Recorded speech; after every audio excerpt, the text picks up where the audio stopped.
Welcome, everybody, to the final round of Season 5 in the Platinum Endurance Championship. Welcome to the European 24 Hours here on ABN.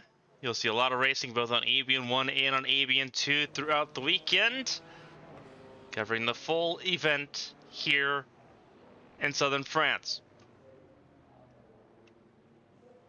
Kicking everything off here today, I'm Carmen, Sienna. We appreciate you watching around the world, whether you're in the US, over in Europe, or over in Asia and the Oceanic region.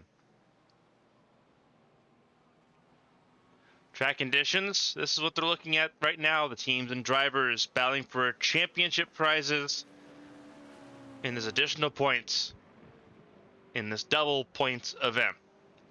20 degrees centigrade, the weather on track, the temperature on track. It's very humid, but rain not expected to be a factor in this race. Wind speeds, they vary. Obviously, the trees and the scenery around the Circuit de la Sarthe will protect parts of the racetrack, but 24-kilometer-an-hour winds, nothing to laugh at there.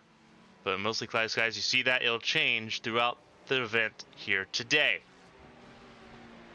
It's a longer track, 13.5 kilometers, a lap length here around the Circuit de la Sarthe. Being so close here in southern France, it is close to sea level, just 33 meters above sea level. With everything to play for here this afternoon. The points, they are very interesting going into this event. We'll go ahead and break it down. We'll start with the GTP class. Rider Engineering leads the way with 115 points. They sit 20 ahead of Project Valorous and the number 50 machine. Remember, this is a double points event. Race wins normally, like for the 6 Hours of Daytona, would offer 25 points. Here, a race win is 50. So the margin is a lot higher. For Rider Engineering to secure the championship, they have to finish 5th or better, regardless of where anyone else finishes. Project Valorous, though, pressure's on them, as well as the 55, the defending champions in GTP, who now sit in 3rd. Old Firm Racing Purple sitting 4th with 83 points. Then it's XPD Racing GTP on 73. As you look down the top 15 in that class order there.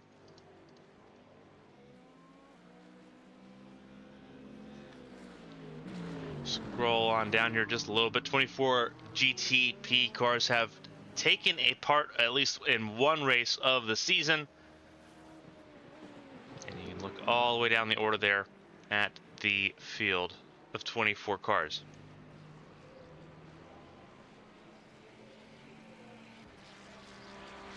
Likewise, in GT3 Pro, very interesting turn of tides. 07 Racing, the defending champions, 2 seasons in a running, looking for a three-peat. They sit 21 points ahead of Simrace Sweden. Again, just as it is in GTP, 50 points for a race win. This is a double points event. Commentator Sports JD GT3 Pro sitting in 3rd, and RPM Racing sitting in the 4th position.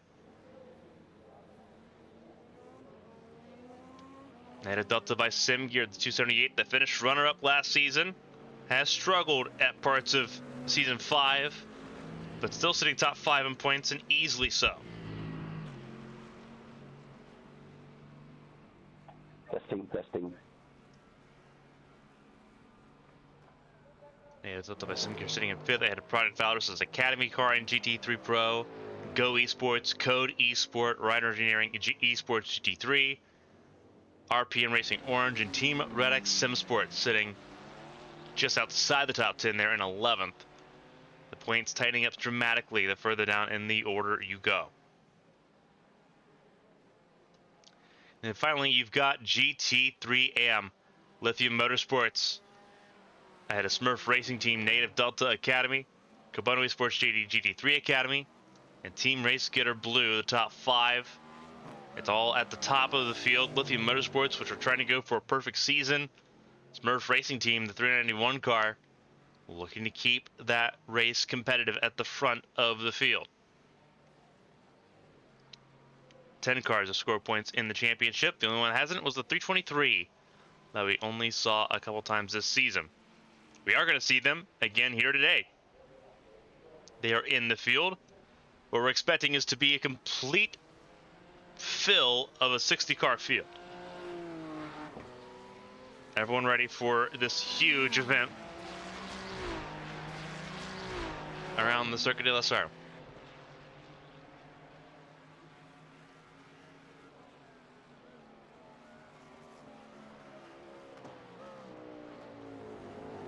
Final warm-up underway right now. The fastest car that has set a lap time belongs currently to the number 23. But again, not a lot of times have been set all over the board. Dead Bull Racing, Reagan Carty goes up to the top of the board.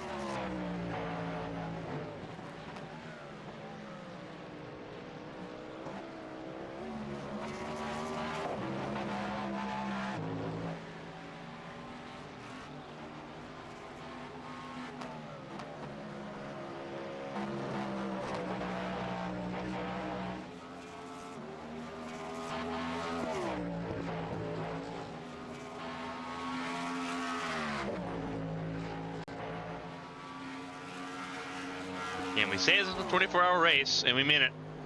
This is going to be 24 hours. The actual ABN coverage will actually extend a little over 26 hours.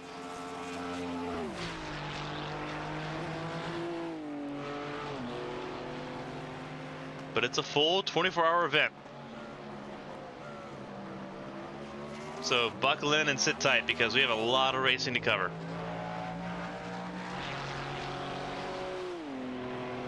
This race will be covered on ABN 1 and ABN 2 at points, as we have two different teams in place. For those tuning in, I'm Carmen, Sienna, kicking things off here on ABN 1, where the majority of the broadcast will take place. 6 hours will take place on ABN 2 later on today.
Okay, number 7 car, Hugo Preto behind the wheel.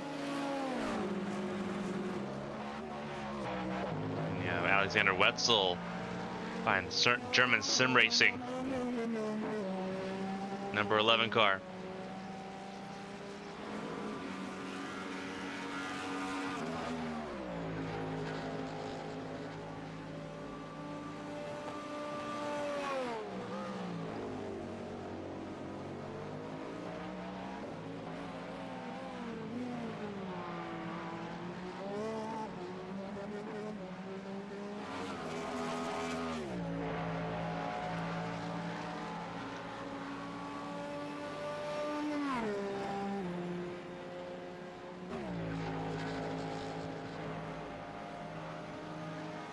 Just watching as cars set lap times here in Le Mans.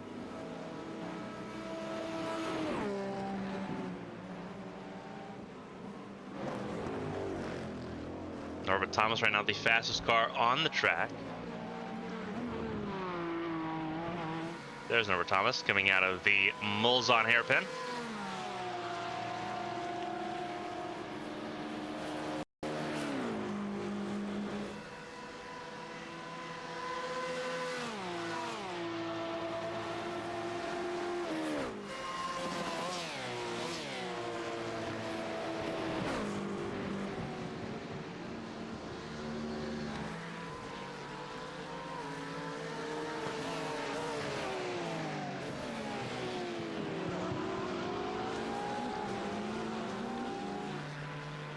It's fun seeing these cars run around here at Le Mans. Wesley Caspers, let's ride on board with him real quick.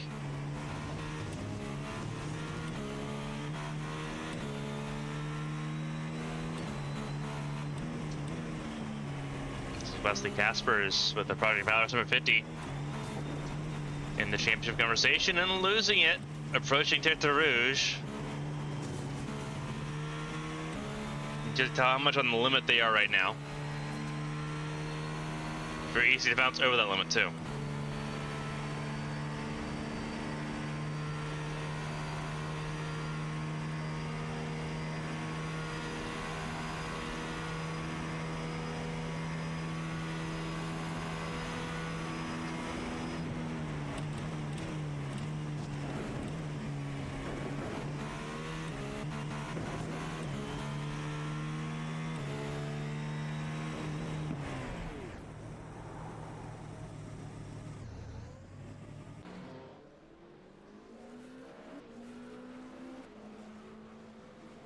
See if we can get back to Alberto Garcia Blasco here. There he is. First, the Mulsanne chicane. XPD Racing GTP car. A little over 90 seconds left here in practice, and then we have qualifying.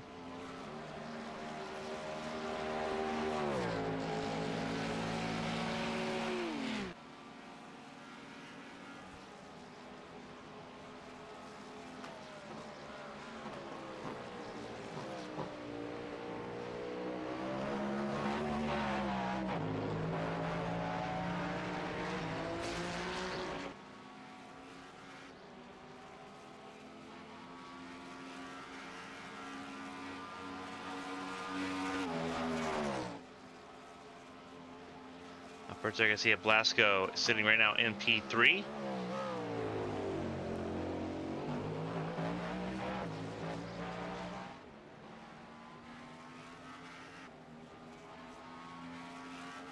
A lot of drivers are listing that's at times here in the practice session.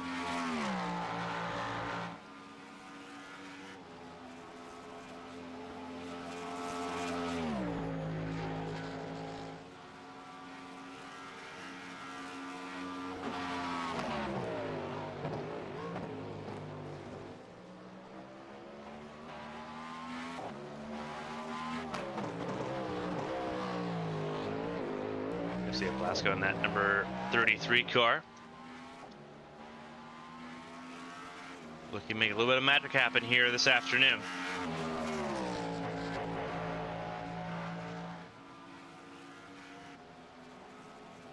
They sit right now 73 points. This is Rider Engineering Esports at 115. So they're mathematically not out of it if Rider Engineering encounters problems. It's been rare, but not impossible.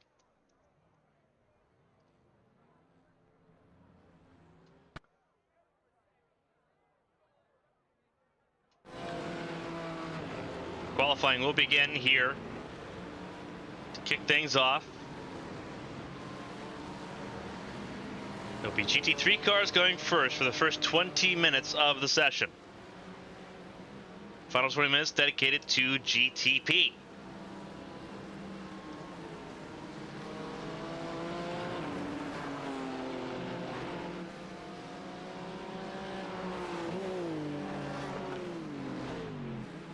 Obviously, we've talked about how long of a lap this is.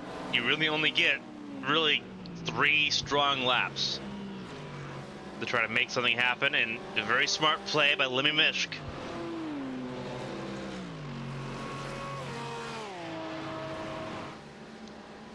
Wanting to get out of the, didn't want to be the lead car going down this very strong Mulsanne straight.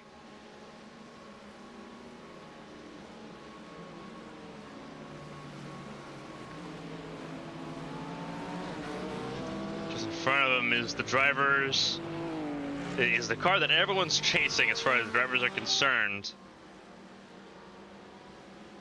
It's Lorenzo Castellani just ahead in that 201-07 Racing GT car that leads the point standings.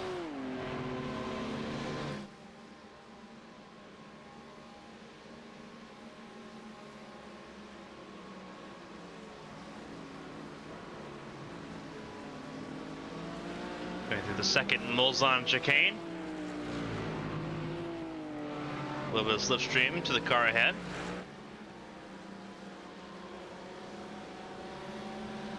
The car leading the line is the 299, the Core Motorsports machine. Currently being piloted by Daniel Cruz. See a little bit of tire weaving the further back you go there. I see then you've got Lorenzo Castellani, the points leading car, the 201. Len Lemishk. Pedro Montero for Strumenti DS Racing. Firefly Racing Blues got Severin Bruderer behind the wheel. Bruderer, the one that's doing the tire weaving, the 207. Nick Kirstens for Simrace Sweden Esports Academy in the 218 right now, on track as well. A lot of cars on track here. There is the Lithium Motorsports AM car, the leading GT3 AM points leader. As we go through Indianapolis here, and then Arnage, the next corner following up.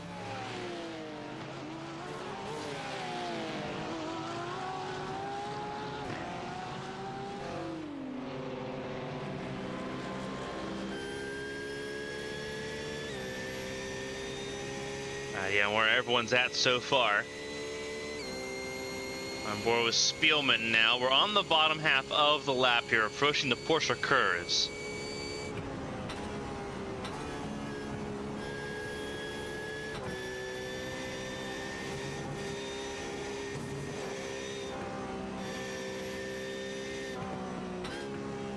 See a little bit of a handful there. The Porsche is right now for Spielman, the leader in GT3 AM. Again, no one set a lap time yet in the session. We'll let you know when they begin setting lap times. You get really 3 solid laps with how long the laps are. Everyone on their warm-up laps here, coming to start a first flying lap.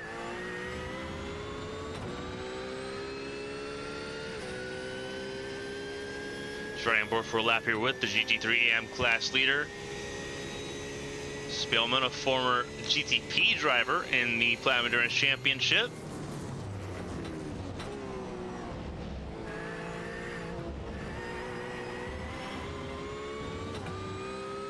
Now sitting in the championship leading GT3 AM car, the 334 Lithium.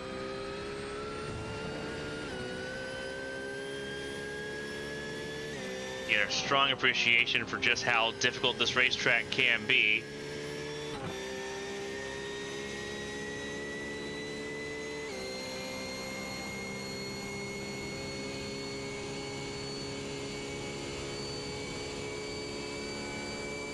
Long straightaway here.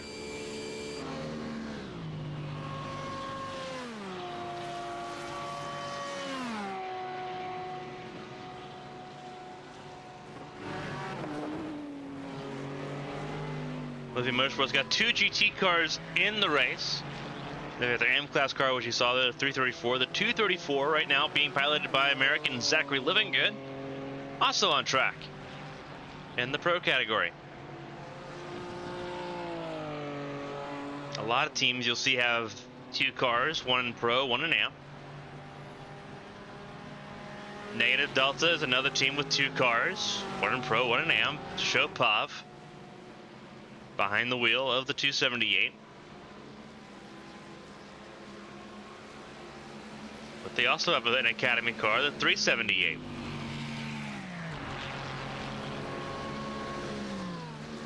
I'm not currently seeing on the track at the moment.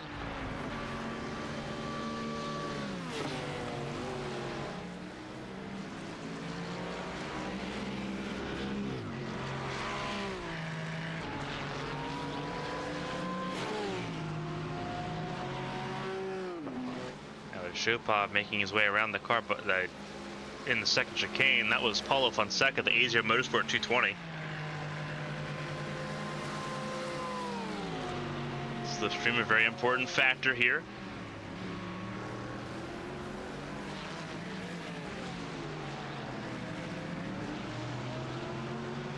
The Pulls on hairpin. Now in the back half of the lap.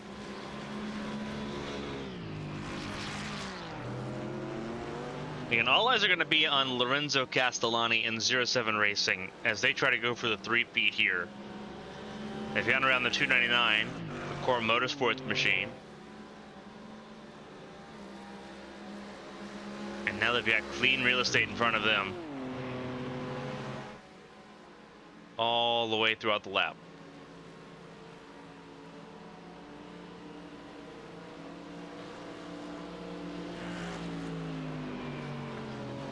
Looks like the 323, the TeamRex.com GT3 AM car, leaving pit lane now.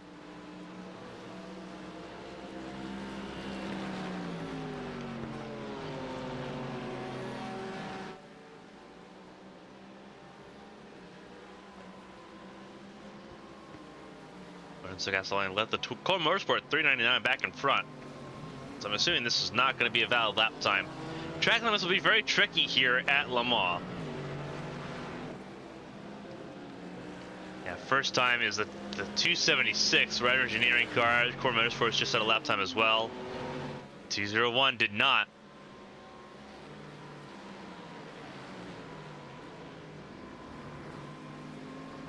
GT3 AMC Lithium Motorsports top of the board there. 356.248 for the 276, the Rider Engineering Esports GT3. They've got 3 cars in the field, 1 in each class.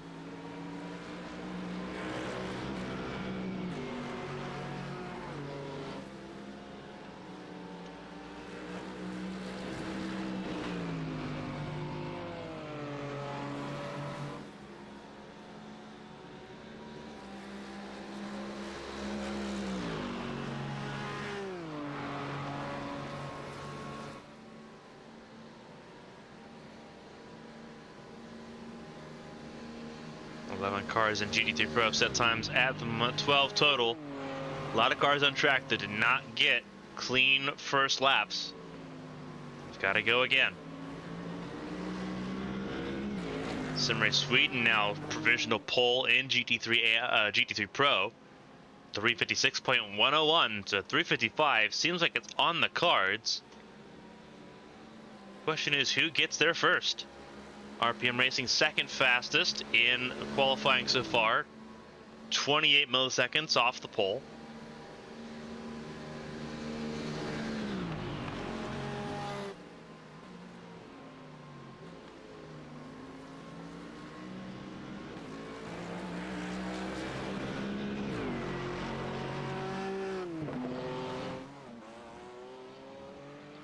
Isaac Arvidsson behind the wheel of the current pole-setting car at the moment. Provisional pole belongs to Arvidsson.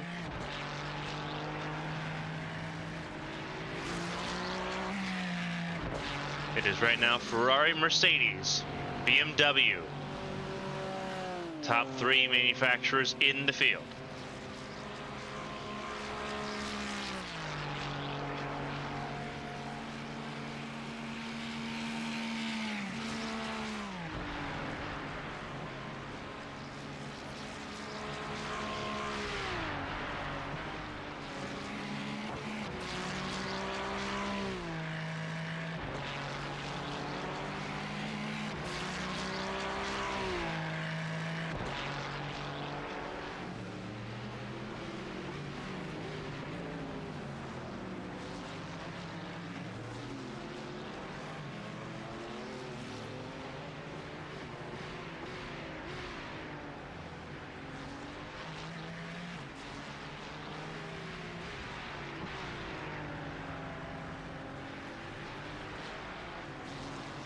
Isaac Arvidsson, the current pole sitter in GT3.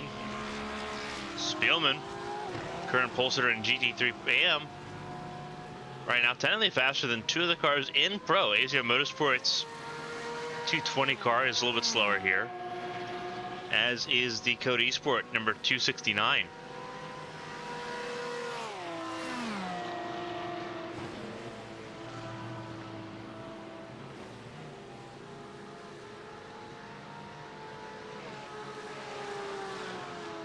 Slippers Racing Team right now on track as well, the 399, who who is going to come to a complete stop here and reset the pit lane.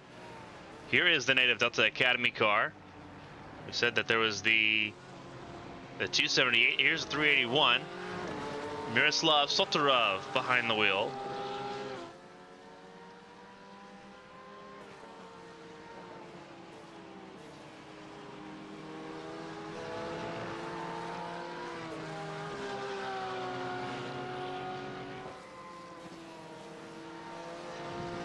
On track right now.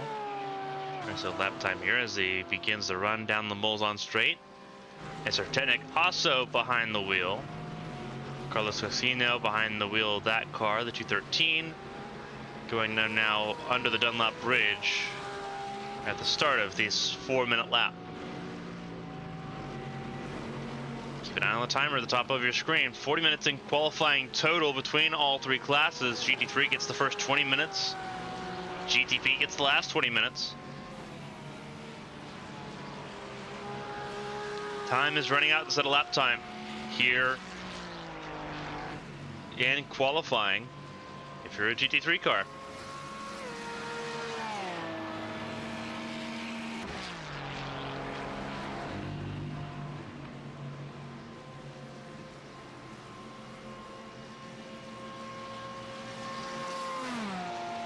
And we said that if 355 seemed possible, not only did it seem possible, Lorenzo Castellani has done it, and in a tremendous fashion. 355.177.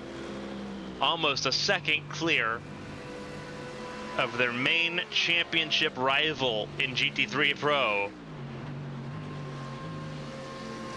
That is a stamp of approval on the session. 07 Racing on fire now here in qualifying. Absolutely rocking it here.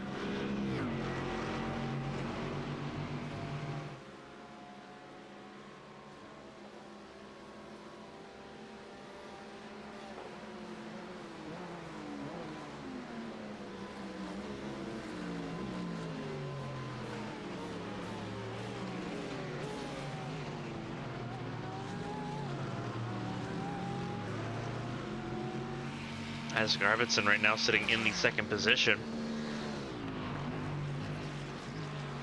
Looking to make work happen.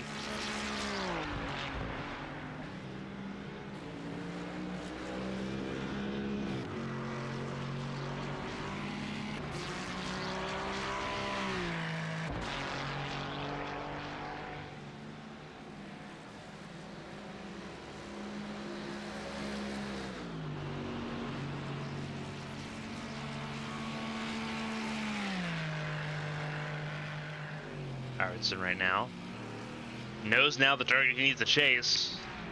He's at a 356.10 on his lap. He's almost a full second shy of pole.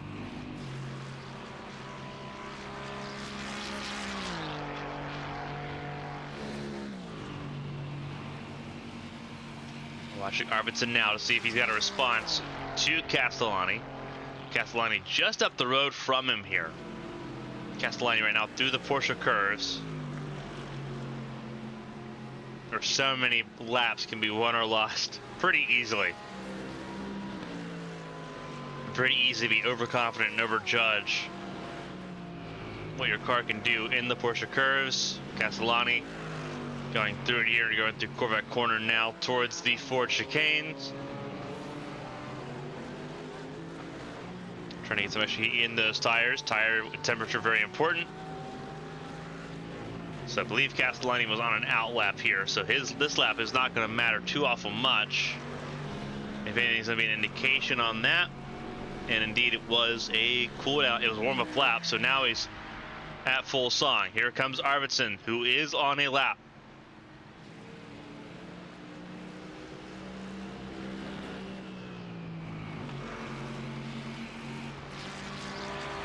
Can Arvidsson close the gap towards the pole positions? Into the Ford chicanes.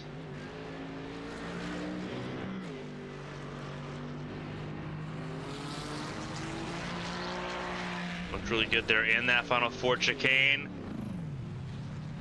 Was that an improvement? Yes, but not enough, as Charlie Lund-Nilsson improved as well. So Simray Sweden is now off the front row in GT3 Pro. Pit lane closing for the GT3 Pro cars in less than a minute. If you're going to reset and get back to pit lane, now's the time to do it. Time of the essence now if you're going for pole position.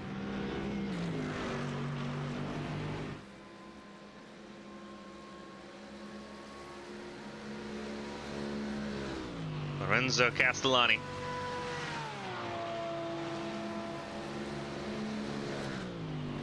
Trying to help bring home a third consecutive drivers and teams championship for the 07 Racing's GT3 program.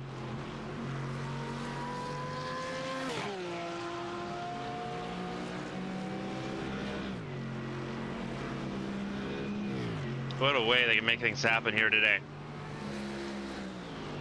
Lorenzo Castellani.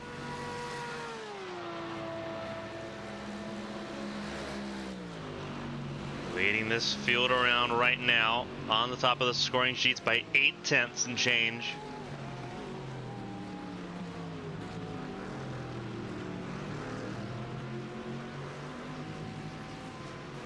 Only 2 cars in the top 5 on track here, so this is very. They almost guarantee that the 07 Racing car is going to have pole position. The question is, can Enosis Esports, the 274, right now being piloted by Alejandro Garcia de la Mata, do they have any say in potentially how this goes in qualifying?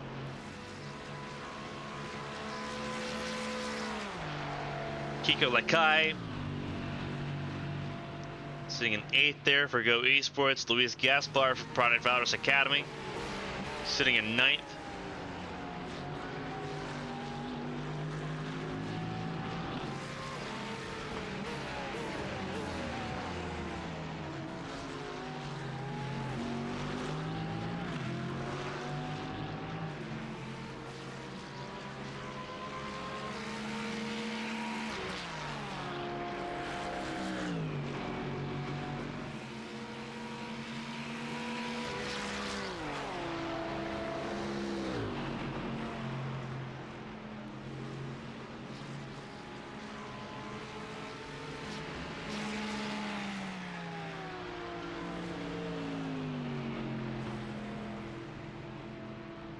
Castellani about to approach the 4 chicanes here. Looking to start the European 24-hour race. From the front of the field, will just come down pit lane there, pretty well safe. Pedro Montero made it very unsafe though. Gave it a really good shot to go to the front of the field. That is 2nd place for the 255.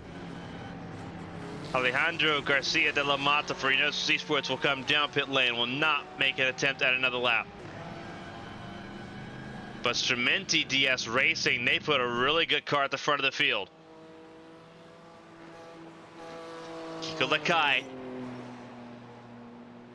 believe, just tagged the wall there in the Porsche curves.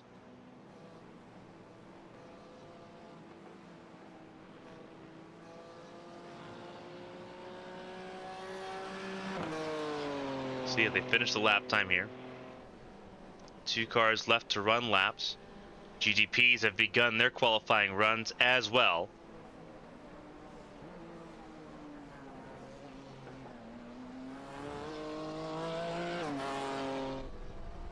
Cross the line for Lakaya.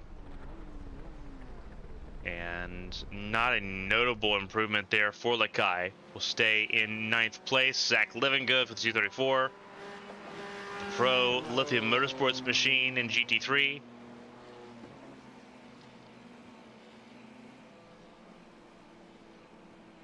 The AM car leading GT3 AM in qualifying. Where does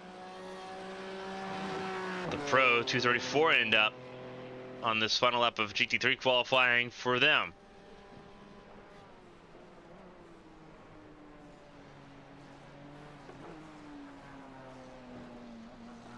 Any improvement here? All the marbles here for the 234. gets up to 14th. As we mentioned, GTPs are already out on track here. Norbert Thomas, one of the last ones in line. And you see them all just tire warming as much as they can for their laps.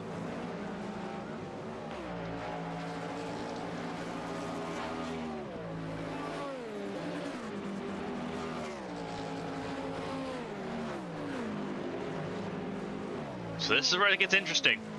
Obviously more tire warming going on here.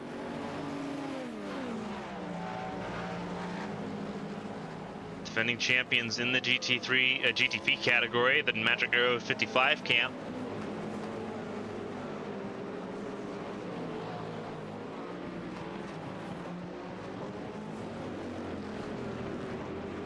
Looking to make some magic happen here.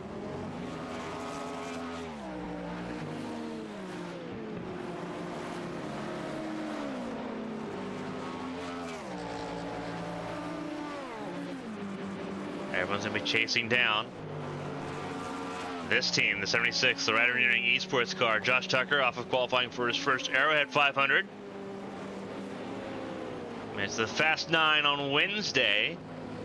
We'll start in the first 3 rows for next Wednesday's Arrowhead 500. Going from Indianapolis to Le Mans to try to go double up on the Crown Gym events here on ABN.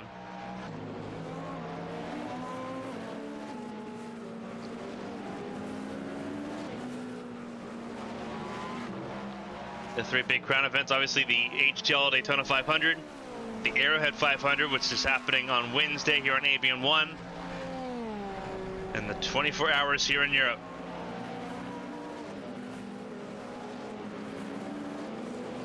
Josh Tucker in charge of seeing this car through in qualifying. Jan Korbs typically is the one to be in that 76 machine.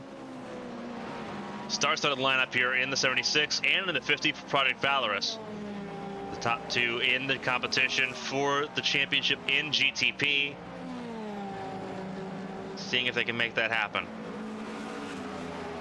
Again, all the conversations today are going to be about who is able to score the points necessary to become endurance world champions.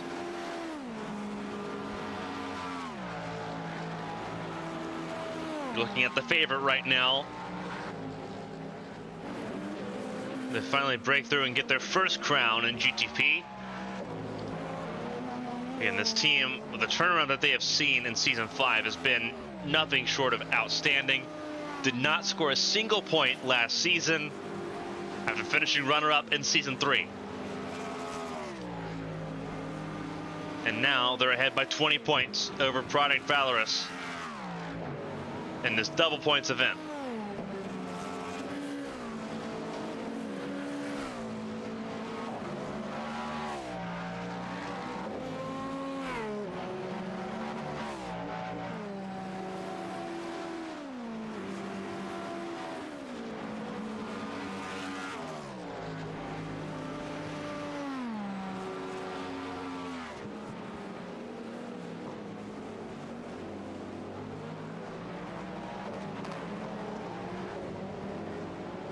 This is the leader in the GTP class points. This is the main challenger. Wesley Casper is behind the wheel of the 50. Project Valorous. Project Valorous has 3 cars in this class: the 50, the 51, and the 52. For those that don't quite know the backstory behind Project Valorous, it was Project Dynamic Green. This team has known success. The first race we've broadcast with Planet Endurance Championship, that team won. That was the 8 hours of Watkins Glen last season. They've gotten more wins since and have put themselves in a conversation with very few drivers.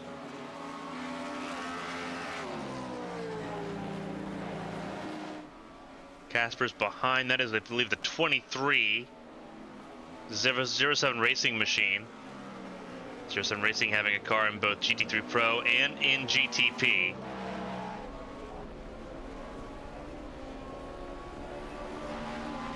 Times on the board, Product Valorous provisional pool 321.542.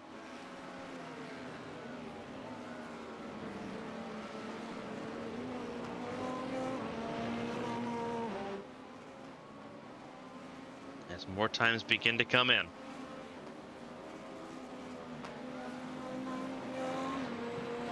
Ryder Engineering ends up in 4th there on their first lap.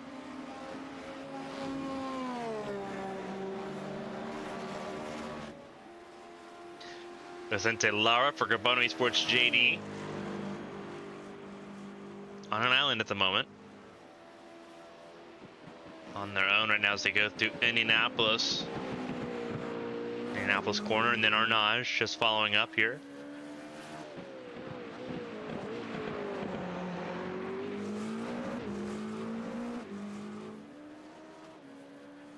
Vicente Lara,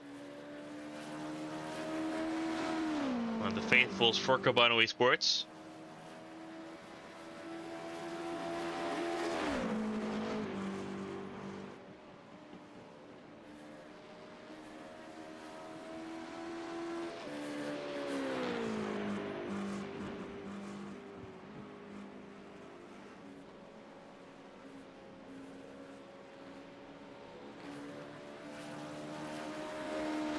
Four cars have yet to set lap time here in the GTP class. Looking at one of them with Vicente Lara, who started his lap late.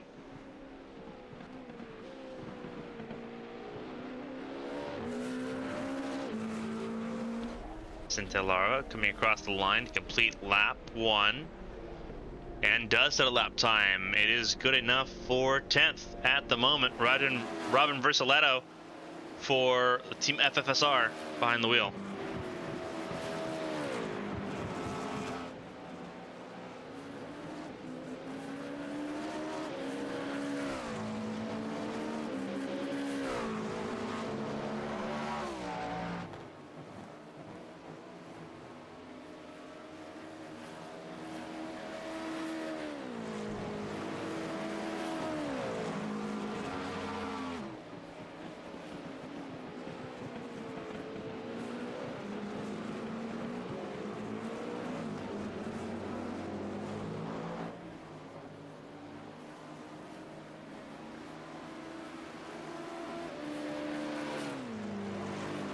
French team right now, the 99 car. Now one of two cars that he has a lap time alongside the Product Valorous Academy number 52. Vasaletto. 15 of 16 GTP cars in the field.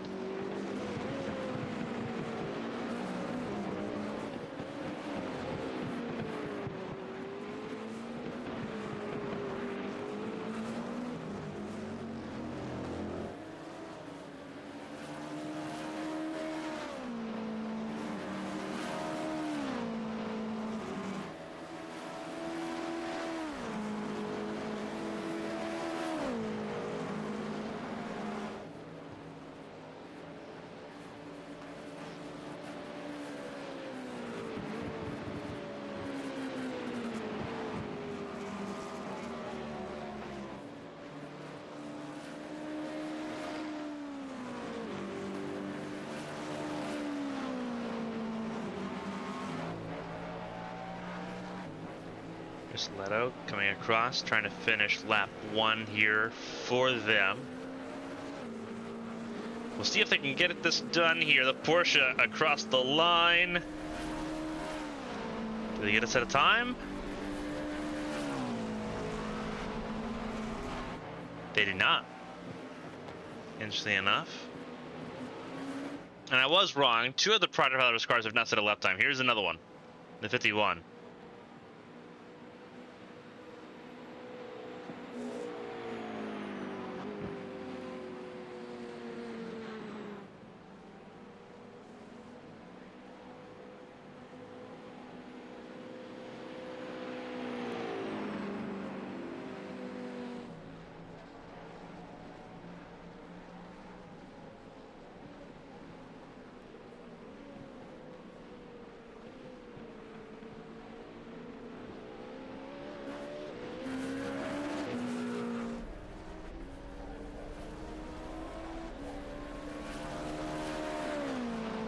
Solholm with the number 51 car.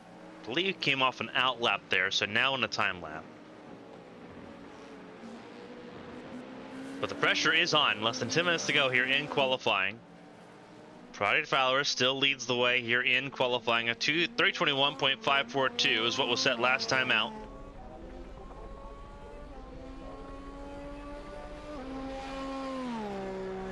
No improvement there by Caspers. Number 11.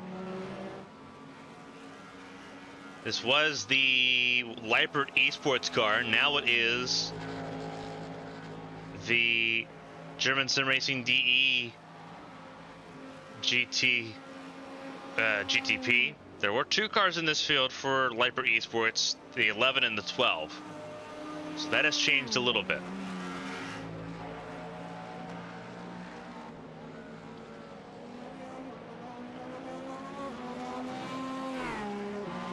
Lemon car, notoriously at this point, the only car in the PEC season so far to be on negative point standing.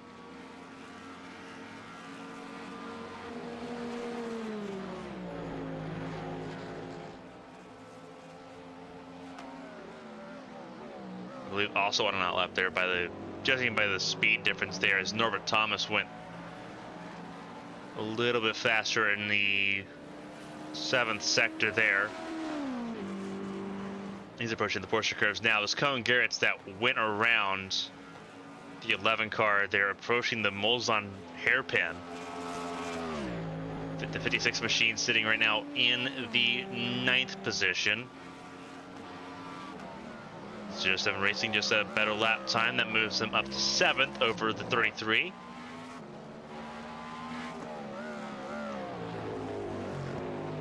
And keeping tabs on all the cars here in the GTP field in qualifying. Versaletto in 15th, looking to set a lap time officially and try to get into the top 10 here in qualifying.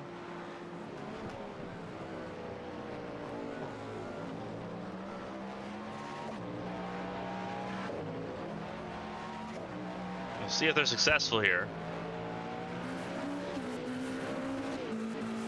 55 closes the gap a little bit, as does XPD Racing and Old Firm Racing Purple. Versaletto does set a lap time that goes 13th fastest. So they are now on the board.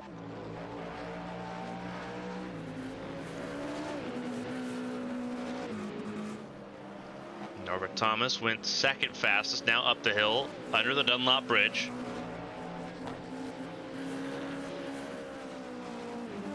Lester Casper is now approaching the Porsche curves, the pole sitter at the moment, provisionally so.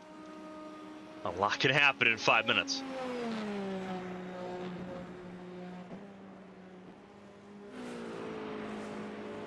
Reporting a technical problem at the start of this. Not a great place to be so far if you're the 51 car.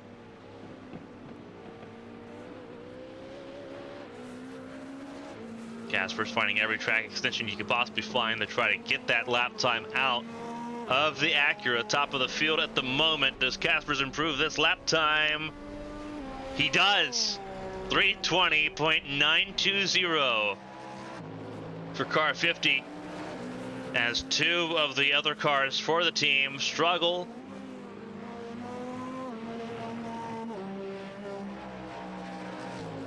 '50 car, the championship challenging car, leading the way firmly in qualifying.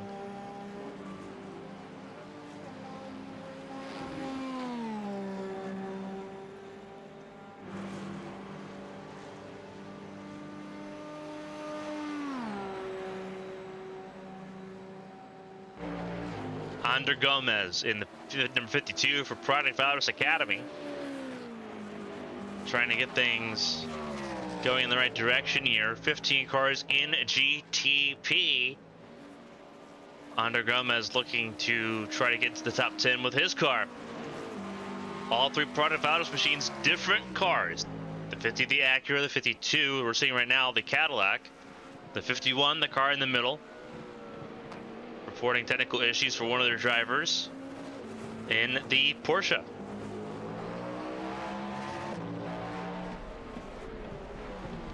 Under Gomez goes 13th fastest, slots in ahead of Team FFSR.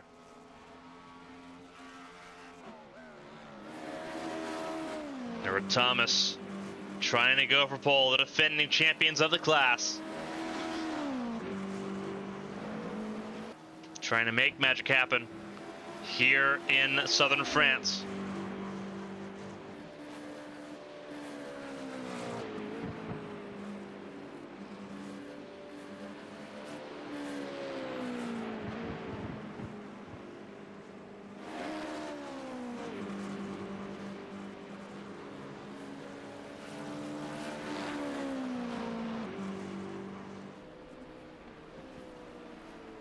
Thomas will come down pit lane. And I believe they'll conclude qualifying for the 55. It will. That leaves the 11 for Alexander Weitzel.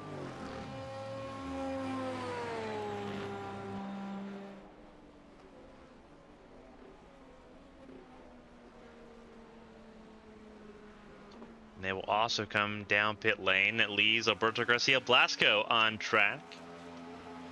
Middle of his lap here, sitting 5th fastest at the moment. And a handful of cars left on track here. I think Casper's time that he set, that 320.920, really upped the ante.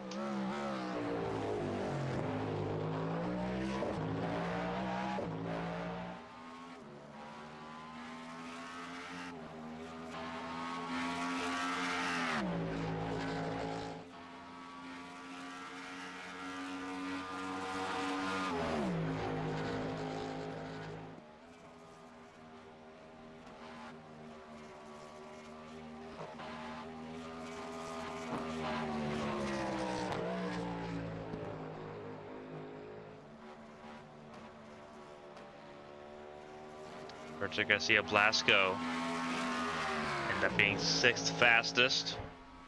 Number 51 finals at a lap time to move into the top 5, and Blasco will not challenge it.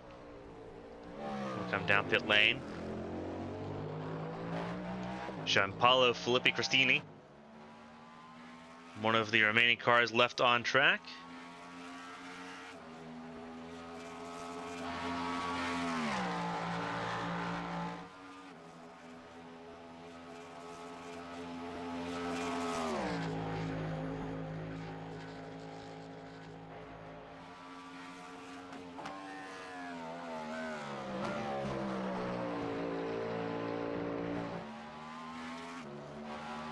Qualifying is over with the 23 completing their lap here.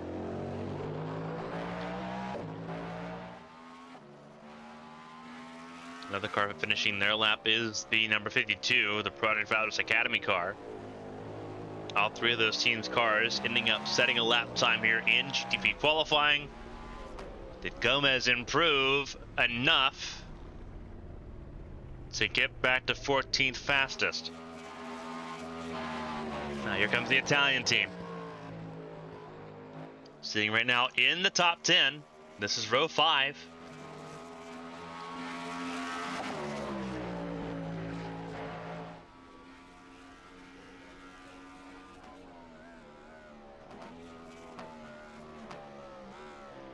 Gianpaolo Filippi Cristini behind the wheel. Through the 4 chicanes and across the line. Is this enough to improve? It is, to 7th.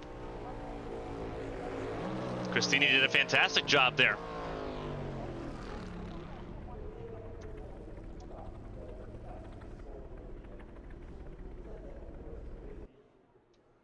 Really good job to improve on that lap time, and that will conclude qualifying here. We'll let the timer expire to make sure everything is confirmed.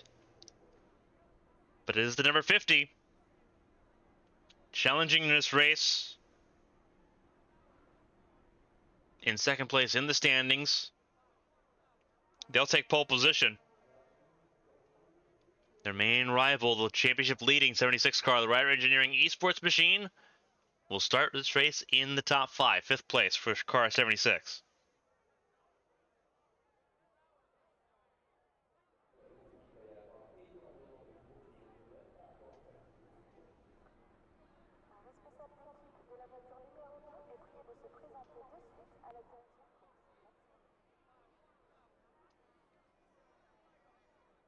Again, we'll roll through the points as things currently run. This is GT3 AM going into this race. Remember, it is double points. A race win is worth 50 points.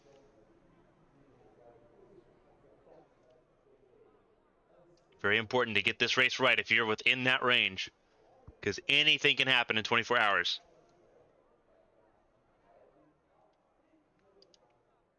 Moving a little bit further up the order, this is GT3 Pro, 07 Racing, the GT program, looking to try to go 3 in a row in the class. They've been absolutely magnificent so far this season, looking to put a stamp on it here, but there's still a challenge. Simrace Sweden, 21 points adrift, still in mathematical contention, firmly so. And both those cars start top 4 in their class here today. But then, importantly, you have the GTP class. We just saw qualify. Ryder Engineering with 115 points. It's been a very tight championship in the GTP category. 56, 50, 55, and 10. The top 4 cars in that points battle. Magic Arrow on the outside looking in, and their title defense. And Old Firm Racing Purple to number 10, one of the newer teams in the field, not present for today's race. Very importantly in that conversation. Then you look at the 33, the XPD Racing GTP. Alberto Garcia Blasco just put that car row 3 in the field for the start.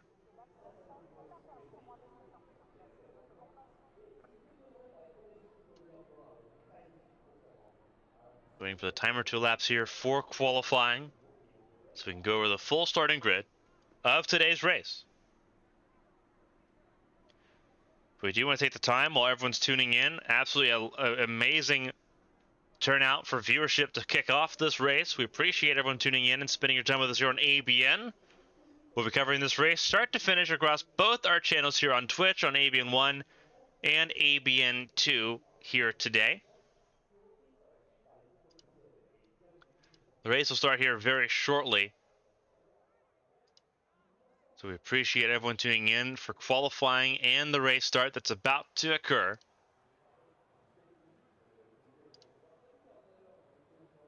As qualifying officially wraps up, so now it's time to look at the starting grid. Kick everything off here. Project Valorous pole sitter Wesley Caspers will be behind the wheel of that car alongside Norbert Thomas. That'll lead the field to green here this afternoon. Alexander Weitzel for German Sim Racing DE alongside Marcus Soholm for Project Valorous number 51 machine. Then Josh Tucker and Alberto Garcia Blasco behind the wheel in row 3. Ryder Engineering and XPD Racing GTP. Gianpaolo Cristini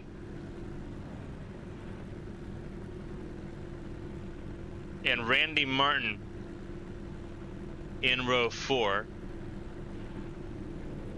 Making sure we got everything looking well. Row 5, Hugo Preto and Regan Carty. That's Focus Racing and Deadpool Racing sitting in row 5. Row 6, Cone Garretts for the Magic Arrow 56 camp and Robin Versaletto for Team FFSR in row number 6. Last full row for GTP is Vicente Lara for Gobono Esports JD and Ander Gomez for Project Valorous Academy. Rounding out the field, it's Team Reddick SimSport. The number 86 program sitting in the 15th here. Lorenzo Castellani and Pedro Montero lead the field to green in GT3 Pro over Charlie Nilsson and Isaac Arvidsson. Again, a lot of your championship contenders in the top 5 in GT3 Pro to kick this race off. Gerard Sardini Jr. behind the wheel of the Carbono Esports JD GT3 Pro machine alongside Alejandro Garcia de la Mata. De la Mata behind the wheel for Enosis Esports there. Lemmy Mishk for Ryder Engineering Esports GT3 Pro alongside Daniel Cruz in row 4 in that class. Kiko Lakai and Luis Gaspar in row 5 And it's Nick Kirstens and Paulo Fonseca, Severin Bruderer, and Zach Livingood in row 7. Yashal Yunus and Vladislav Shopov in row number 8.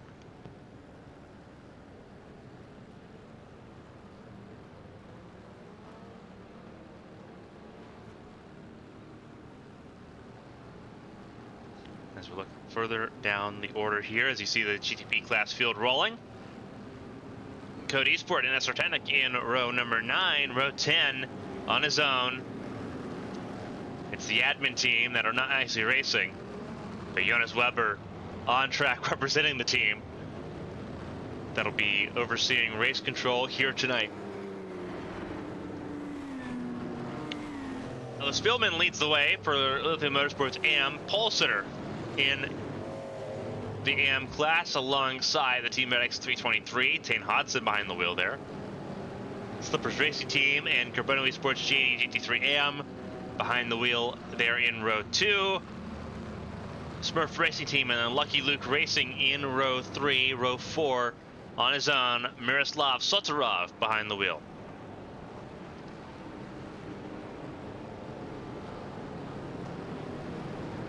It is Wesley Caspers and Norbert Thomas leading the field to green.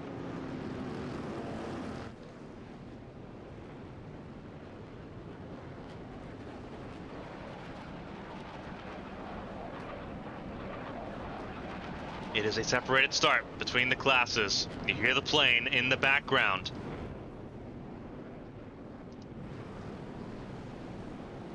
See if we can get a good look. Don't think we're going to get one from the GTP cars at least. But here we go. Green flag is out and we're racing in GTP. 24 Hours of Europe is underway. Showtime in southern France. Subdued start, single file almost there in the GTP class. And it'll be similar here in GT3. Across the line we go.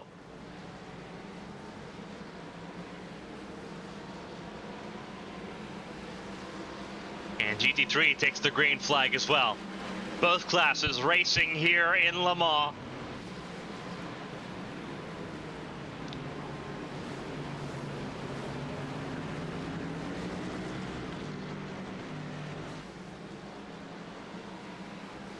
We are firmly underway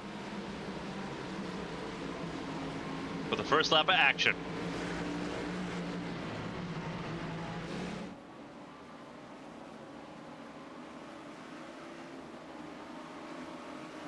First lap underway here in the 24 hours.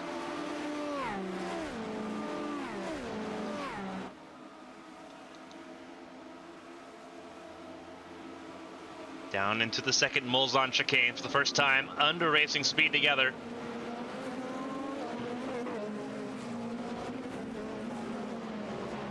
This is the one race where it has to be considered a marathon, not a sprint. These drivers really good at sprint racing and just going all out all the time.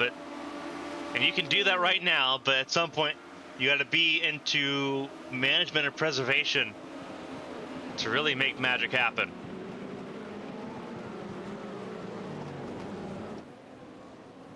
The 50 car leads the way. For everyone watching around the world, we appreciate you being with us here on ABN for the start of the European 24 hours. Again, both channels, ABN 1 and ABN 2, will be carrying coverage of this race. ABN 2 will carry coverage from 6 p.m. until 10 p.m. Sorry, from 4 p.m. until 10 p.m. My apologies. They get a 6-hour portion of this race.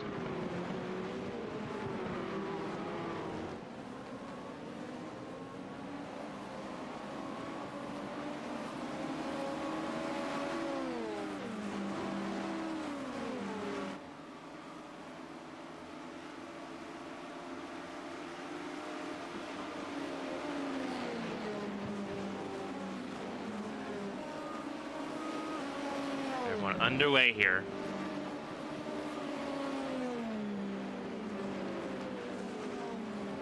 Casper's kicking up some grass there through the end of the Porsche curves. Now down towards the Ford chicane. In lap 1. Everyone maximizing the amount of tarmac there is that's available on this circuit by using the pit lane entry as a way to do that. Very interesting to see how that happens. But it's been effective.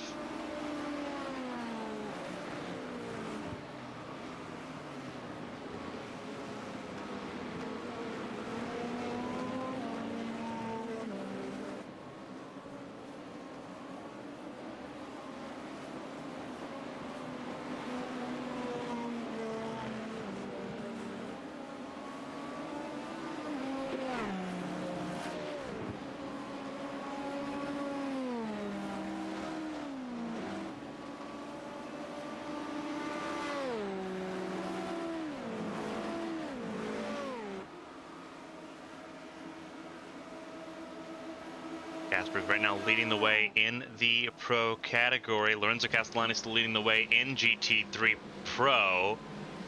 But it is an interesting battle here throughout the field.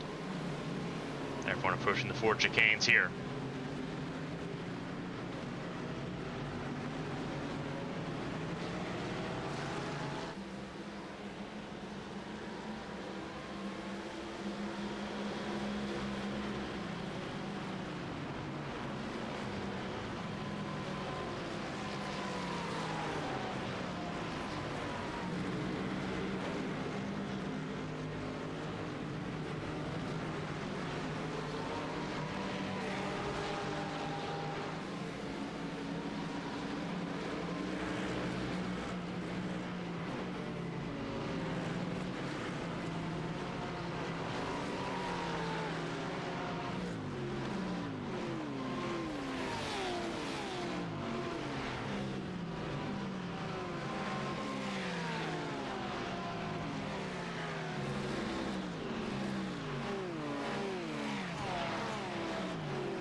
An eye here. This is looking at the 207, the Firefly Esports machine that is just in the middle of all this, sitting top 10 in the class at the moment.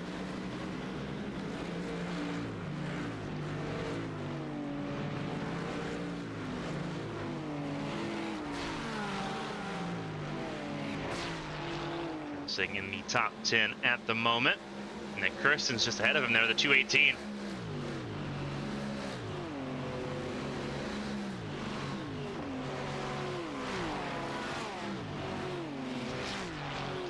Kirsten sitting in 9th place at the moment.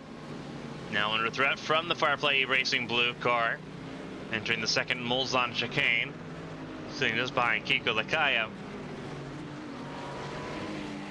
For Go Esports there in 8th place, just outside the top 7.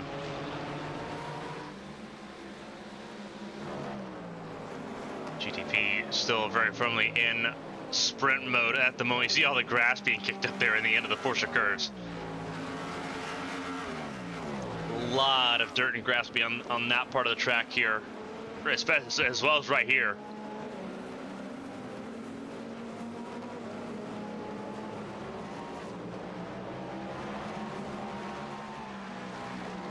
Drivers trying to maximize every millisecond here. Project Valorous leads the way. They just had the fast lap of the race.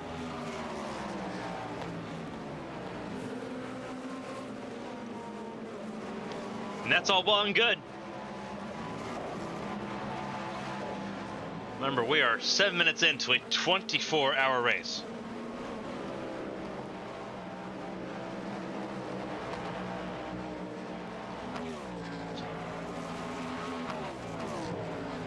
Reagan Carty behind the wheel of the Deadville Racing number 16. Chasing down Randy Mateos. For Old Firm Racing Purple, Gianpaolo Filippi Cristini behind the wheel of the 07 racing car, who is pulled away up the road and top 5 at the moment.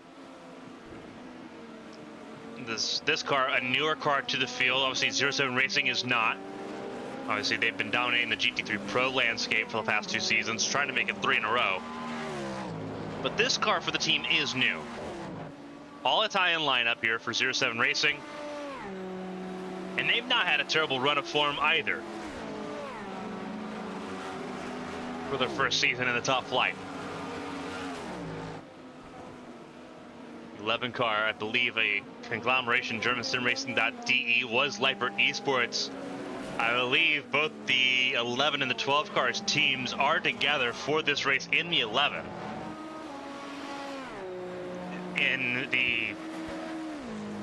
In the real life 24-hour race here, you're limited to 3 drivers per car. That is not the case in the Platinum Endurance Championship.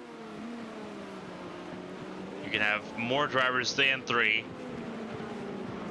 I have to believe it. You have 5 or 6 drivers for most teams in this event.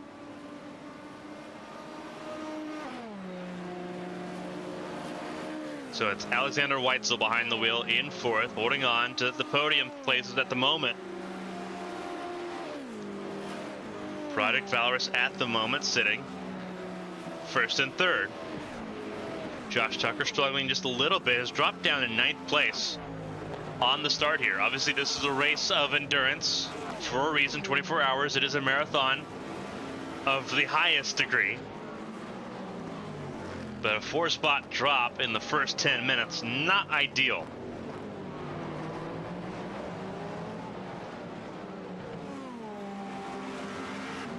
But yes, think strategy almost immediately, as that was one amazing save. That was by the 52 under Gomez. That got extremely loose coming out of Arnage. That 52 Cadillac under threat now from number 7, the Focus Racing. Number 7 Porsche getting ahead in the Porsche curves.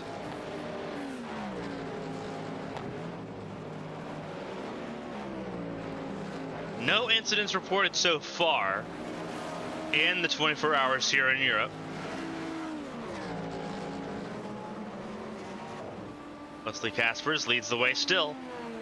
Front of the field, 10 minutes in. Getting us kicked off well and truly here for the European 24 hours. It's been a history-setting season here for the Platinum Endurance Championship on ABN. We're hoping to see even more of that as this race progresses. For everyone tuning in around the world, whether in the US, Canada, Mexico, or over in Europe, and one of the many different countries represented in the field today, whether it's Spain, Portugal, the UK, Ireland, Germany, Italy, Switzerland, the Netherlands, Sweden, France, yeah, Norway, yeah, Hungary as well.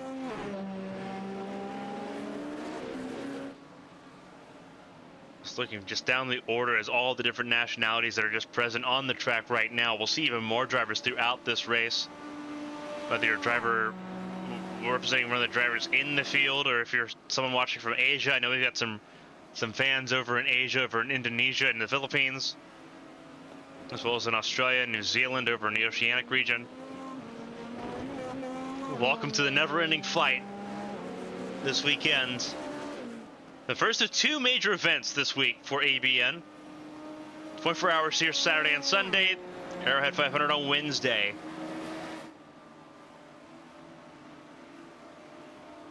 Wesley Caspers has already put a 3.6 second gap on the front of the GTP field.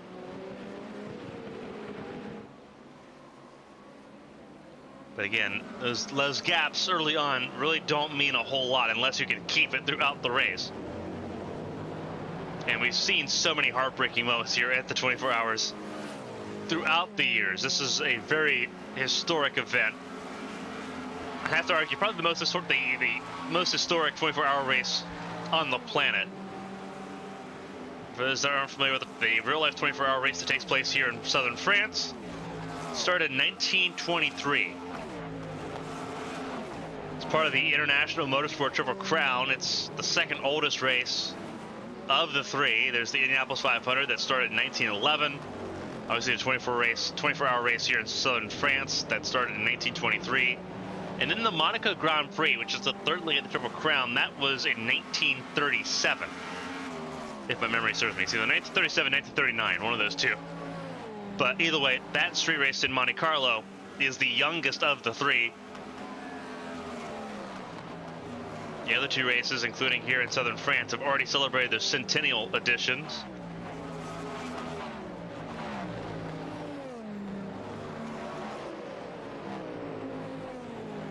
And now this field trying to add their own little personal legacy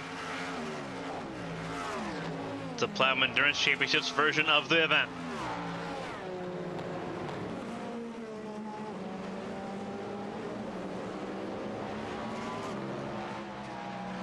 Looking through the field, Tane Hodson's leading GT3 AM right now over Milo Spielman, who lost a couple spots early. A little bit of contact between the pro cars behind, that's Lemmy Mishk and Severin Britterair, side by side, Porsche and BMW, and they were leaning on each other on the exit of the first Mulsanne chicane.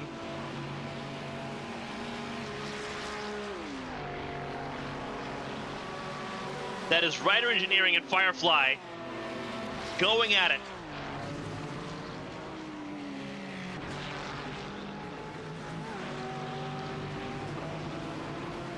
And they're still going to go at it here. This is Todson in the 323, the AM car, acting as a buffer for Lemmy Mishk, who has gotten ahead of both.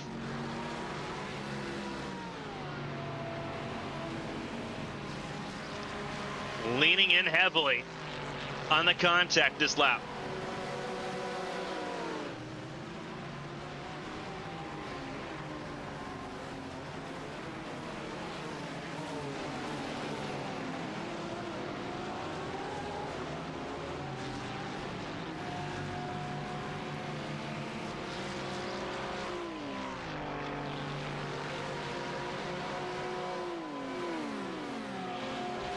Wild stuff so far. Hodson, the AM car in the middle of a GT3 Pro melee.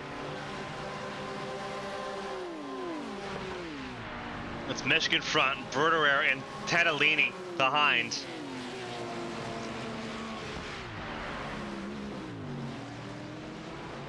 Lemmy Mishk, the Ryder Engineering GT3 driver, and just in front of this line.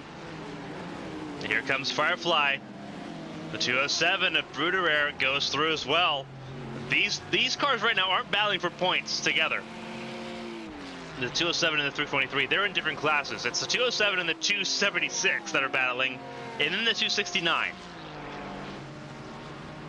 It's a mixture of GT3 cars here, Pro and AM. They do not share points. They score their own points separately. And that's obviously a very important distinction.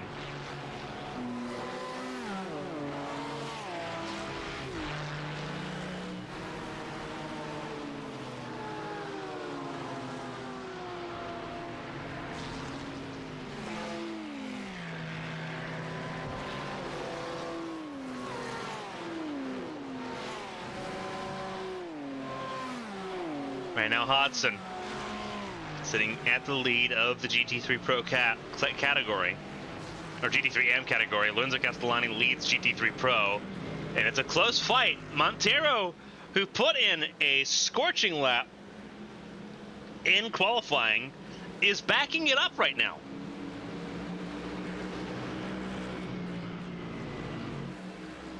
Keeping the 201 honest right now at the front of the GT3 Pro field. Strumenti DS Racing, they've had some pace, but they've not really been in that race-winning conversation this season. Until now. Right now, they are looking really strong. Obviously, it's a 1-2 for Mercedes. Really, it's a 1-2-3 for Mercedes. German engineering between Mercedes and BMW have occupied the top 8 spots. You have to look down at Nick Kirsten's in 9th for the first non-German car.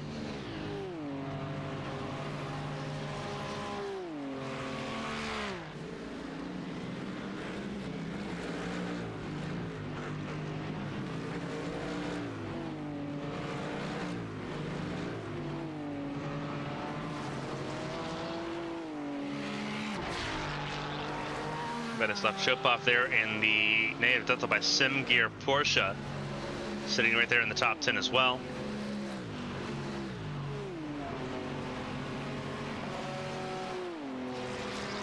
Last season, it was an all race fight, but mostly Ferraris in the field. It's all changed here. Only a couple of Ferraris in the field. A lot of German cars. We even have an Audi in the field now. That's the Smurf Racing Team 391 in the Audi. David Narbonne behind the wheel of that car, 6th place in the AM class at the moment, losing a spot to Lucas Dirksen. As you see, GTPs are making their way through for the first time, but there's plenty of space to get around all the GT3 cars here at the Circuit de la Sarthe.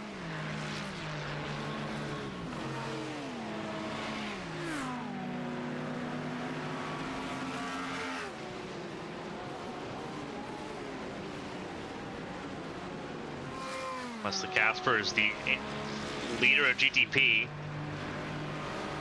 continuing to be the trendsetter, 4.4 seconds ahead of the Magic Arrow 55, last season's GTP champions. Then you have Marcus Solholm with the 51 car that had technical issues earlier on, started this race in 4th up to 3rd.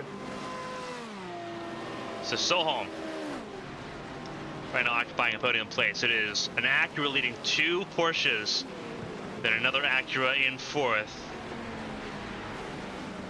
Acura voted as the strongest GTP car in the 4 offerings in the class. There's 4 cars in the GTP class: Acura, Porsche, Cadillac, and BMW. We have 3 of the 4 on track right now. The only one we don't have is the BMW. And then the fastest Cadillac right now, Gianpaolo Filippi Cristini for 07 Racing GTP, leading the way right now in 5th for the Cadillac contingency, as everyone tries to manage the GT3 traffic that is still very close together in most places. There's Nick Kirstens just further down the order there. Lost a spot to Vladislav Shopov amidst the GT3 Pro or GTP traffic going through.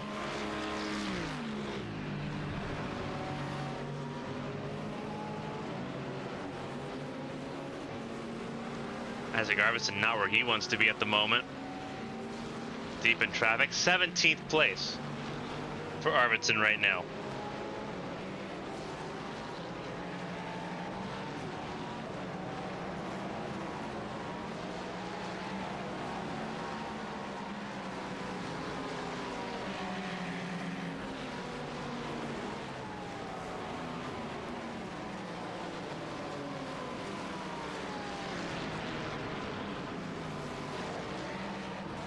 Arvidsson right now sitting well far back where he wants to be. This is not going to help him out at all, because this is a massive hole to be in early in this race. A little bit of contact. Whoa, trouble! Huge trouble. 3 cars off in the S's in Sector 1.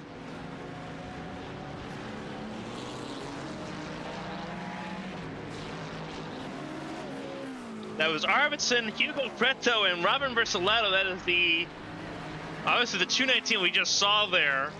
Still center of your screen. Making contact with Hugo Preto for Focus Racing. And Robin Versaletto, who wore the worst of that in the GT3s, or GTP class cars.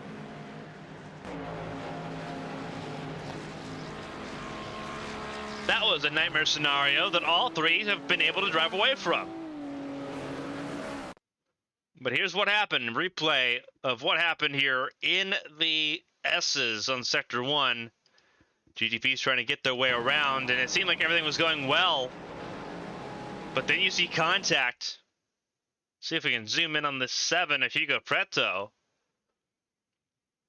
And we'll go slow motion here. Just check up there by the 99 of Versaletto. Throws the 7 off track just a little bit.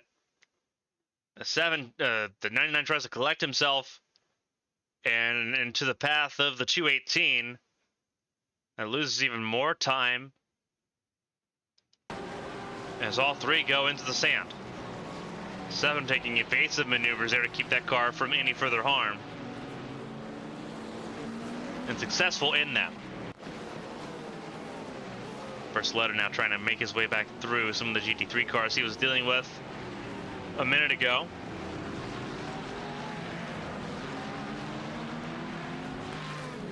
Lorenzo Castellani still leading the way in the pro category.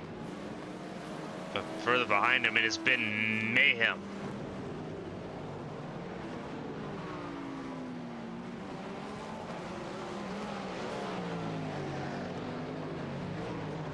Vladislav Shopov sitting right now front of the field in the Porsche category. He is leading Porsche. There's a few in the field. There's the Firefly Racing Blue that's also dropped spots. That is Yashar Yunus in front of him in the Ferrari. As further along, that is Lemmy Michigan, Zachary Livingood, two BMWs fighting it out for the 12th position in GT3 Pro. Michigan ahead of Livingood here.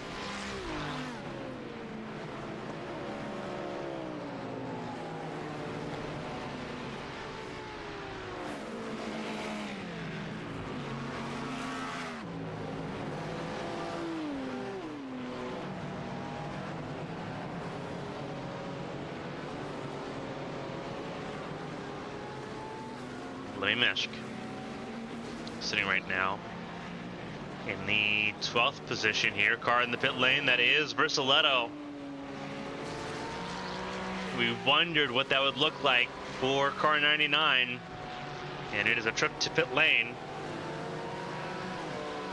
for maybe some early repairs, and this could put the team a lap down early. And that's one thing you really don't want in this race. You don't want to go a lap down this early. We're only 25 minutes in. A very slow crawl in pit lane, obviously 4-minute lap times. So you can only imagine the kind of repairs that would need to be done to have to sacrifice that much time. Casper continues to lead the way. He's down into the second Molzon chicane already.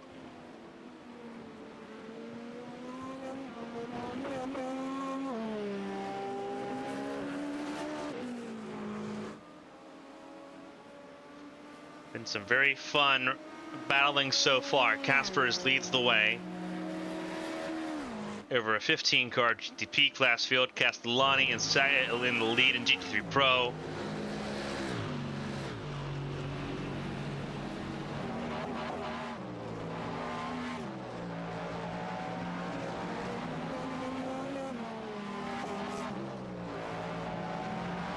Cars in GT3 Pro at the moment. Arvidsson, the last car running at the moment, in 18th position. But he's still running. Importantly, he is still running. Not over by any stretch of the imagination. And I will tell you, this car right now is surprising me. The 255, the Strumenti DS racing car, is doing some amazing work so far.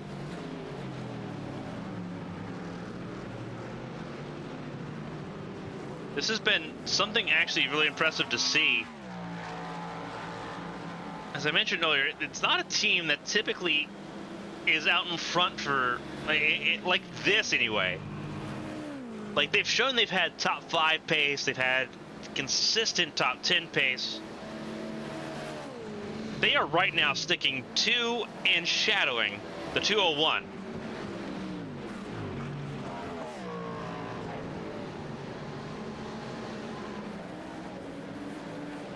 And that's hard to do. They have made that incredibly hard to do. Obviously, lap traffic, the GTP cars making their way by. Gonna separate these two just a little bit.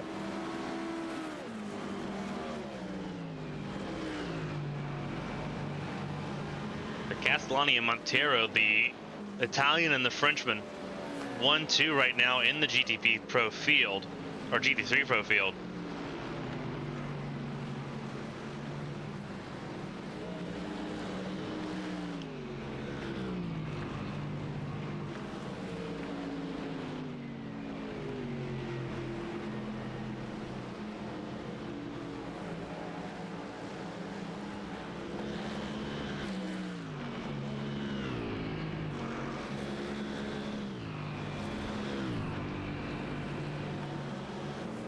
Mercedes 1 and 2 at the moment. Gerard Sardini Jr. has gotten ahead of a bunch of Mercedes here to go third place right now on the track. But it is all German cars in the top 10. The 218, the Sim Race Sweden Esports Academy, down in 11th place now, having recently been passed by Paulo Fonseca for Asia Motorsport.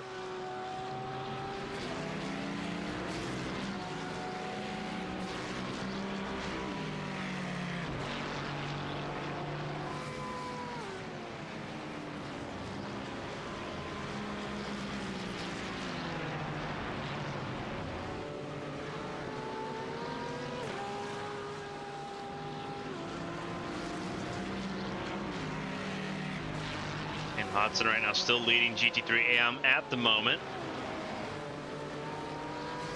Very straightforward fight. Because there's Milo Spielman right there in second place. And between them is the Code Esport 269 trying to make his way around into the S's here. Here's the fight for the lead in GT3 AM.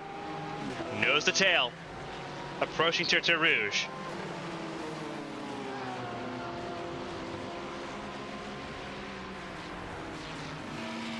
Really fun fight going on right now.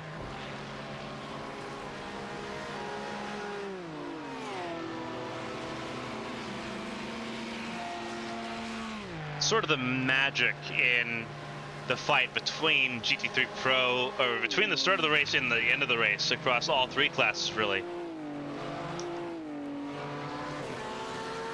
Beginning of the race, the fight is very much bumper to bumper, nose to nose, fender to fender.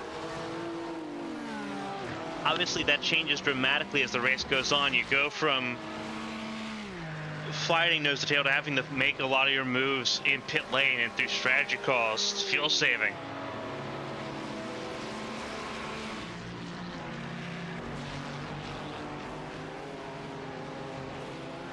Right now we're enjoying some amazing dueling at the front of the GT3 AM field by two very talented drivers leading these cars together. Hodson, no slouch in the Team Redux 323, and the 334 Milo Spielman. We know how good he is. He is well documented now in the Platinum Endurance Championship.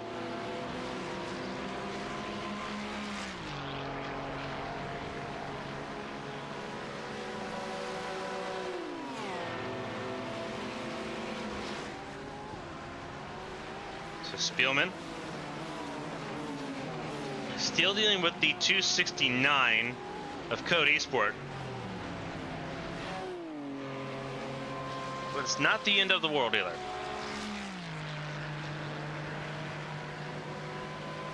A half hour in. Here in southern France, the European 24 hours underway well and truly. Outside of one incident with every car still running, we've not really had a lot of issues here to kick off this race. We had one incident between the 219 of Sim Race Sweden, Isaac Arvidsson, 7 of Focus Racing, and the 99 of Team FFSR. Every car still rolling in this field.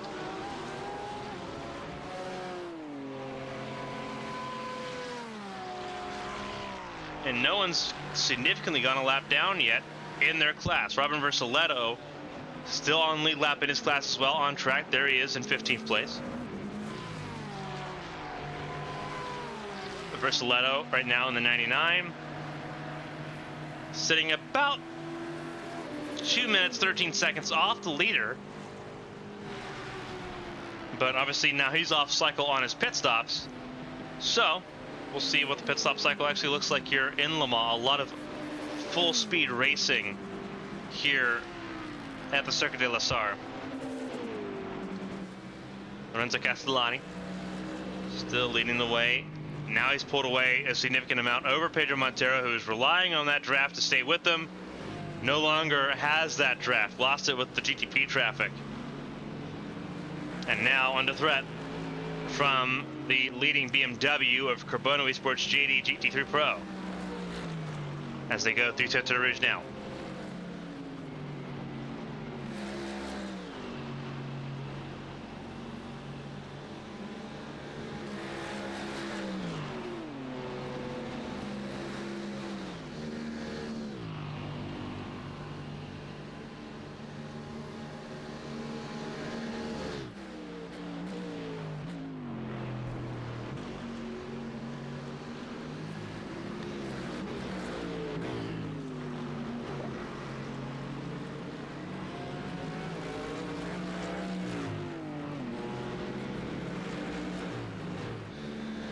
So you can see, still trying to hold on to that second spot at the moment.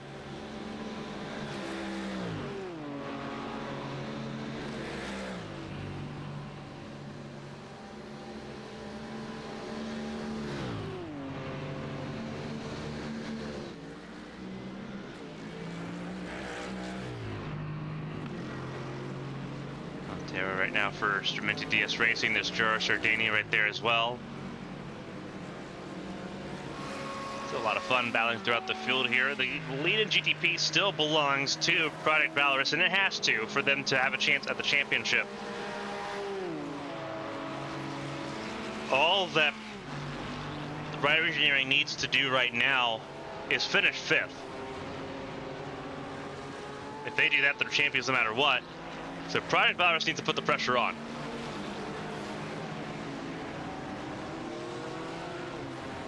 And you can bet that's going to be what happens here today. Across 24 Hours Racing, the pressure is going to be 100% on. Project Valorous has 2 cars in the top 3, which is impressive, with the 51 having the issues that it's had so far already today. A lot of technical issues on the 51 camp. St. Hodson, no, issue free right now. Trying to lead the way. Leslie Caspers leading by about 5 seconds over Norbert Thomas. Thomas, who has even more work to do in this race. The good thing about this race, I say it's a good thing about this race, there's only 40 cars. That's 40 cars, that's over 100 drivers in this race. And there's a lot of variables in that equation. 3 drivers, I believe, still in the Magic 055 camp. I don't think they've added to their crew. I think it's still Thomas and Avener, two of the leading drivers there for that car. Same thing with the 56, currently being piloted by Cone Garretts.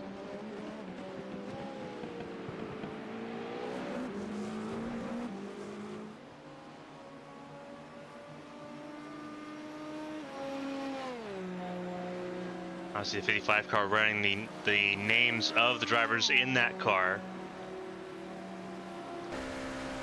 on the car.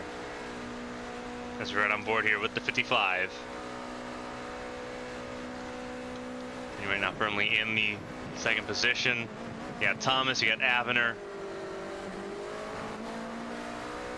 And Thomas obviously the lowest one on that list there, but you see all 3 names. That's what I was talking about there before. Balázs Rossi, the 3rd driver there, the Hungarian,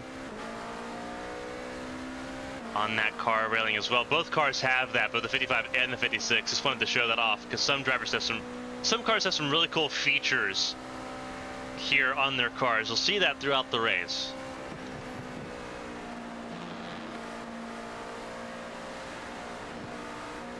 Right on board with Cone Garrett's 56 machine, going through Indianapolis and now towards Arnage.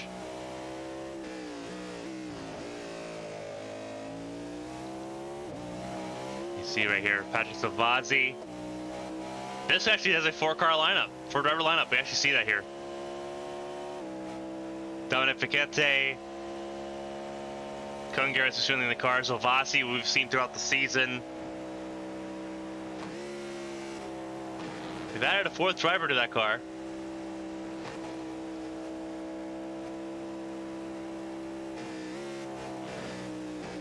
We've added the German Nicholas, I believe.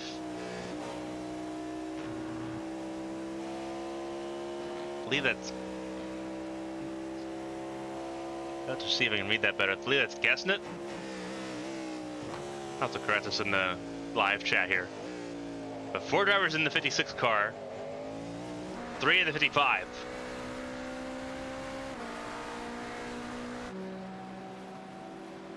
Thomas still second fastest though, to Wesley Caspers, who's continued to set fastest laps, a full second faster that time than Thomas.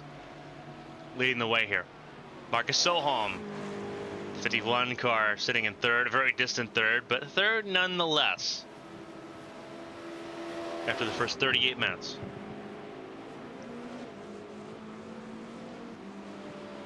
Last time out at Sebring, the 12 hours, 2 weeks ago. The pit stop range was about 45 minutes for GTP. It's been closer to an hour for the GT3s. We'll see how close we are to that with the higher speeds here in GT3 or GTP at the Circuit de la Sarthe. It is higher speeds all the way around. It's been, I believe the last time I checked, about 71% of the lap. You're a full song. And obviously that is a huge equation to factor in here in France across the duration of this event.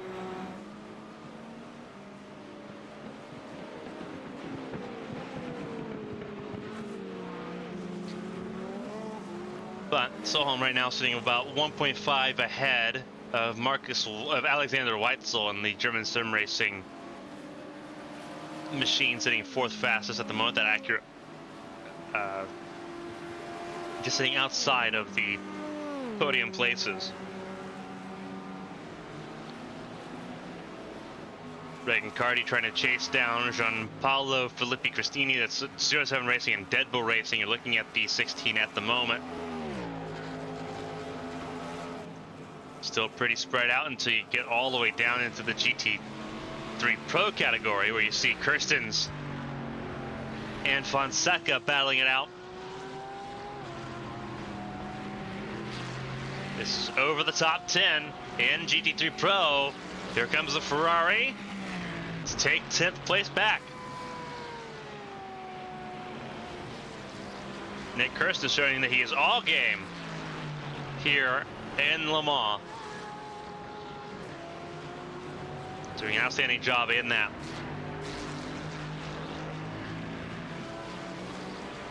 Fonseca now down to the 11th. That Mercedes, the 6th fastest Mercedes in the field.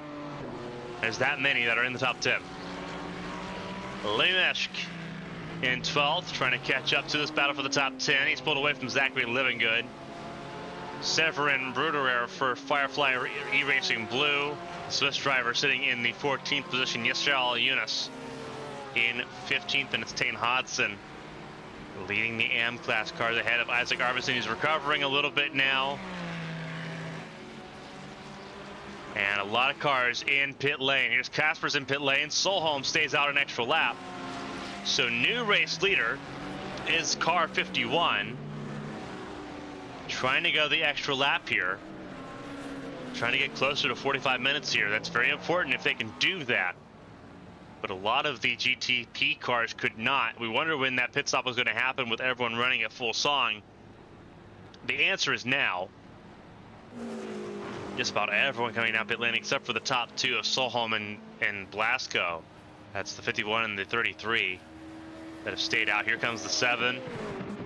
He was involved in that earlier incident but did not come down pit lane until now. You see a little bit of damage there on the nose of that 7 car. They'll have to try to get some of that repaired. That car having a little bit extra drag. And Versaletto, who's already come down pit lane once this race for Team FFSR, will get to stay out.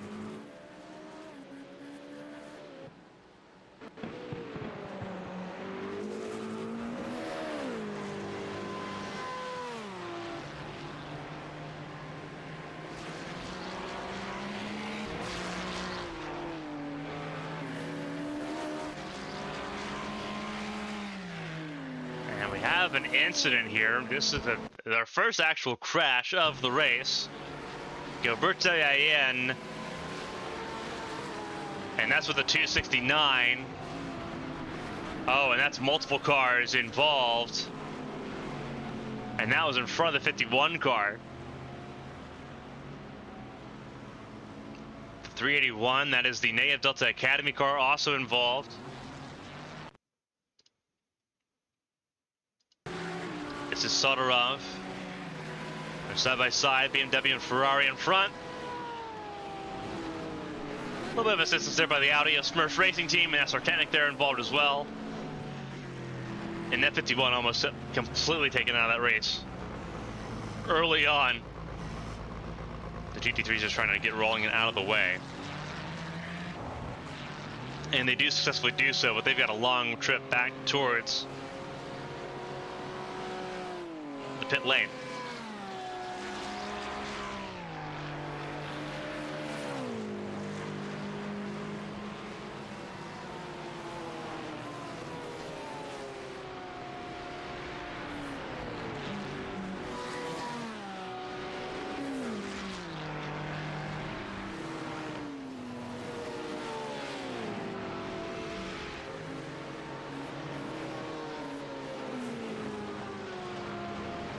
It's absolutely wild stuff there for the 51. He has to come down pit lane this time by, but we'll get right to that 45-minute mark that we were talking about that they had to hit at Sebring.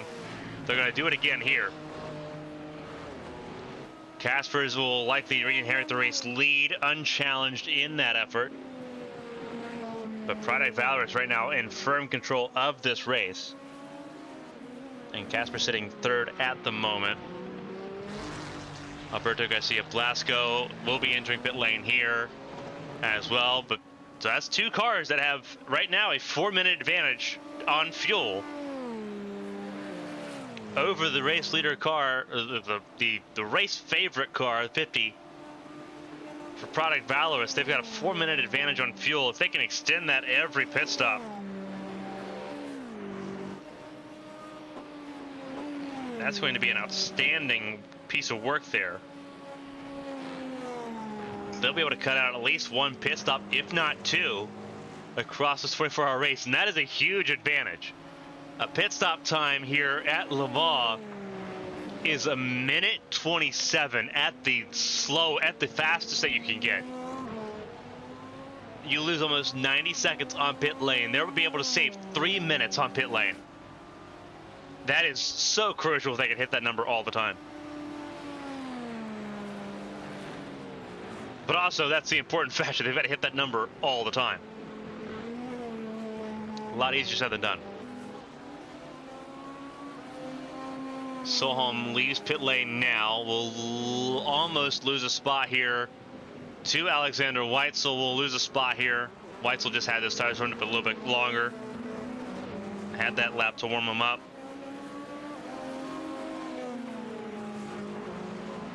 And all of it works. Weitzel in third. For German Sim Racing, they're looking for their first podium. They're entered this race negative on points, having earned a penalty in the last race.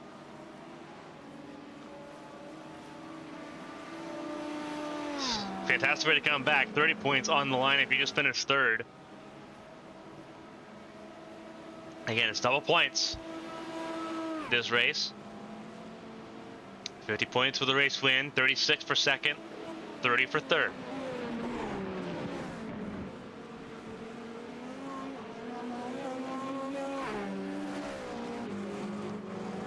Fifth place right now still belongs to Gianpaolo Filippi Cristini for 07 Racing GTP.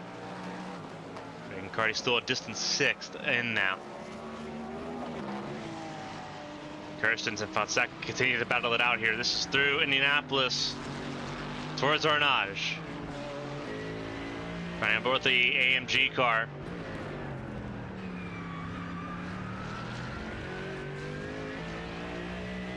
Fonseca, Canadian driver, behind the wheel.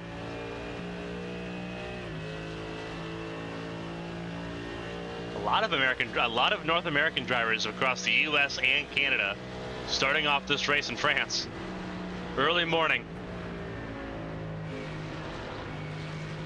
But Fonseca doing a good job of this again. GTPs have already gone through the first pit stops. Then would be we're expecting about 55 minutes when we see most of the GTP cars run in. We don't expect them to quite hit that full hour. But they can come close.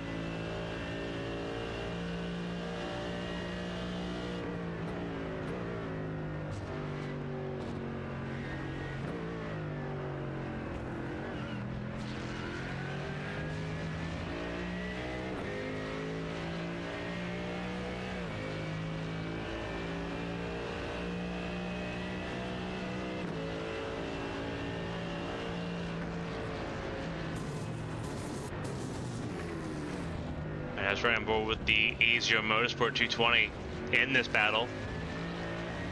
A couple really close battles in the field. We'll also have to jump down just a second. We'll jump down to Milo Spielman battling with a 269. Obviously, this group was involved in that incident that saw the issue there with the 381 and the 366. So they lost touch with Tane Hodson, but Spielman challenging the 269 for track position at the moment.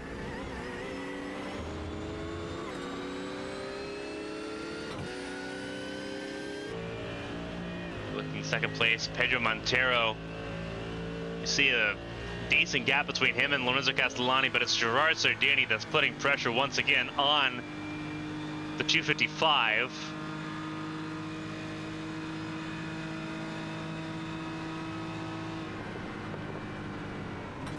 But there will be pit stops that have to come here in the next 5 minutes that'll really kind of change that a little bit.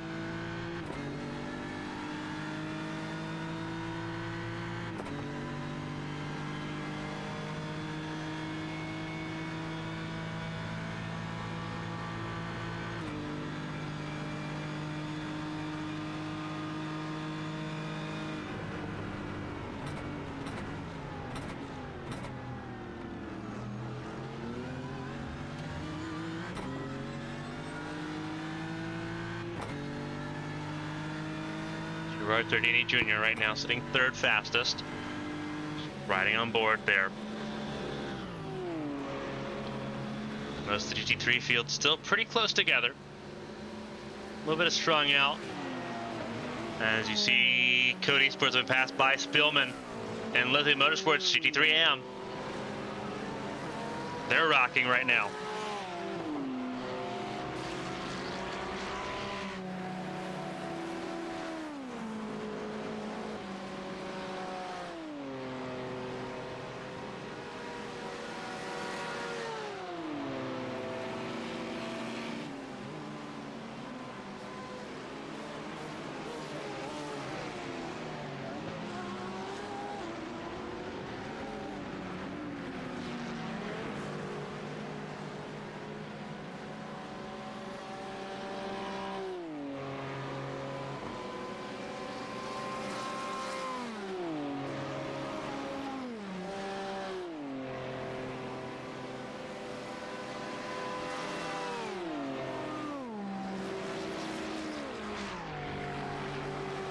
And we appreciate spending your time with us here this morning, this afternoon, depending on where you're at in the world.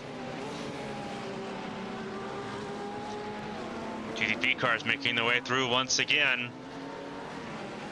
The second half of the GT3 field.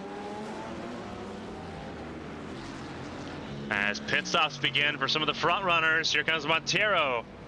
It's Strumenti DS Racing, Product Valorous Academy, Enosis Esports and Core Motorsports, and more in this lap. So some coming in before the 55-minute mark, some will be coming in next lap. Castellani will be one of those coming in later, as well as the 266. Everyone running down the hill here in Le Mans. Charlie Lynn Nilsson, RPM Racing, sitting in third.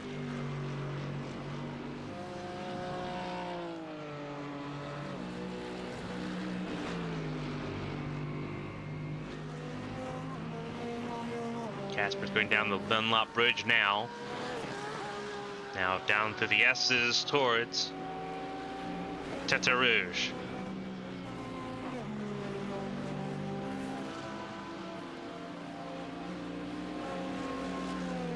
That's the 220 A0 Motorsport car.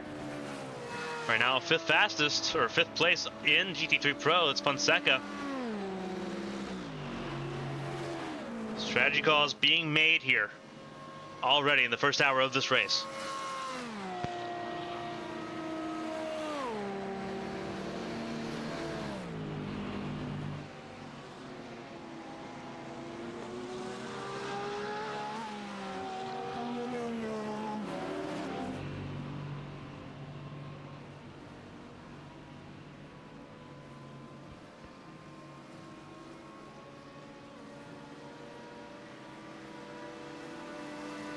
Casper right now leading the way over Norbert Thomas. Thomas is closing in though. The gap is now down to 2.3 seconds.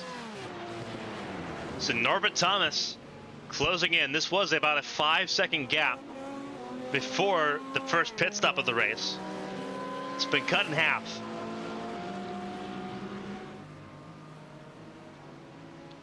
One would have to imagine with the 51 getting the overcut there and saving an extra 4 minutes of fuel. One would have to imagine at this point that the 50 may try to pivot to that strategy to cover it off, because it is a very viable strategy right now. Very, very viable to try to save 3 minutes on track. Thomas and Casper is the 55 and the 50. Started this race on the same strategy. There's still time for the 50 to pivot to a fuel-safe strategy here, which I would not be surprised if that's the case. We'll see if he comes in on lap 24-25. Would not be surprised if that's the strategy that they pivot to, seeing that it worked so well for the 51 car, who can cut an entire 3 minutes out of that stop.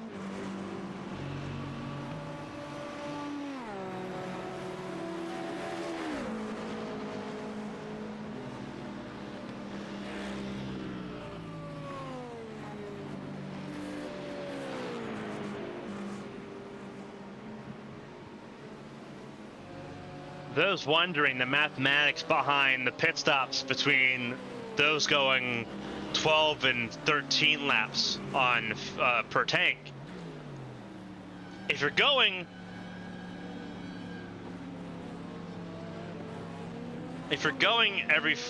by every 13 laps, right? As you see the leaders in GT3 coming down pit lane there. Right now, Casper's is on the 12 lap pit stop range. That is 35 pit stops here. Give me 1 second to just double check that real quick. Yeah, 35 pit stops in this race. In comparison, their teammate, the 51 car, looking at 32 pit stops this race. That is actually 4.5 minutes. So I actually gave a little bit less time than I thought I did. 4.5 minutes. That is for GTP cars, that is a lap and a third on track.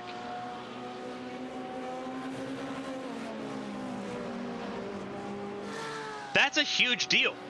That is 4.5 minutes in a field that after an hour has not really even been separated by a minute yet. That is a difference between winning this race and being a lap down and maybe outside the top 10 at the end of this. That is an enormous difference.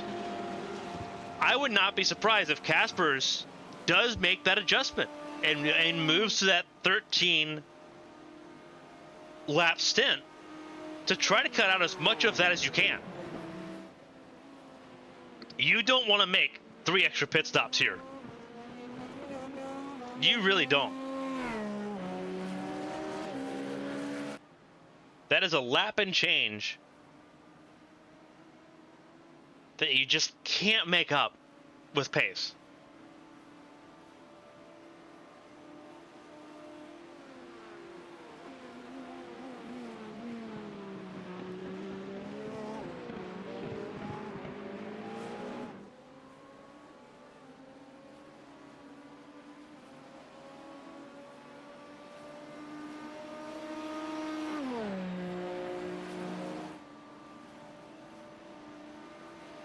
So Casper's leads the way. Castellani's still out in front in GT3 Pro after the first round of pit stops here, but everyone has made a pit stop.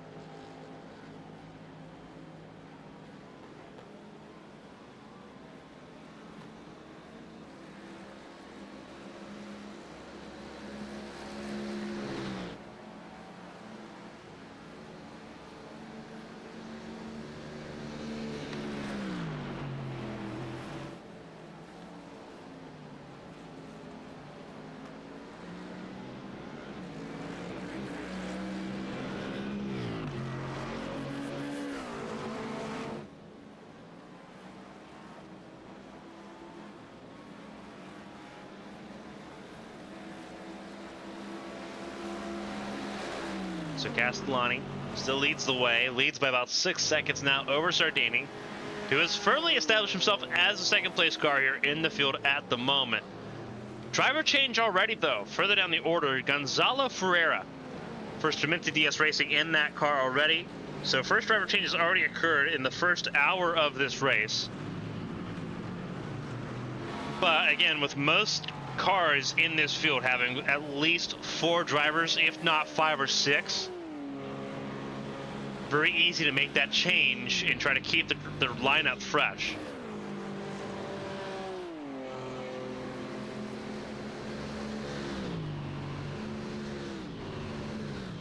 And they weren't the only ones. Rasmus Justond behind the wheel for RPM Racing.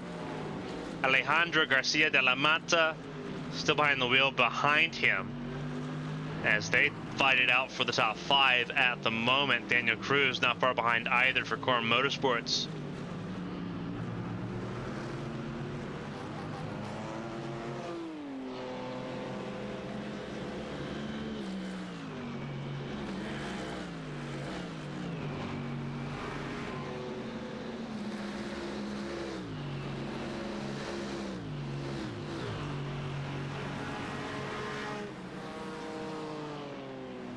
De la Mata sitting there. There's Daniel Cruz. That's one of the GTPs there. Kiko Lekai just a little bit further behind, rolling through the Porsche curves. Vladislav Shopov and Nick Kirsten's in the top 10.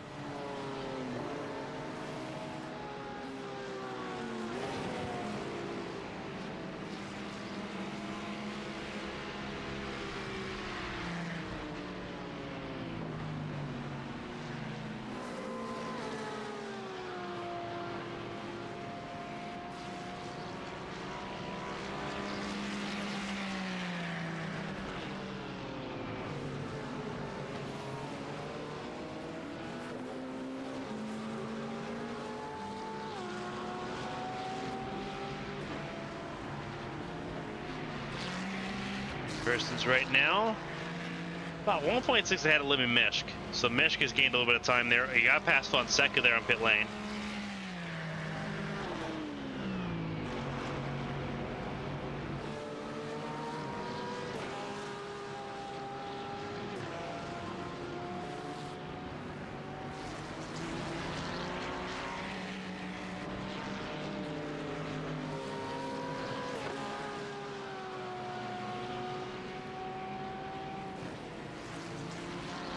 We've watched throughout the field here. We've been live for over 2 hours already.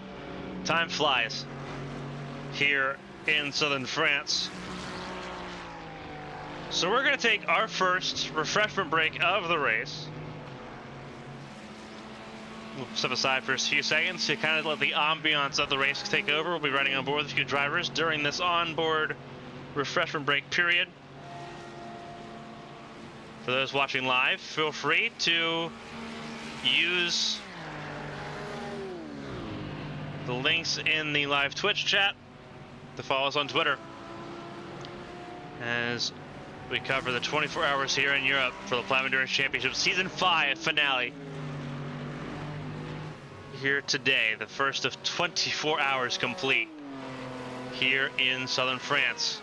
Welcome everyone to ABN's coverage. We'll be back after this short break.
Welcome back, everyone, for those tuning in to non-stop coverage here on ABN of the European 24 Hours. Back from our first freshman break of the race. But it's not without a little bit of controversy. Tane Hodson, a little bit of trouble. 323 having troubles here. And just snaps completely loose on him there.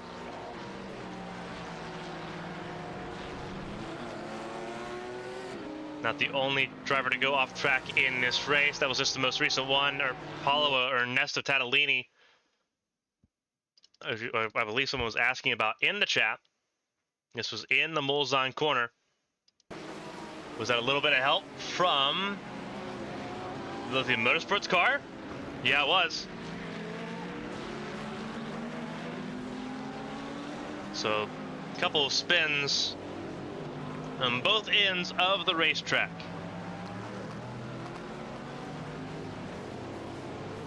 And that's where it gets sketchy there on the exit of the corner, and that's why I keep following that. Sarthe going to be protesting that with that car parked perpendicularly, trying to just rejoin the racetrack there. Code Esport, their race going from not great to pretty bad in the first couple hours of the race. RPM Racing sitting 6th place at the moment. I believe they are dealing, and that is with Daniel Cruz in Core Motorsports.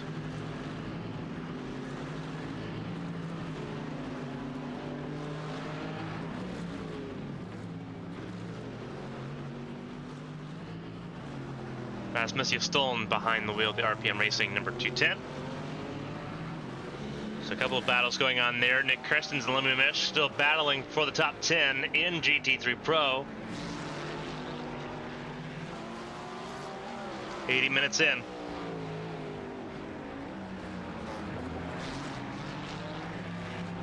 The race has been fairly quiet. We've had a couple of spins. We had one actual crash between GT3 cars. Everyone's still rolling for the most part. I have to double check here. I believe Sergio Vieira is the only car that's a lap down in the GT3 category. The 213 car, who we saw had to get damage from the 299, the Core Motorsport machine. Sorry, not the Core Motorsport machine. Wrong car. We're looking at the 269, the Cody Sport machine that Sarthe ran into there on the exit of the Mulsanne corner. They had to get some damage repaired, so Sergio Vieira not having a great time at the moment in that 213, but every car's still running in the field after the first 81 minutes. Wesley Caspers leads the way, managing the gap. 3.5 seconds is where we're at right now between the 50 and the 55. But overall, not a bad race so far. It's transitioned quickly into a strategy game in the GTP field. We talked about this before the first refreshment break. There is two different strategies right now in play. There is the 12-lap stints that we see most of the field on right now, and there's 13-lap stints. And that doesn't seem like a lot. One lap doesn't seem like a whole lot until you think about how many pit stops are in this 24-hour race. Those that are on the 12-lap stints will be making 3 extra stops across 24 hours. That is 4.5 minutes worth of pit stops that they're going to have to do extra.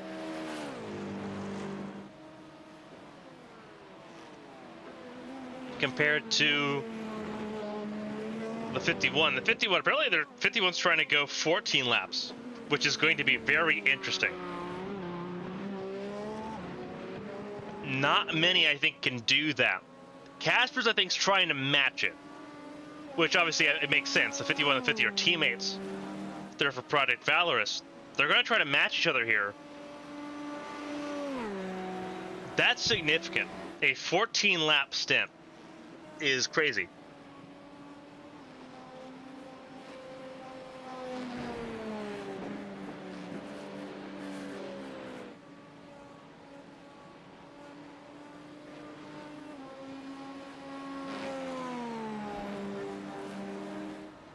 So if the 51 can hit 14 lap stints all race long, that is 30 pit stops. Everyone right now running the 12 lap stints are on 32 or 35 pit stops. Everyone on the 13 laps, like what we're seeing with, like what we saw the first stint with the XBD Racing GTP, the 33 of Alberto Garcia Blasco, they're on 13 laps. That's 35. That's 32 pit stops. So there's a significant play to that.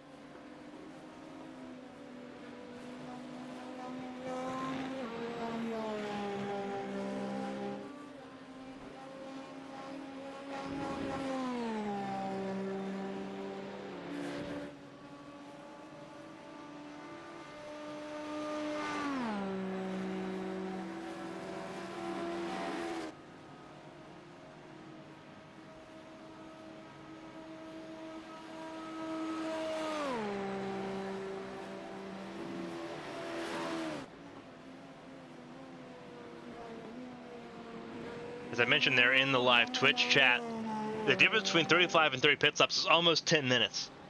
It's a 90-second pit stop all the way through. You see some drivers coming in on lap 25, so a lot of drivers pivoting to the 13-lap stints. Although technically this is still 12 laps because they came in pit lane on lap 24, which is how they count the pit stops. It's when you come into pit lane. Obviously, the actual timing line is after pit entry. But pit stops here for the field, they're coming in still on 12 laps. And we're looking at the 23 as one of those drivers that's on the 12 lap stints. That's 35 pit stops still.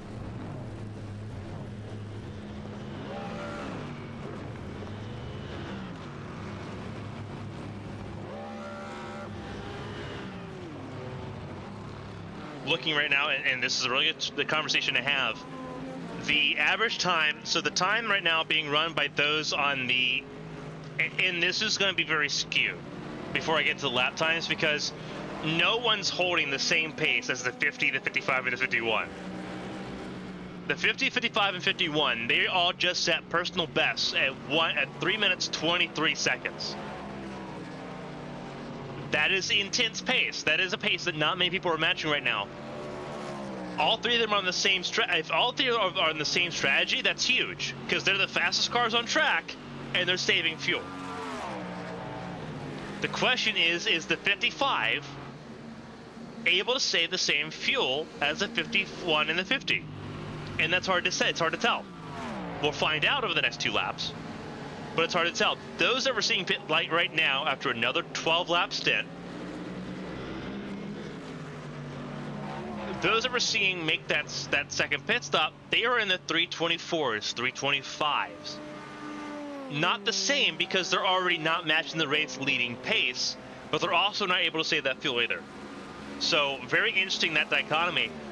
The top 3, if they're all on the same 14-lap strategy that they're all pivoting to, that's huge because they're at an unmatchable pace.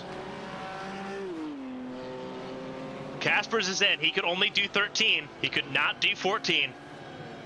Very important. So did Norbert Thomas. Thomas is in. Could only manage 13.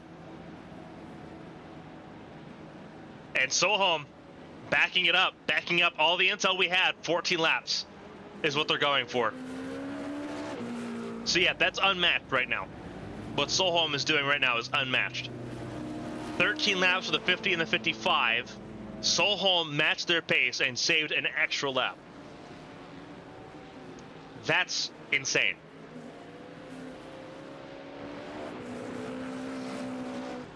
So Solholm, compared to the likes of the 11 and the 23, is saving about 10 minutes on fuel. Now, interestingly enough, Alberto Garcia Blasco, the XBD Racing GTP, right now is also on 14 laps. The gap between those on 13 laps and 14 laps isn't quite as severe. It's only about 3 minutes in the pit stop times that they're trying to save here over 24 hours. That's still significant for Alberto Garcia Blasco to keep them in that conversation, to be in the top 5 or be around the podium at the end of this race, if things continue to go well. So they're matching the strategy as the 51. They just don't have the pace. They're still about 2 seconds per lap shy of the 51.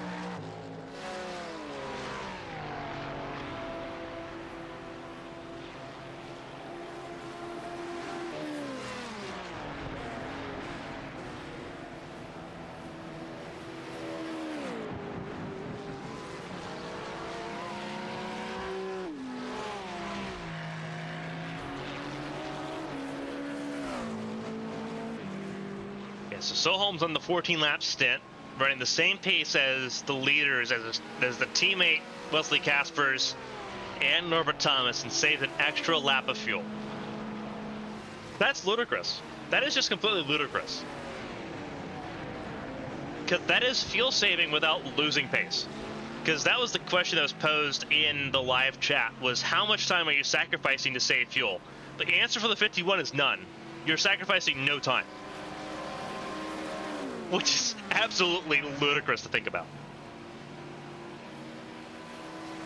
Soholm is a dangerous person to think about right now, the 51 car, which is completely interesting to me because the 50 is the one that should be on this strategy if you're wanting to secure and guarantee that race win, because the 50 is in must win right now for the championship. The 51 is out of contention for the championship right now, but could play spoiler on its own team.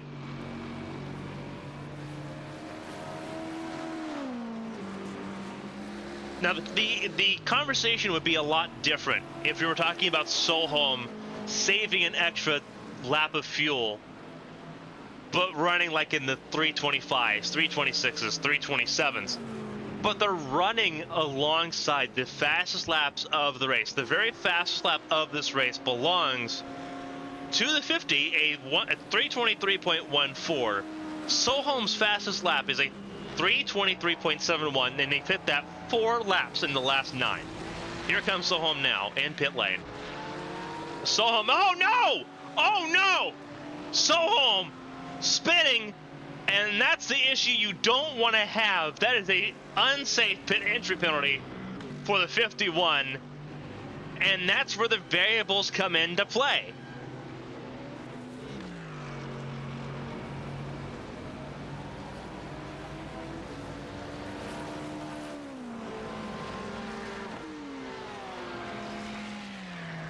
We'll see if this is an unsafe pit entry for the 51, but either way, this is going to cost them time. Very valuable and precious time. Blasco in pit lane, they had a good pit entry. We'll see. Following Soholm, this could knock them out of the top 3 viciously. And now they're going to have to stick to it. Driver change. Larson's in. The Scandinavian driver in the pit lane now for the 51 car. Driver change. There's Blasco getting to his box as well. So work to do. Caspers crossing start finish line to retake the lead.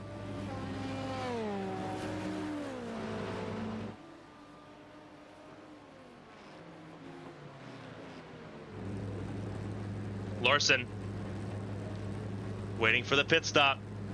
Car lowered off the jacks with the 33. Thomas in second. They've regained those positions. No penalty. No penalty for the 51. Somehow they got away with it. And they'll roll right back out. Dylan Bittman will also somehow not be able to get around the 51 like what they did in the first stint. So not only did they spin on the pit entry, but they stayed in third ahead of the 11, who did not manage to cover off the overcut to get back to third. That's how much time they made up, the 51 did, in that stint. They were able to have that mistake and still end up in third place after it, which is crazy.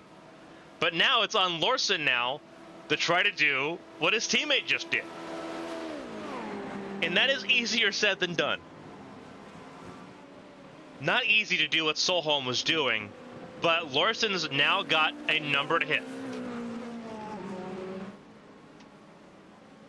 And this is where the variables come into play in full force.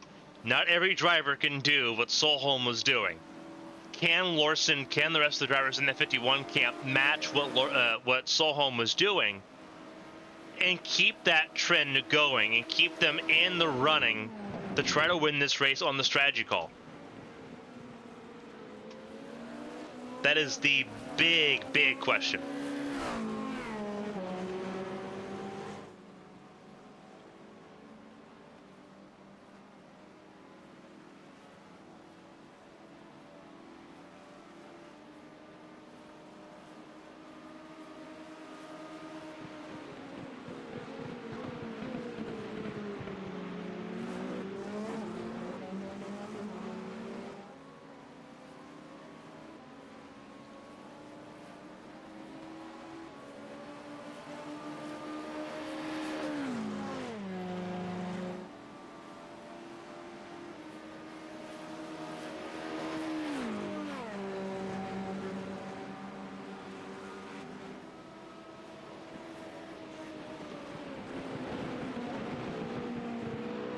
So Larson right now sitting in 3rd place, Dylan Bittman 4th for GermanSimRacing.de, Davide Favaro in 5th place still in the GTP category.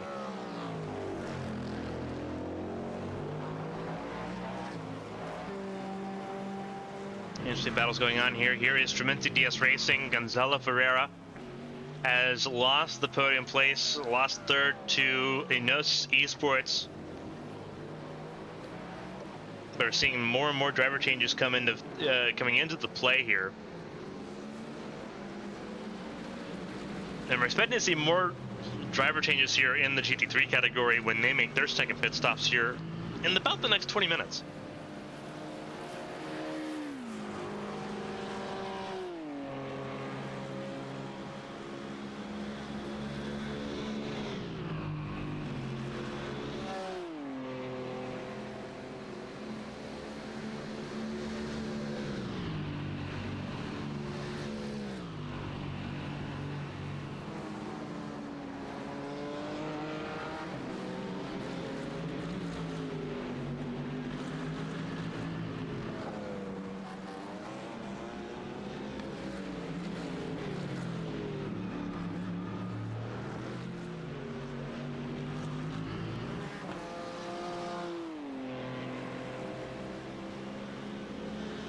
Ferreira sitting, trying to battle back against another Mercedes here for that 3rd position.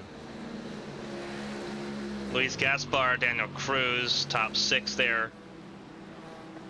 Looking at the top 7, you look at Kiko Lakai for Go Esports sitting in 8th at the moment, just outside the top 7.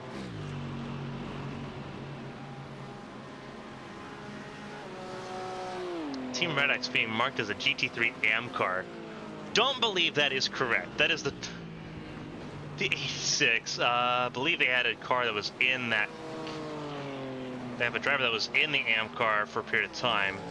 Let's see if I can locate that real quick. Yeah, it was Jonas Janum that was in the car previously.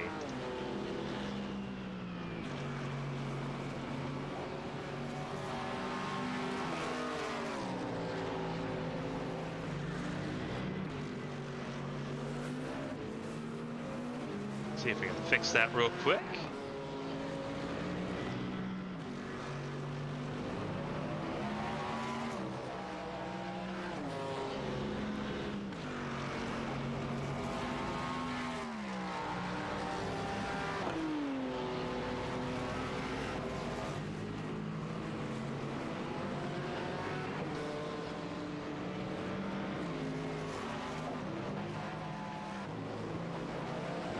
Still being listed as a GT3 AM car, which doesn't make a ton of sense. We'll try to fix that real quick.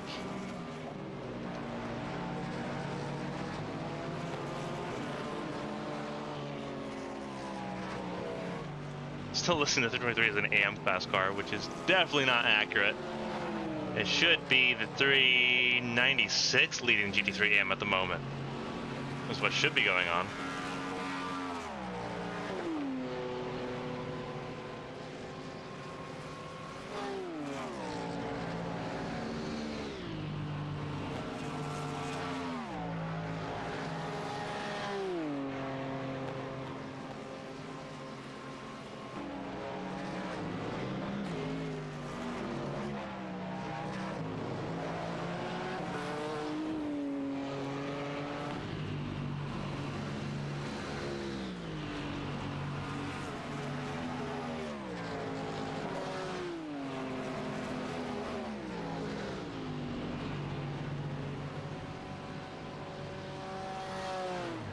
sure we get everything fixed here if we can. Because we'll make sure we have everything accurate here.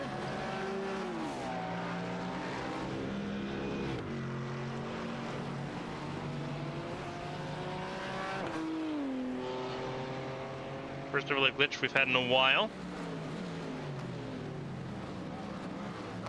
And still listening to 86 with an AM class car. I'm not sure why it's doing that now with Janum behind the wheel. Jonas Janum is the car behind the wheel of the 86 car right now.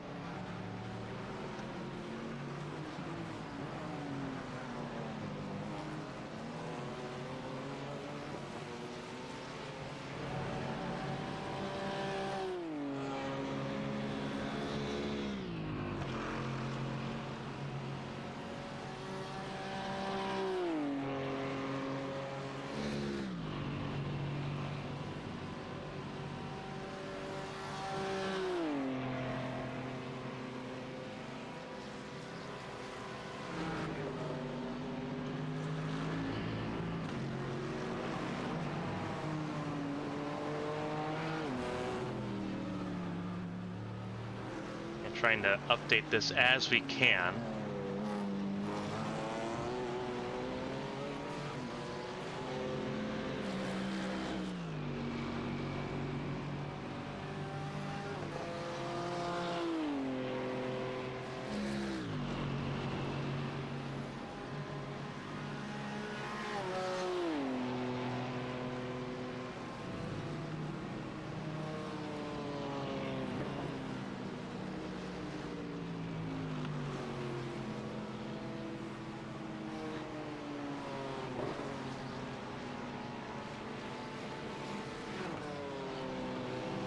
There we go. Got it fixed. Whew, it took forever. Team Redix saying they spun themselves across the nose of the Ferrari. We'll see if we can find that. Because we've had a couple of incidents happen here.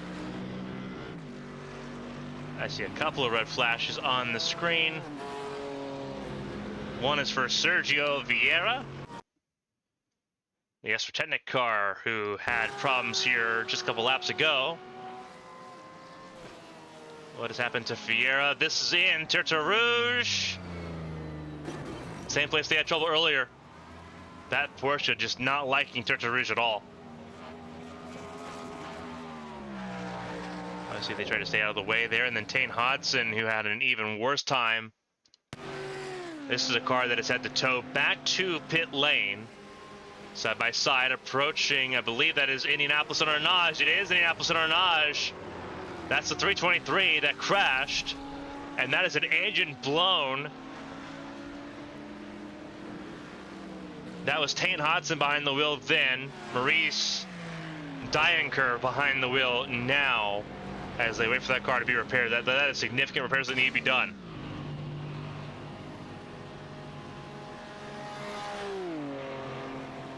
So first car with significant damage having to tow back to pit lane is the 323, now down in 40th overall. Interestingly enough, Norbert Thomas has overtaken Wesley Caspers. Magic arrow to the front of the field in GTP. As we're looking at the replays there's a change at the front of the field. Thomas has gotten ahead of Caspers, and now it's Porsche versus Acura at the front of the field in GTP.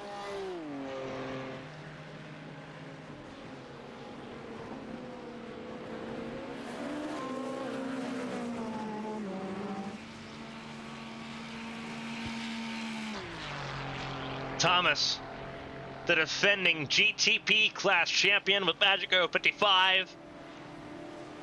Also in a must-win at the moment. Hendrik Ibsen in the number 76. The points leading Ryder Engineering Esports GTP, sitting in 8th.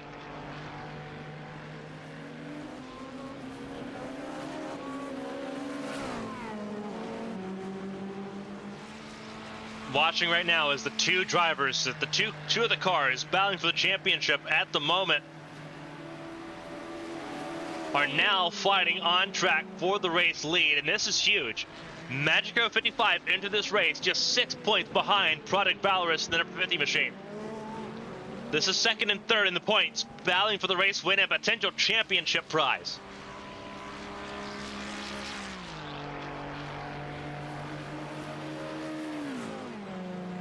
Huge moment here, with Thomas now leading for the 55 crew.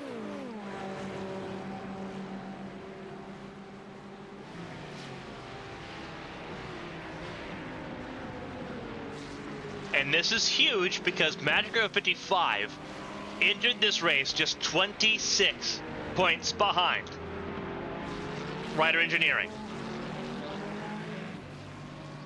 A reminder, a race win in this double points event is 50 points. Typically it's 25 points. It's 50 points here tonight. It's 50 for a race win, 36 for second, 30 for third, 24 for fourth, 20 for fifth. Ibsen right now sitting eighth.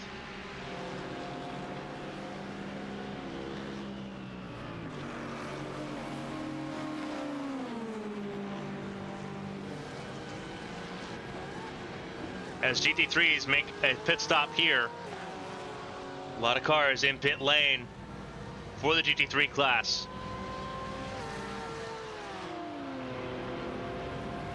Beginning that process with pit stops for GT3 as Thomas continues to lead the way at the front of the field in GTP.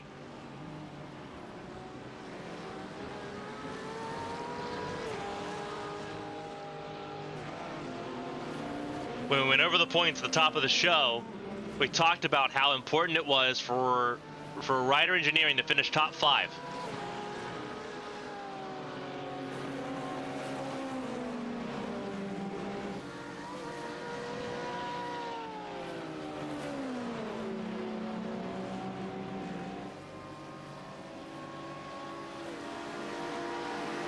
If Ryder Engineering finished top 5 in this race, then it doesn't really matter what happens with Thomas and Caspers, what happens with the 55 and the 50, because the 76 would do enough to beat champions.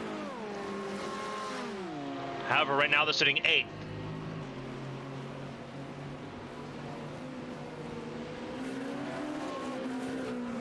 For the 55 and the 50, this is 100% a winner-take-all situation.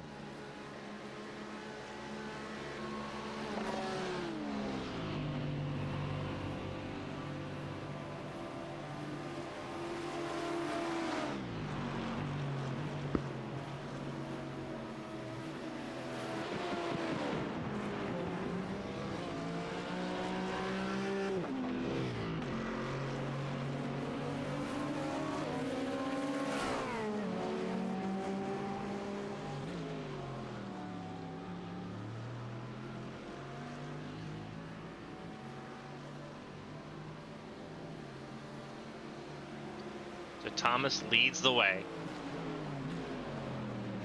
But again, it is a wild time at the front of the GTP field that is now, you want to talk about a pressure cooker. Here we are.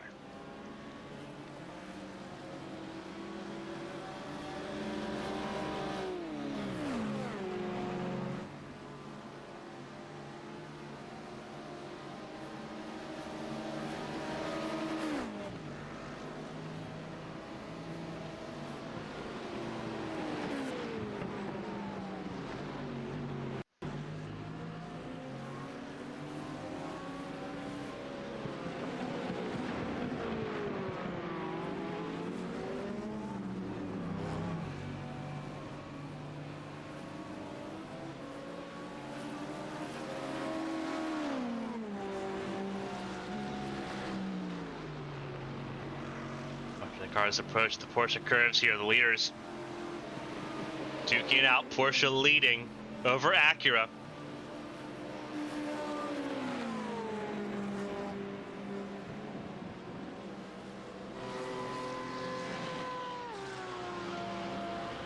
This is a lot of fun watching this battle between two cars, two teams in a must-win position.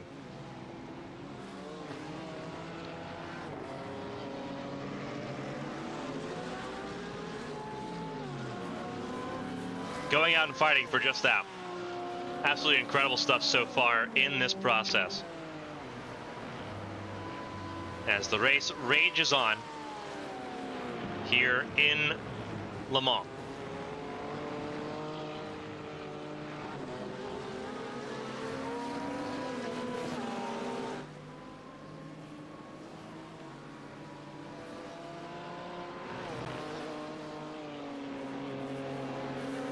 Thomas and Casper's 1-2. We're right on board with the Acura here. And I want to see if Casper's is trying to save fuel behind the 55 here.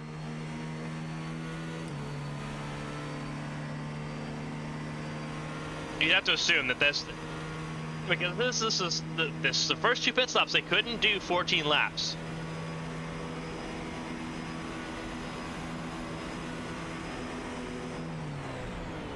Oh, they're saving fuel big time. A lot of lift and coast into the chicane.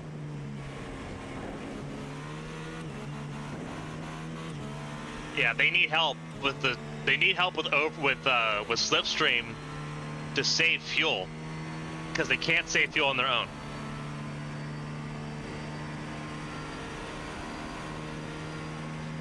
Reading between the lines, this is a public admission that the 50 cannot match the 51 without assistance. That's huge. Unfortunately, that puts the 50 in a situation where they need the 55 in order to try to be successful in their championship ambitions. That's painful, is what that is. Because it's only these two at the front of the field. They've opened a 30-second gap over third place. The 11 and the 51 holding each other up, battling here. Whereas these two still kind of going all out. Remember, the 51 is on a 30-stop race. We're riding on board with a team that right now is trying to make 32 stops.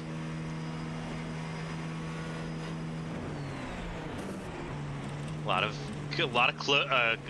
coasting right now for the 50 car as they try to get around the race-leading GT3 Pro car. That was the 201 that they just got around between Indianapolis and Arnage. Very interesting listening to the onboard there of the 50 car and how much they're trying to save fuel to try to match the 51, and they just haven't been able to do that.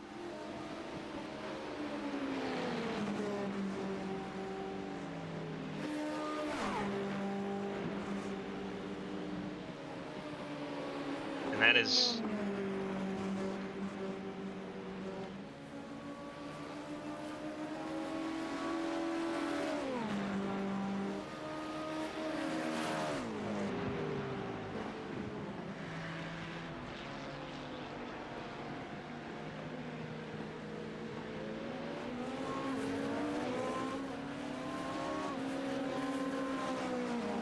so Casper's right now sitting in second place. Lorenzo Castellani pitting in the lead of GT3 Pro. Have to make the assumption that Gerard Sardina Jr. will also come in, and there he is. And that'll then pivot the attention to Rasmus Jostoland for RPM Racing as everything begins here.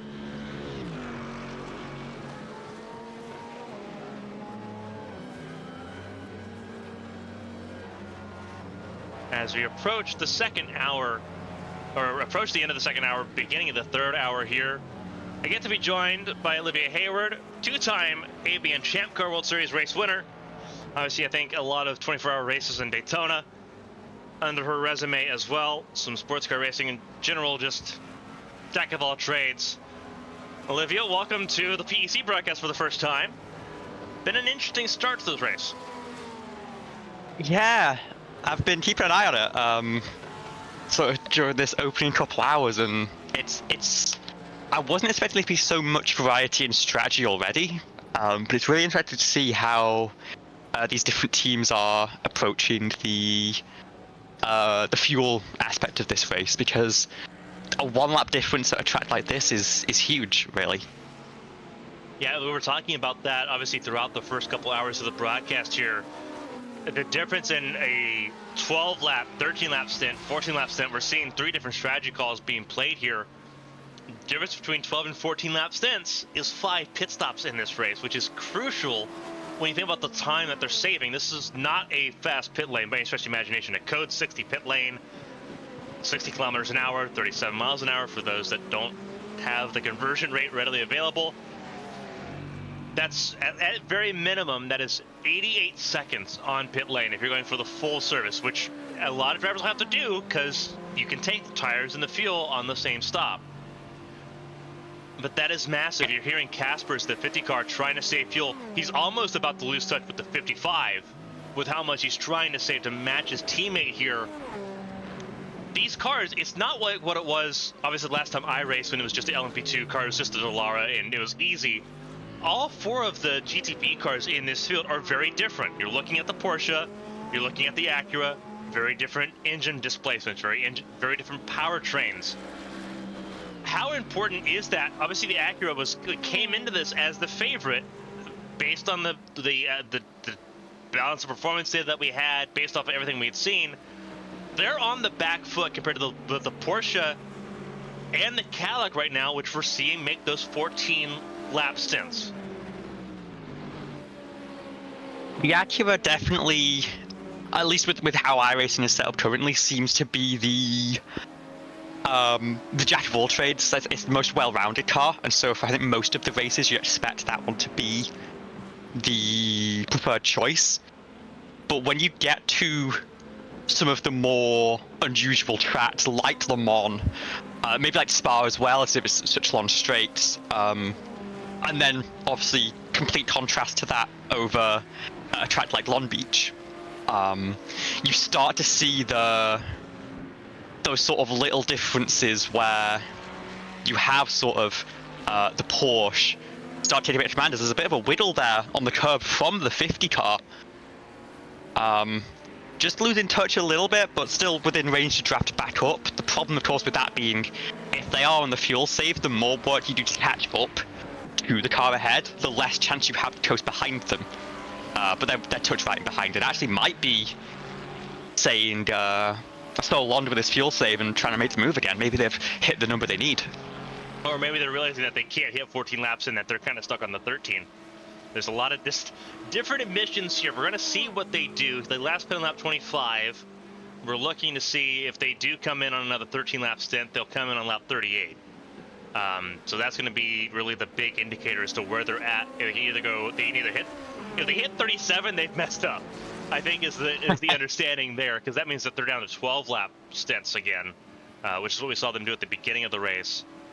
And again, this is all inter-team games right now. This is Daniel Larson, the driver that's leading the 14 lap stint game.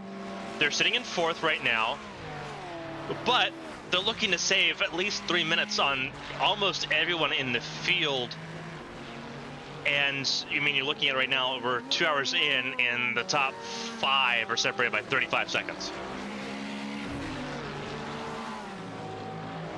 Yeah, and you're seeing down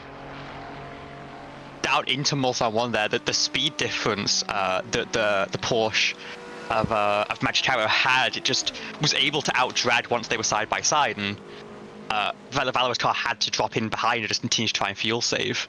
I'd be surprised if they end up falling to 12 laps again, because of course you have the pace lap that's going to take a little bit of fuel from the car, not as much with it being a non-full pace lap at Le Mans. But it's going to play a factor, and also you might have some teams that start to short fuel for that opening stint to try and get a bit of a jump and then put themselves on whatever strategy they want to choose. So I expect 13 laps from now on, but it's really impressive the gap that these two have pulled so far. Just the gap between 2nd and 3rd is about as big as the gap between 3rd and 9th right now. So a very tight battle for the podium, but unless some calamity happens, and there's still 22 hours for it to happen, these two are having a really good duel up at the front right now. Yeah, right now it's Thorwart Thomas, the defending champions in GTP in the Platinum Endurance Championships, trying to go back-to-back as world champions in the class. But you have Project Valorous that wants to go and get their first championships as well. These two cars, they battled each other quite hard last season. This was Project Dynamic Green, that is now Project Valorous. These two very familiar with each other. These two cars, these two programs know what it takes to be successful. Magic Arrow again reached that summit at the expense of the Valorous number 50 last season. We're trying to defy the odds here, and again, for these two, it is winner take all. There's a 6-point gap between them. It's a double points race. It's 50 and then 36 points. That's a 14-point swing just with where they're at right now. So Casper is definitely needing to play a little bit more of the strategy game to try to figure out a way around. That does leave the question, if you need the other car to save so much fuel, what happens if you're left without them at some point? I think the main thing is you either try and oversave while you're behind them, because you are going to get offset eventually if you're taking different stint lengths. So you can try and save a little bit extra while you're sat in the draft to then give yourself the option to burn a little bit extra while you're on that overcut or that undercut, whichever it may be. And then, of course, as you get later in the race and you start to desync completely, that's the point where you start hoping that lap cars start coming into play. For example, there is just a few seconds up the road, the Carbono Esports car that I believe is close to going one lap down. And so you don't want to be sat behind them if they're off pace, but if you can use them for a touch more fuel save before completing the move to lap them, it's any opportunity, really.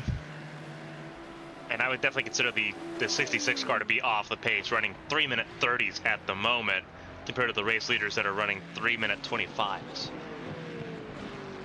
Yeah, they had a 3:28 a couple of laps ago, and in an earlier stint, I believe, or earlier in this stint, they were running a 3:27. But clearly something suboptimal before in that car, and even at their fastest, they are a couple seconds off what these leads are doing as well. So there was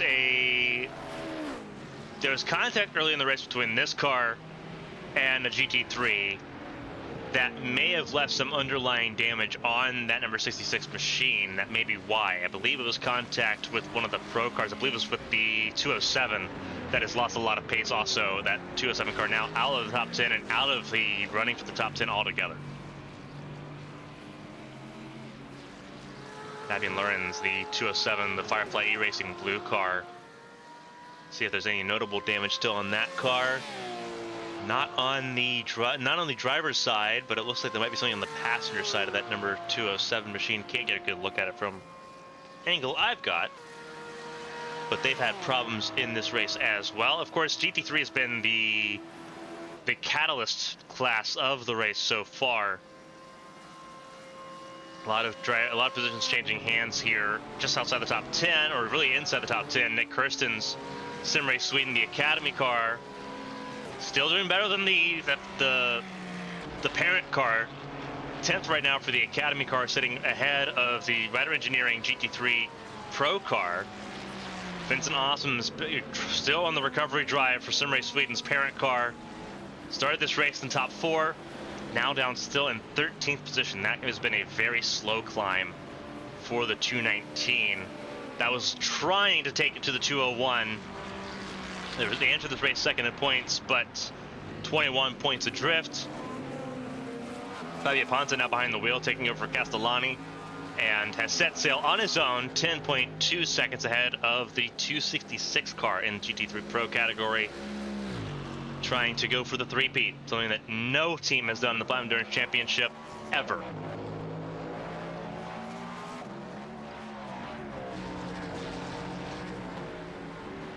Meanwhile, looks like a GT3 AM car, AM class, it looks like Unlucky Luke Racing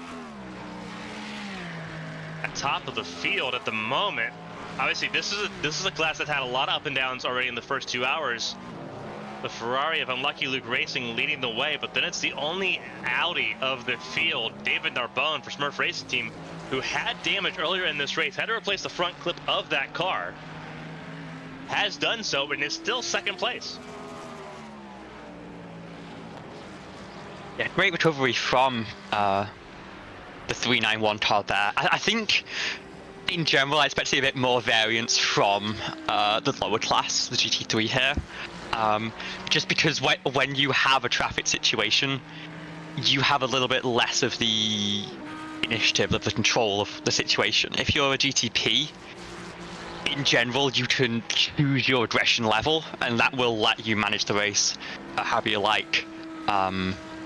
Whereas in a GTD, you kind of have to take whatever's thrown at you, and so you can expect maybe a few more instants to come to the top of the GT3 field, whereas in the GTP class, you expect the leaders to be the ones who know how to navigate the traffic safely and who can sort of control their own destiny and have the duel between themselves. As the Valorous car that has a 3-second lead over the Magicara 55 car. I think maybe a slowdown at Tetra Rouge being the culprit of that, and as we all know, slowdowns at Le Mans can be pretty brutal to serve. Yeah, it can be absolutely brutal to serve there. Obviously, the 399, Drew Glover behind the wheel. We have a little bit of latency going on here for some of the cars, but the 399 is one car that we can see. Wonder if it's a connection issue with the server. Obviously, the server's based out of Europe. For the most part, we can see the American drivers. Let's see, Zach Livingood, a little bit of latency there for them as well.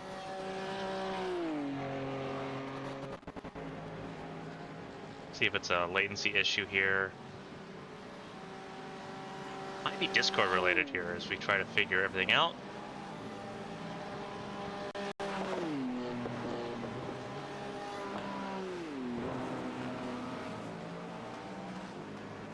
Seems to be fixing itself a little bit better now. Yep, it was a latency issue with Discord, which is how we're doing the commentary.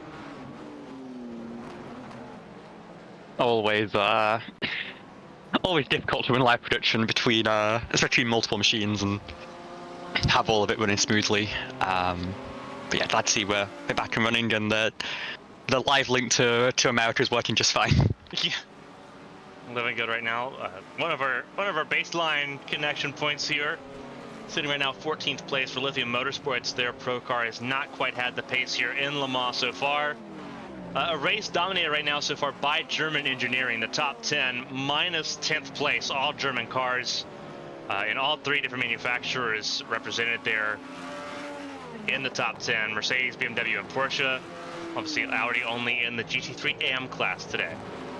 As here comes the round pit stops for the GTP class. And that includes the leading points car, the 76. In pit lane, Hendrik Ibsen. And this is again on the money, 12 laps for these cars coming in pit lane now. So again, 3 strategy calls wide open right now, 12, 13, and 14 lap stints, and they're going to have very different outcomes. Yeah, and for right now, it seems like the 12 lap stint really isn't working out for this Right to Engineering car. Started in 5th, but is now down outside of those positions, and with the double points on offer and their 2 main competitors being 1 and 2 in the championship, this could be a very costly strategy mistake if the trend continues as it is. They were running sort of slower on pace, even with the lack of fuel save. So they're sort of letting the cars ahead run their course. I'm just hoping that it does come back to them as the race continues. Obviously, Casper's back in the race lead, that 55 having a slowdown there. 3 seconds now the difference, but now Casper's, who is trying to rely on fuel saving to try to make it to 14 laps, will have to go through the rest of the stint without it. Running now ahead of Thomas by 3.2 seconds. Thomas is gaining, which I think is probably self-explanatory there. Larson up to 3rd because, again, the 11 car on the 12 lap stint. Larson's on 14 lap stints at the moment. Huge variance here A lot of 12 lap stints going on. It's the number 7, the 52, the 56, the 86, all on 12 lap stints as well. So most of the field is on 12 lap stints, which is very interesting. It's only a handful of cars that are on 13. It could be a decision of setup as well. One of the very interesting things about Le Mans is that it's such a varied track, and different aspects of the car setup are important at such different places. You've got the Mulsanne straight, where you really want to have the car as trimmed out as possible and as much top speed as possible. But then also the fast, high-speed Porsche Corvette curves, where you really want as much downforce pile on the thing as possible. And so you can have different cars going for different setup philosophies. Some going for a higher downforce trim, some going for lower. And higher downforce will make it harder to save fuel, because any downforce you generate comes in the form of drag, whereas a lower downforce car that's designed for performance on those Mulsanne straights is to have an easier time stretching it to 13, maybe 14 laps at times, because it's going to be more fuel efficient down there. We're going to figure out here who's on what. We're on lap 38. So I think, yeah, if they come in this lap, then they're on, yeah, they're on the 13 lap strategy right now. Right now is how things look. So right now they're on pace where they want to be, coming at the end of lap 38 if they do come in. Cardi comes in. So that's the 16 car, and pit lane now. We'll lose some more spots.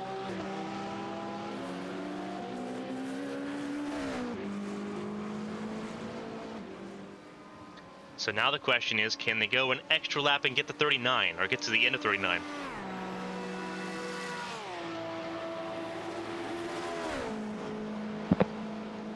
Which cars have we seen pull off the 14 lap stint so far? The 51 and the 33 are the only two that do it successfully.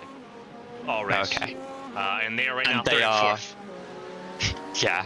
So definitely holding well against the sort of the main peloton of this field, but it seems like the 50 and the 55 have a little bit extra compared to anyone back there. That means that for them it's probably worth the additional push and only taking it that one extra lap, just to make sure to get maximum pace out of the car whenever they can. Though of course it's a 24-hour race, and all of these teams do have multiple drivers, some of which may be at very different experience levels, and I think one of the places you will notice that quite a lot is on the fuel savability of these drivers, because when you're saving an additional sort of 10% or more to extend by a lap or 2 laps at Le Mans, it requires so much focus on knowing where the lift and coast is, which corners you can maybe avoid using the brake and just coast through. But it requires so much attention at every moment that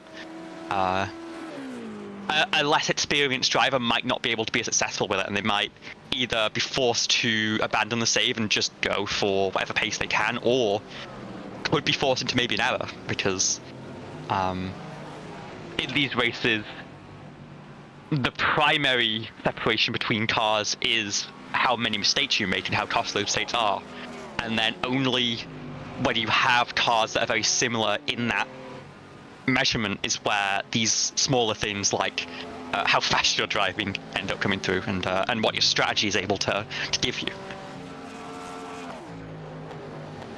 Now we're looking at one of the closest battles right now in the GT3 category. Tom Sachetto and RPM Racing trying to take on Core Motorsports, the 210 and the 299. Likewise, we got a 3-car battle here between, I believe that is Svatoslav Shopov, Nick Kirstens, and Lemmy Mishk. The 278 of Native Delta by Simgear, Nick Kirstens in the 218, the 276 Lemmy Mishk, the Ryder Engineering GT3 car. Ryder Engineering off their A game at the moment. Not having a lot of success in either the GTP or GT3 class at the moment, with Mishk in 11th, outside the top 10 altogether. Definitely struggling here just to try to get around the Academy car for Sim Race Sweden and the Native Delta by Simgear car, who's also had a rough season so far. just trying to end off with a consistent note here, trying to be in the top 10. But these three very familiar with each other, having raced together last season, sharing some time in the AM category together. I was on board with, I think, this battle a little bit earlier. So I noticed a couple more 2-3 car tandems in the GT3 class compared to the GTP. I wonder if that's maybe a function of the pure combustion that these cars run, as opposed to the hybrid system of the GTPs, allowing them a little more freedom on how they choose to save fuel. Whereas for these cars, it really is crucial to be in the draft, and in some cases even bump drafting to work together and hold ultimate pace while burning as little fuel as possible. So could be a little bit of teamwork here, just to try and, even if it's not to extend an extra lap, if you can fuel save behind another car and save half a lap, that will be a couple seconds less fuel to put into the tank at your next stop. And if you stop aligned, that can give you the edge and let you jump them onto exit and then waltz away from there. As we were talking, we did see the 50 and the 55 come down pit road for their third stop of the race, so that is another 13 stint from those two cars, and it looks like that is the rhythm that they are planning to continue throughout the rest of this race, or at least the opening portion, because of course the other thing that will affect fuel burn and therefore fuel save options is the conditions. Right now, not a particularly hot track, up at 29 Celsius in a 21 degree air temp, 4:30 local time here in France. But once the sun starts to set and we enter the nighttime hours, the track's going to get faster, and it'll mean at full push you're carrying more speed and you're spending more time on the throttle and burning more fuel. So it makes the fuel save a little bit harder and full push a little bit more enticing with the extra pace you can extract from these French roads. I see a very long lap here at the Circuit de la Sarthe here in southern France. Keeping an eye on this battle around the top 10, as Shopov has fallen now to being the one outside the top 10. Mishk and Kirsten's getting around. Battle's still going on, physically sitting at the front of the field. Driver change at the front as the GTPs all made their stops at the end of lap 38. They all did not make it to 14. Now, interestingly enough, Daniel Larson, 51, also did not make a 14-lap stint that time, made it 13. So already seeing a difference there between, obviously, what was done earlier in this race when Marcus was in the car compared to where Larson's at right now in comfortability in that car. Not able to match that fuel save ability, but a lot of driver changes at the front of the field. Erwin Liskowski in the 50 car now. We've seen him on occasional appearances in the 50 car. Tarosi, the Hungarian driver behind the wheel of the 55 at the front of the field now. So a lot of driver changes now in effect. Looking to see if anyone's not made a change yet. All the GTPs have made a driver change at this point in the race. Looking at GT3 Pro, the 266 has not yet made a driver change. The 253 has not made a driver change yet, because that's Sardini and Gaspar in those cars still. Lemmy Meshk and Kirsten still in the 218 and the 276. Shopov still, as Liskowski is coming down pit lane again. Oh no, is that a drive-through penalty for the 50? What's going on with car 50? Let's see. There's a black flag for something. I'll have to check back to the pits from the previous lap to see what the cause of that was. I see nothing on entry. I'm wondering if it was failing to activate the limiter on the exit, maybe. I'm going to look to see if we can find race control. Race control is going to give us some information on this real quick. No reported drive-throughs. This is not a drive-through. This is an actual stop and hold. And that was a 17-second stop and hold. Yeah, I've just gone back to the replay. As they made that driver change, oftentimes iRacing a little bit tricky on when you hop into a new car. It doesn't quite save the settings from the previous driver. One of those can be the pit limiter, and it looks like the new driver of the 50 car just failed to put the limiter on and crossed the exit line at 75k. Ooh. And iRacing saw that and decided to bring them back down, so that's going to put them right back into that peloton, and they've Magic Arrow a huge 30-second lead over the field right now. Yeah, that is enormous at the moment. That is an enormous difference, obviously, because now it puts the 50 and the 51 together, which is not where they want to be, to say in the very least. They do not want to be this far back. Yeah, it maybe gives them some options to try and strategize their way back towards the front, maybe using one car as a little bit of a tow, if you decide to sort of sacrifice one for the other, but I can't imagine that's what they came into this race wanting to do, and it's very difficult to actually negotiate that as a team, because every racing driver wants to put their best foot forward and do the best they can for their race, and I'm not sure the 51 will be jumping at the opportunity to go off their strategy to help out the sister car. Especially when they were trying to play spoiler, yeah. But the 50 needs something now. They need something to befall the 55, or they're gonna, or at the very least, they're gonna need to spend the next 21.5 hours clawing back that deficit. Because these two cars have been very clean so far, and those are the small differences that will make a difference if you otherwise keep your nose clean. Now, and this could all end up being 4-0. The reason why I'm saying this, we're looking at the driver's center of your screen. Hendrik Ibsen with Rider Engineering, 6th place at the moment. If this car, the 76, finishes 5th or better, they're champions regardless of who wins. They are one position away from that at the moment. And their heavy hitters have not gotten into this car yet. So that's a concern to keep an eye on as this race progresses. This is not going to be easy by any stretch of the imagination, because we did get information shared to us regarding some of just what it looks like in the field. Let me see if we can get this. So the 76 has an ace up their sleeve.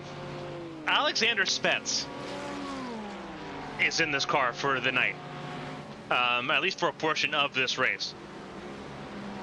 Alex Spence is a Porsche esports driver. He's got a World Championship license. That is a luxury not a lot of drivers have right now. And Rider Engineering is pulling out all the stops to try to make sure they get a championship that they were denied 2 seasons ago and never had a chance to really go after because they didn't score a single point last season. So we know there's at least 4 drivers in this car, because there's Jan Korbs, who we know is quick, Josh Tucker, who started the race, Hendrik Ibsen in the car now, and then Alex Betts, who is going to be in this car at some point during the 24 hours. That's a huge, huge turn of events there for them, and they're already almost where they need to be to just secure the title. At the moment, they are 13 seconds away from Favaro in the 07 race car, the 23. And the 23 is with now the 50 and the 51. For Project Valorous, who finished second last season, this is a nightmare scenario because they're stuck at both ends.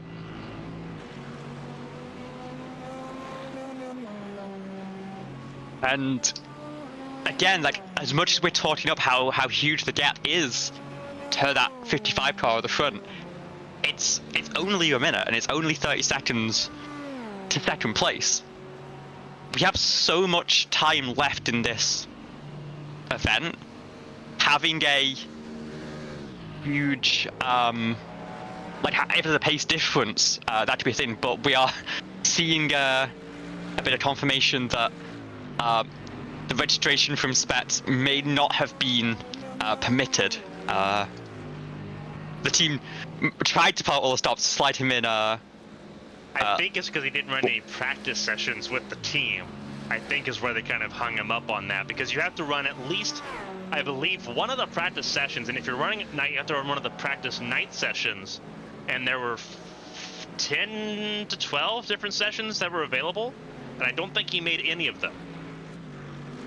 There's also, it seems like, a requirement to publicly post any changes to a lineup which may have been breached. And so yeah, one of those tough calls. The series races having that sort of big name would be a huge boon to the series, but you've also got to make sure that all the rules are followed and that no team feels disadvantaged by any sort of misstep in the rules. And so the situation to be to leave it as it is, and I'm sure Vital Engineering have plenty of other drivers who are going to do everything they've got to try and close that gap, because you don't make it to the top of the championship by accident. No, absolutely you don't. And obviously, we've not seen Rider Engineering's fastest driver. Obviously, Jan Kors, we know, will be in the field. It will be in this car later on in the race. He is their fastest driver. He's not appeared in this car yet. It's been Tucker that started the race, and now it's Ibsen right now in the car, the third driver that we've not seen very often. Typically, this is a two-driver effort in this car. Obviously, they've got 3 drivers now. Same with the 55 car, which has 3 drivers in it. But they are right now in the midst of it, and again, they still have an ace up their sleeve with Jan Korps, who has been hard to match throughout the field. He's not appeared yet. He's not expected to appear before the 4-hour mark.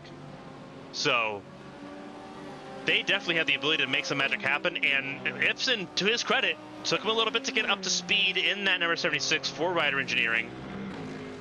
But now that he's getting up to speed here, now he's gotten a little bit of the rust knocked off, he's pulling times right now that's closing him in on everyone but the 55. Tarosi is hard to match at the moment.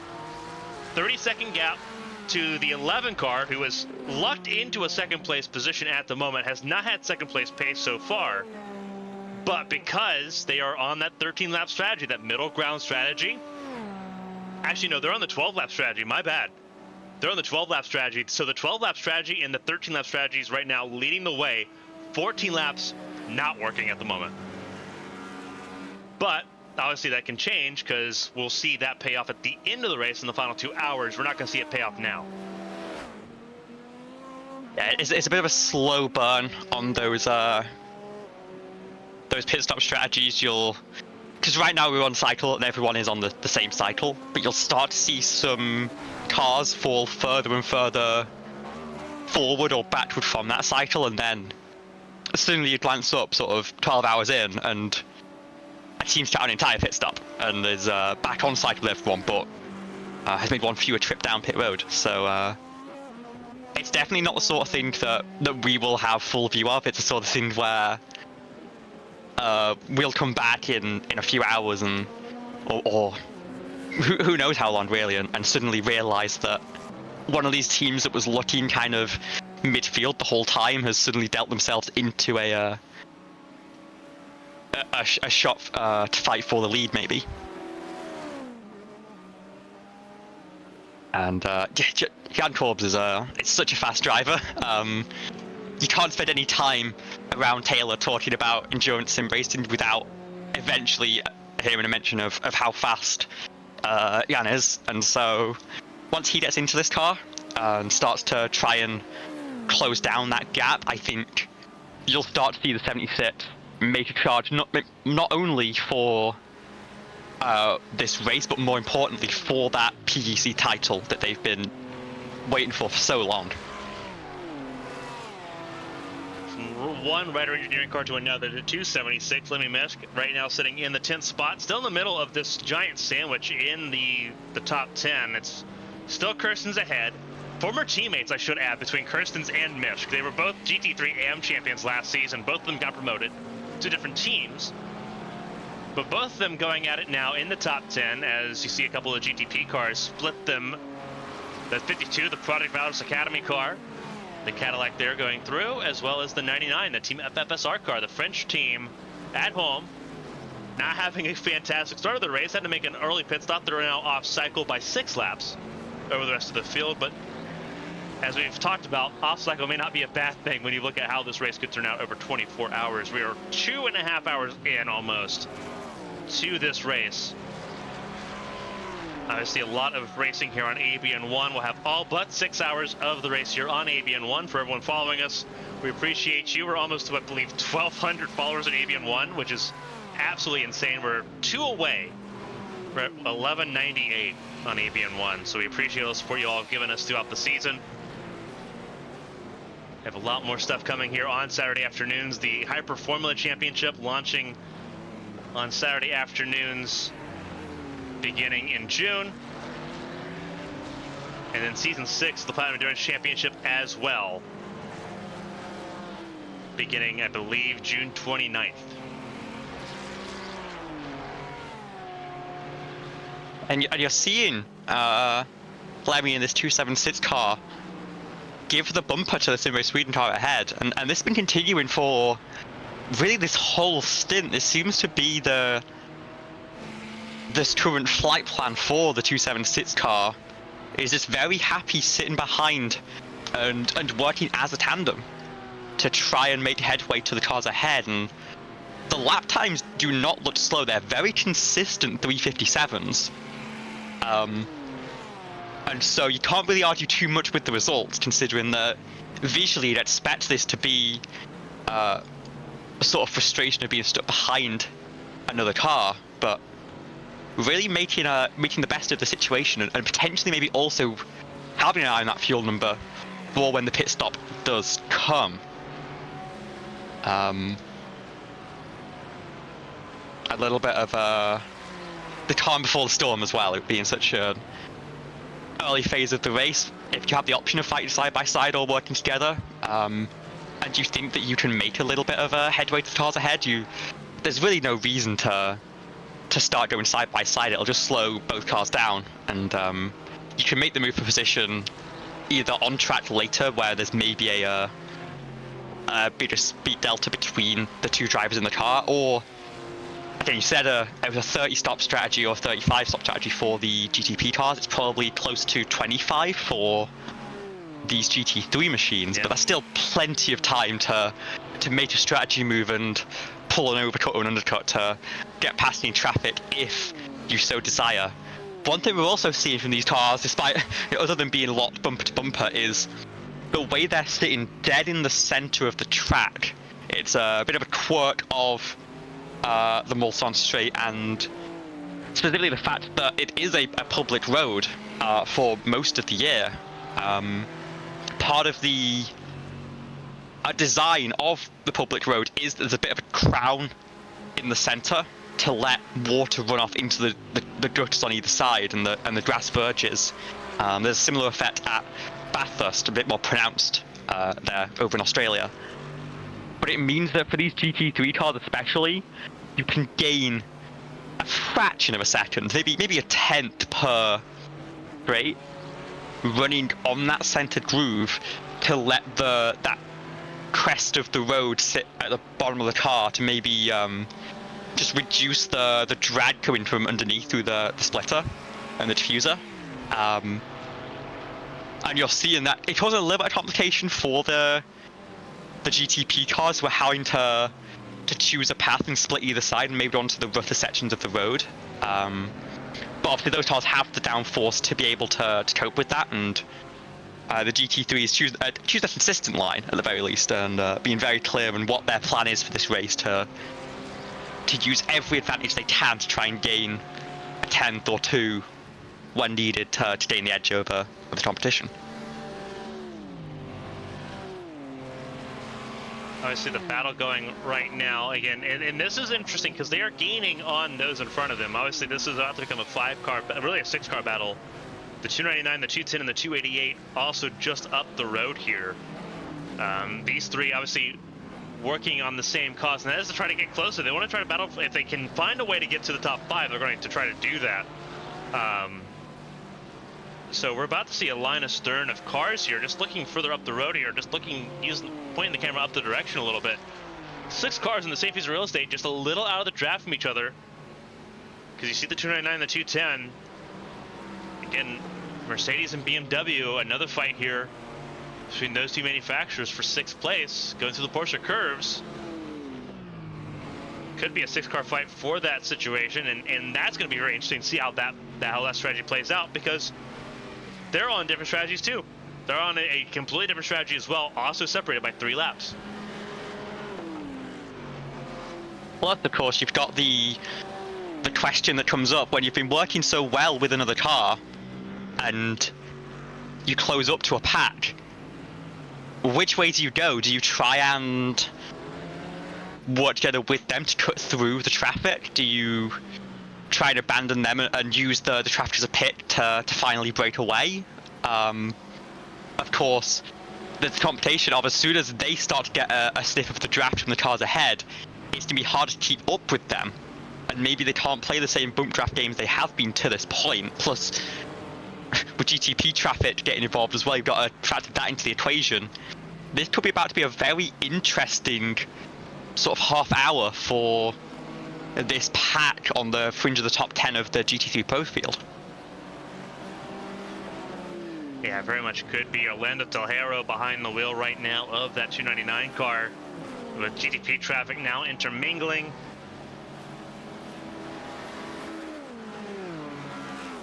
Gaps separate a little bit, but all of them, just about everyone right now in the GT3 field has either set their fast lap this lap or the last lap, which is interesting. Obviously, track conditions continuing to evolve here throughout this race. Not again, no threat of rain. We pull up the weather little sidebar here. The track tip's got up just a little bit, air tip's got up a little bit, humidity's come down. The wind speed is staying pretty consistent.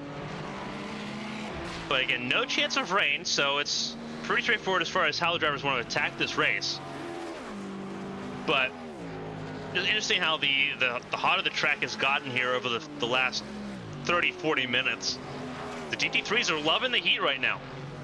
Very interesting, very unusual. Obviously, we come from the open wheel world where track temp heat is a nightmare. But you can't have to tell me. I was running officials yesterday in our favourite machine, the Champ car. That was a little bit tight. A little bit. But yeah, so the different series that are running Indy Road this week, massively different track conditions, and it plays such a huge factor into how the tyres degrade and how much you're able to push. And again, it plays a factor into what sort of fuel number you're able to hit. I was doing 21 laps in the Open Series, which is very cool, and in the full event series, I was able to go all the way to 23 with a little bit of saving, because I'm on throttle so much less, and that's a slowdown, it looks like, for the Sim Race Sweden car. And that's going to drop them out of the battle, and now it's up to the Writer Engineering, the esports car, to set sail and try and catch up to this pack nice and quickly and start using their draft instead. Again, slowdown's playing a huge factor in... Oh, and that's why. Just way too much on the inside of the Mulsanne chicane, or Mulsanne corner. Yeah. It's way too much there.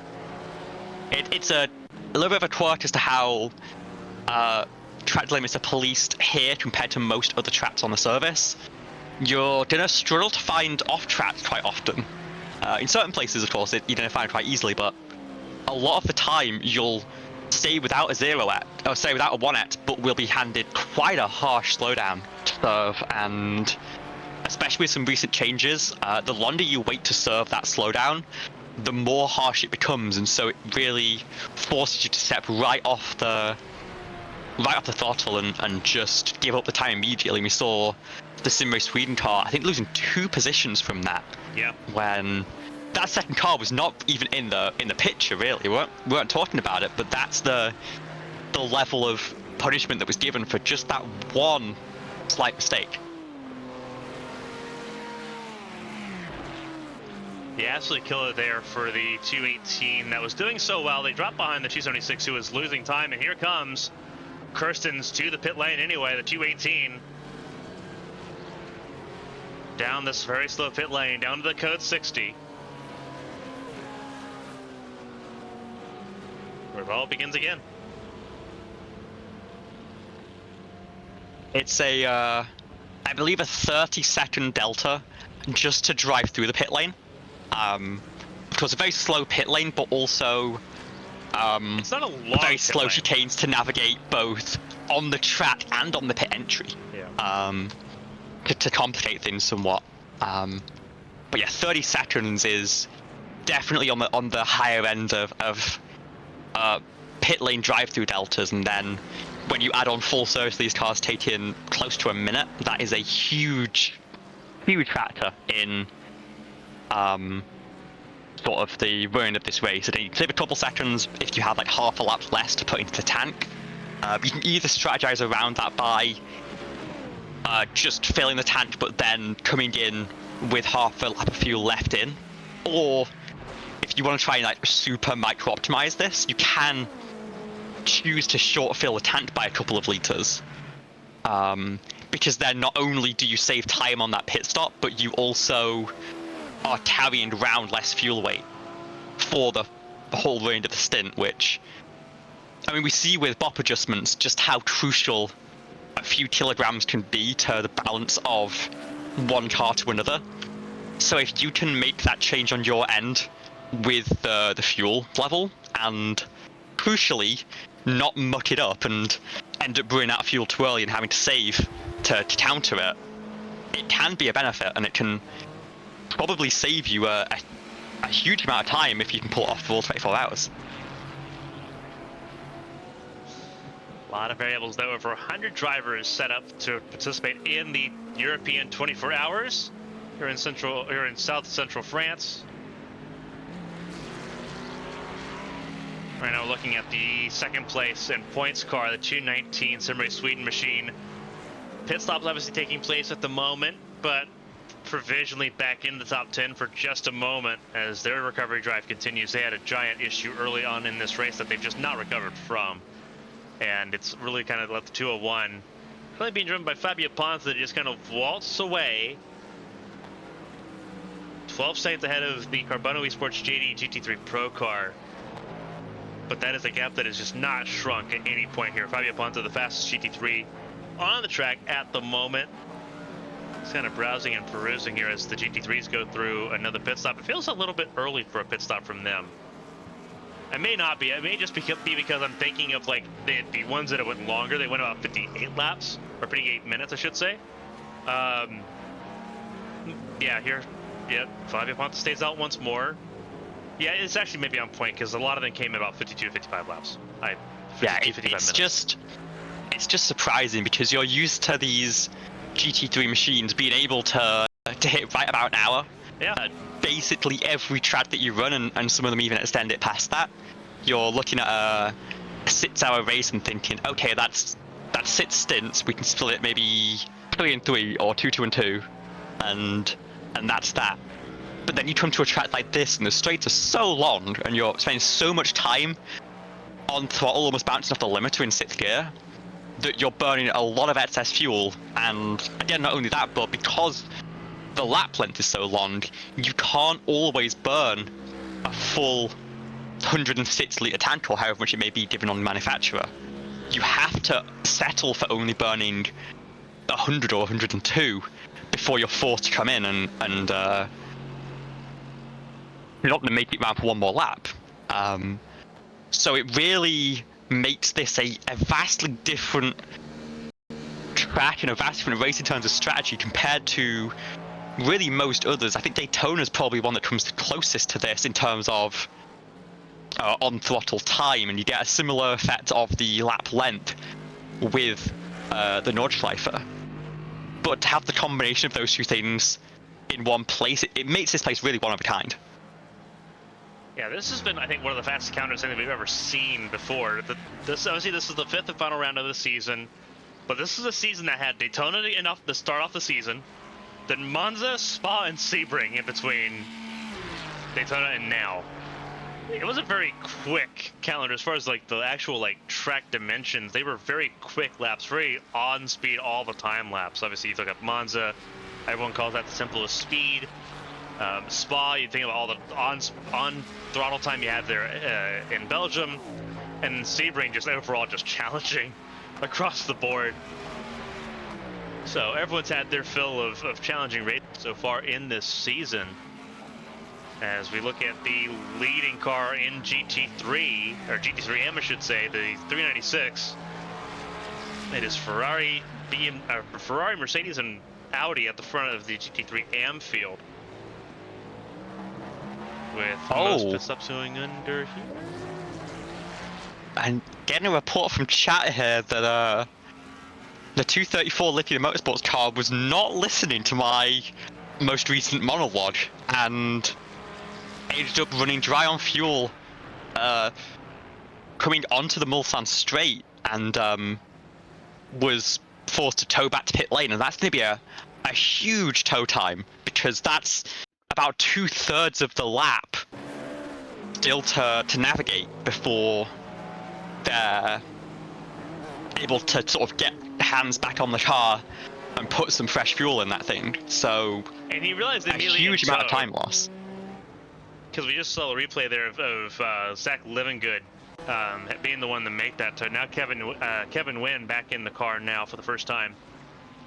Made a pit stop lap 26 and then tried to take over to lap 40. And they set their fastest lap on that previous one again because of just the low fuel weight. And maybe a little bit distracted by that green delta. Sometimes it can be very enticing to chase. I'll be honest, it's very easy to just kind of enter a mode where you're just sort of just in a vibe just driving and you don't pay attention to the fuel number. Because it's happened to me before where I've run out and be like, oh, I didn't realize I had to pit. It's very easy to just like you fall into a rhythm and just like almost like a trance. You just sort of you're just rolling and you're just rolling with emotions and you just stop thinking. And that's not a bad thing. I mean, it's a good place to be mentally if you're just going through and you're racing and you're enjoying things to the point where like, okay, things feel good. But obviously that's a big oopsie for the 334, who is now going to be easily a lap down as Wynn now rejoins the race here, leaving pit lane now. A full lap down on the leader in the class, Fabio Ponta, who is now approaching Tertre Rouge. Often referred to it as flow state, just kind of getting locked in on what you're doing, trusting your muscle memory and your sort of past experience. But I think the other thing to think about is fatigue at that point, because that was the end of a triple stint for the opening driver, Zachary Livingood. And once you've been in a car sort of running at full push for 3 hours, in a race as important as this one, you're gonna start to slip. Your mind is gonna start to wander, and especially when you're only getting those spotter calls telling you 2 laps of fuel, 1 lap of fuel every 4 minutes or so, it's very easy to miss one as you're sort of thinking of something else, and suddenly you end up on the wrong side of the track with no fuel. Yeah, and again, like that was over halfway. He was not even on the Mulsanne corner. That was like out of the first chicane. Yeah. Which is rough. Have we seen any GT3s go 14 laps so far in this race? No. Looks like our lead trio is on that strategy actually right now. But you have to be really trying for it seems, and clearly that was not the cycle that the lithium car was on. They were happily running 13 lap stints and went to bite them, really. With that, again, such a small error, but the thing about these long endurance races is that you have to be on the ball every second. That's why it's so tiring. That's why it's endurance. It's because any small mistake can have a huge ramifications to your overall result. It really can. Obviously, you're looking at Fabio Ponta right now, still leading the way, staying out here with the 2.6 and the 2.10 behind him. It's going to be interesting to see how all that plays out here. Also expecting at some point here soon, in the next 3 or 4 laps, GTP pit stops again as we approach the end of 3 hours. I've been yapping that long that we're already back to the GT pit cycle coming up. I feel like it was just 10 minutes ago we were talking about it, but yeah, 9 laps for the Madcaro car and the Valorous cars, minus the drive-through that the 50 had to take. And then for cars like the 11, the 23 and the 76, they are 11 laps deep into onto their 12th lap, and this is going to be their in-lap. So that 26-second margin at the top of the table and the 6-second lead to the 50 car is maybe a little bit less honest than it seems, because this 11 car is going to have to come down pit road to take some service, and by this point those cars on the 13-lap strategy are nearly a quarter of a stint ahead, and so by the time we hit the 12-hour mark, that will be, they'll have completed that sort of cycle and taken an entire stint lead over the other cars. And the 14-lap car is even quicker, just in a few hours at this point. Yeah, it's been a wild turn of events there as we see a little bit of overlap here on the pit cycles here. Ponta and Sardini in pit lane, as is Dylan Bittman. And Davide Favaro, the 11 and the 23 GTVs are in. Those are the 12-lap stint runners at the moment that are in pit lane, and here comes the 76 in as well. Now this is interesting because now we're approaching the 4-hour mark. We're beginning we're about to start the 4th hour, I should say. This could be a time where we might see Jan Korbs come in. Obviously, I think it's about a stint too early for Korbs to come in, but we could see Jan Korbs make his way down and make his first appearance in this car. We'll see how that goes. Lars Watzig in the car now for the 11, so they did take a driver change. So did Lorenzo Safoli, and Josh Tucker gets back in, so he's on his second stint now in that 76 car. So a driver change, just not for Jan Korbs. They're going to leave Jan Korbs out until later in the race. The Vice Engineering car going double-double so far, and likely going to send Josh Tucker out for a third double stint before maybe we see Jan Korbs get in that car to try and close that gap. Of course, Josh Tucker did take part in Arrowhead 500 qualifying on Wednesday and put his car on the third row of the grid for next Wednesday's action. So we know he's very skilled in high downforce machinery, but a very different challenge. And so far, Right Engineering has not necessarily been thriving in this race, but has definitely been keeping the rest of the field honest. And again, we're still expected to see their ace come through in a couple hours' time to try and deal his car back into the contention for the lead of the race, and in doing so, try and clinch that championship. Yeah, obviously Josh Tucker trying to go and grab 2 of the 3 Triple Crown races in a week. See if he can do that. A lot more cars in pit lanes. Patrick Silvazzi, another open wheel expert driver, just not in ABN. We'd love to see him in ABN at some point, but the Hungarian driver in that car right now. So he spent the first stint in that car. Obviously handed off. All three of the 4 drivers in that car have had a chance to be in that car. There's still a 4th driver that needs to run, but Silvazzi will go for another stint here, it looks like. As also in comes the 7 and the 86. Sean Brown getting back into that car, and it's been a 2-car back and forth battle between the 2 main drivers of the 86 at the moment, but it could be a sign that we have a lot more driver changes to come. Yeah, we're coming to the end of that 4th stint for the GTP cars, and if it's a team that has taken a triple to start the race, I'd probably expect the second driver to be staying in. You sort of want to give your drivers time to get into that rhythm of the race, and with how, especially around here, with how short a GTP stint can be, only putting them in for a single stint feels like you're kind of not letting them properly find their footing and make the most of the track that they have. So I think for those drivers, I expect them to stay in for another 1 or 2 stints, but for the cars that have went double-double to start, this is the time where if they want to keep that up and focus on letting the drivers get a bit of rhythm, but still keeping them fresh for the entirety of the stint, this is where they'd make that change. And it's a slightly more difficult problem for the GT3s because, of course, they are longer stints. You're talking a double stint close to 2 hours. And so I think stretching to a triple is a lot more difficult for them. And the single stint becomes a touch more viable. But I'd still want to be in that car going back to back and just really feeling out the track for a couple hours if it were me in the car. Like right now, Drew Glover, Slippers Racing Team, the Mercedes right now sitting second in GT3 AM. Sort of browsing and perusing through the field. Obviously, pit stops sort of separating things once again. There is a battle for 6th place right now, as we have a little bit more latency. We'll expect that a little bit throughout this race, though. Obviously, running command here. ABN Studios in the US. Obviously, a little bit far away from Le Mans and from most of the drivers participating in this race, so a little bit of latency, but it's not been consistent, so that's been great.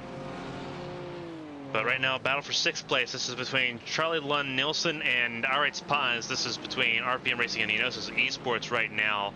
Now, it looks like that is Gianni Peroni, another former GTP driver, now in the GT3 Pro car, trying to carry that 276 forward. At the moment, battling for 7th place. It's scrolling through this field, just on the interest of who's currently in the cars. I think I only see 4 North American drivers, or around about that number. We got 1 driver from Brazil right now, and 1 international driver, which could be anywhere. So but we got a Brazilian most of the field driver racing from France, Iberia, Benelux, the UK and Ireland, very much Central European, and they'll know this place like the back of their hand, really. It's one of those where if you grew up in Europe and you were interested in racing, this track is sort of one of those core pieces of the puzzle to how you fell in love with it. Yeah, there's a few Americans in the field. Jeffrey Arroyan in the number 52. You've got Sean Brown, the 86. You've got Drew Glover in the 399. You have... Those are the 3 Americans. Oh, sorry, there's 4 Americans. Kevin Wynn in the 234 as well. So there's 4 Americans. You got the Brazilian, Andre Campagnolo for the 334 Lithium Motorsports car. Give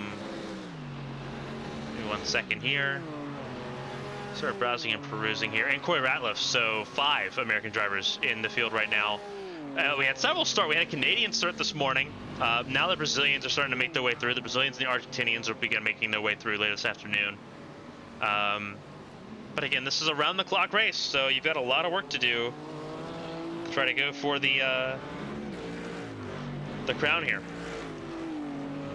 And this is where having those drivers in the Americas and maybe over in Oceania and Asia is going to be a benefit, because while a lot of teams would maybe have to throw in a driver at 3 a.m. and sort of sludge their way through the night and hope to make it out the other side, if you can have a couple of drivers in sort of a native time zone like the 399 seems to say they have, it means that everyone's going to be fresh when they're in the car. You're not going to have to go outside of your normal sleep cycle, and those nighttime stints might be where you can make hay, because you're at 100%. And if you're 100% and the cars ahead aren't, that is a perfect opportunity to try and make some ground up, and when the sun rises, suddenly you could be dealt in a much better position to challenge for a podium or a race win. Obviously, all of that's very important here throughout this race. And again, we're only approaching the end of hour 3 of this race. For everyone tuning in, we appreciate you spending your time with us here on ABN1. We'll be covering this race across both channels. ABN2 will be picking up the race here at 4 p.m. here later on this afternoon. As we're approaching, we're just past 11 a.m. on the East Coast. So some work to do here. It's 4 p.m. already over here. And it's at 9 p.m. UK time, 10 p.m.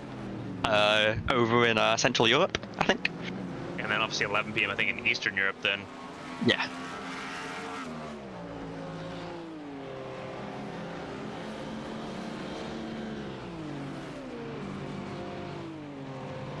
And yeah, this Right Engineering GT3, now on the back of this patch, we saw this car trying to work together with the Simrace Sweden car to make up some ground, and this is the payoff for that. This is now the Red Engineering car in another battle again, but further up the field, battling now for P6 in class and near the front of the train as well. Just P7 currently with only Eric's Paz in the OCC sports car to clear.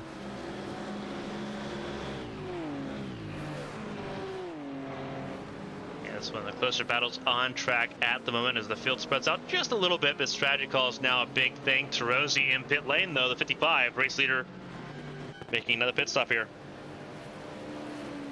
End of lap 51, so that is, again, a 12-lap stint for the start. You're going to want to put a bit more of a fight in that first stint, but also you're going to be a little bit lower on fuel by the time you hit the stripe to start lap number 1. So 12 laps for that, but then 13, 13, 13 like clockwork between Norma Tamas and now Blastrosi to get this car into pit lane and ahead on strategy. The Project Valorous 50 car follows them in, but it's only just at pit entry while we've already seen the 55 stop in their box and start taking service. And so that's the delta, and again, that's the difference that came from that one mistake from the 50 car pit exit. It's one full pit lane, and now we're seeing that it's held about stationary from when the penalty was taken. It's still the length of a pit lane between the two cars. Yeah, it's not great either between those two. Obviously, they're going to spend some time together on pit lane, but Tarosi almost done with his pit stop here. I want to see that 55 roll out. Like clockwork, there goes Tarosi. Once again, leaving pit lane.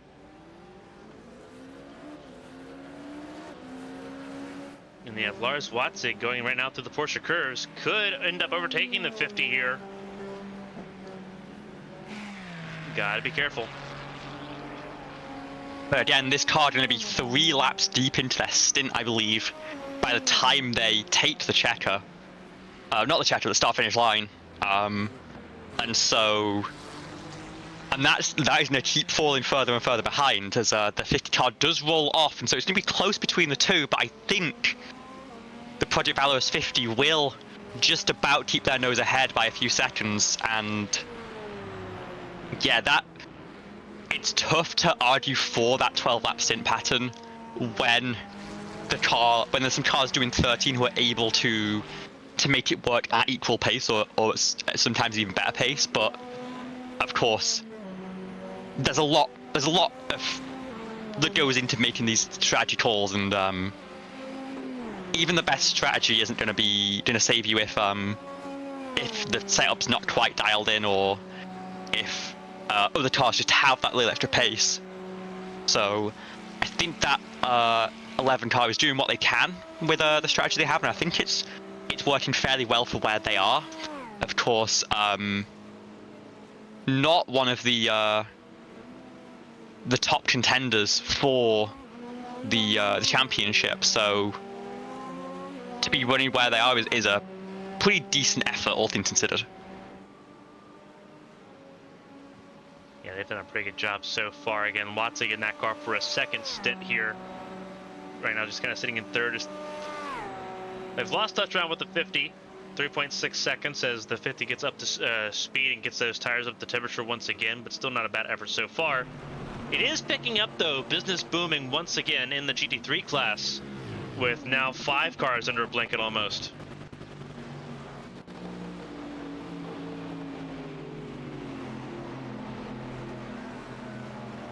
And I'm wondering if this Writer Engineering car is maybe thinking a similar strategy to what they worked with Dan Pepples in the same way Sweden car of, now you're in this pad, do a bit of fuel saving, do a bit of bump drafting, work together to try and push even further up the field. They've only got 5 seconds to the 299 car ahead, and there's a bit of a much bigger gap of 15 seconds up to Core Motorsports in P5 in class. But there's definitely an opportunity to try and close that gap, and if you can call a little bit of a truce, it's definitely possible. But with 5 cars all under a blanket, it's very difficult to, or 4 cars under a blanket, it's very difficult to organize that and and to make sure that everyone plays nice. You know, it's a bit of a prisoner's dilemma at that point. You can have one car suddenly decide, no, I want to lead this train, and it all falls apart, and you'll stop scrapping. Yeah, right now everyone's sitting pretty well together. Right now, Peroni sitting in 8th behind RPM Racing's Charlie Nielsen and Aritz Paz for Inosis Esports. But working together, two BMWs and two Mercedes and a BMW. And once again, it's an all-German engineering top 10. Mercedes, BMW, and Porsche in the top 10 at the moment. Venislav Rachinov behind the wheel of the 278 now, gotten ahead and clear of the 218 by several seconds, it looks like, by about 6.5. So they've gotten themselves clear and now pretty well safe. They just got to maintain that as traffic makes their way through. And traffic really doesn't play too much of a factor in these races until it does. And for the most part, it's just sort of that small advantage, maybe trying to use a car as a pitch, and that's mostly for the GTPs, really. The GT3s just get split by the traffic more than anything and have to work their way around that. But then suddenly, a small mistake from one car can throw the entire race on its head, and that's what takes so much focus and determination during a race like this, is just making sure you are as predictable as possible every chance you get, because you want to maximize your percentages, and that's really what it is these two cars ahead go side by side, and fortunately there's not too much traffic coming soon, because there really wasn't anywhere for a prototype to go if it caught those cars at that moment. But a little bit of moving and shaking for these cars, and the right engineering car now maybe a little bit impatient, wants to get through, and we'll and do is so. gonna clear. But not without a fight. Here comes the 274, the Inosis Esport car coming right back at him. And now not here comes the traffic of the Team Red SimSport 806 or 86. And fortunately, catches at a moment where they have a little bit of a break from the fight, but the 21 car, the 274 car is coming back at the right engineering car here. Can't quite catch into the Porsche cars, but this battle isn't over, and really Gianni in the right engineering car has to catch back up to the RPM 210. Otherwise, it's going to be a sit-in duck again for Rich Paz, and they're just going to lose any sight of the battle ahead. Now we see the Argentos that try to catch up to the 5th place car, the 299, the Core Motorsport car, the Landers Hero behind the wheel of that car right now. And right now they're going to lose touch with him again. Back almost up to 6 seconds the gap with this group.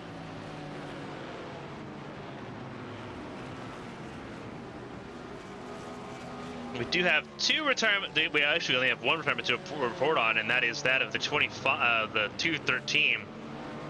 Sergio Vieira out after 25 laps. This was out in the first 3 hours of the race. So only one retirement so far. 39 cars still running in this race, but kind of just putting emphasis on where everyone is at right now.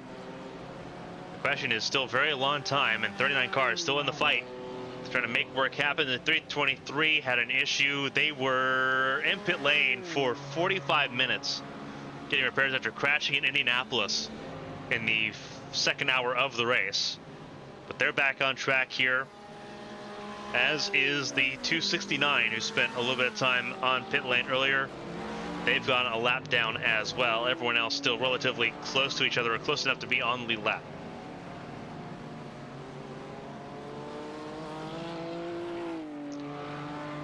Again, and really, it's a pretty impressive feat to only have that sort of attrition rate coming past the 3-hour mark of the race. If this was one of the official iRacing Enduros, you'd expect probably a third of the field to be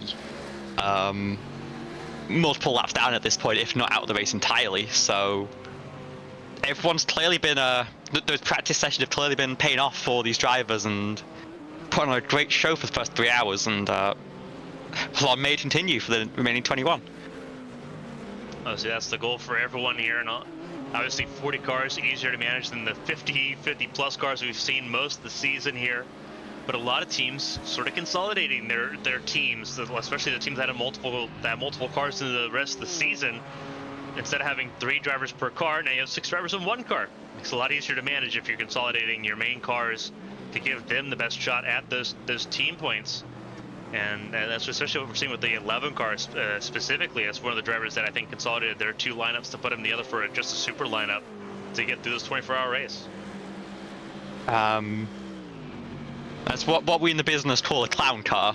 Of you just stuff all of the drivers in there, and one by one they reveal themselves and run a few stints, and it does have the benefit of just making sure that fatigue that you end up feeling at the end of a 24 is much less pronounced. And even if you have a driver or two who doesn't end up participating and running laps for one of those cars, it just means they can be the one sat on the box giving some spotting advice, just keeping the driver company as they're in the car, to keep them focused and to let the other drivers get a bit of rest as they prepare for their next stints to close out the race.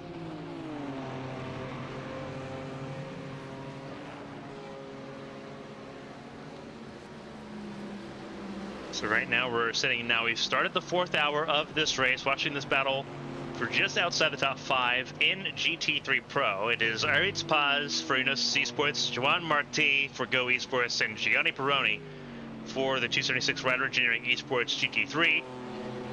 They're trying to chase down Charlie Lund Nielsen and Orlando Tojero as they fight amongst themselves here. There is Charlie Lund Nielsen just a little bit ahead, trying to break himself away from that fight. So far doing a good job of it.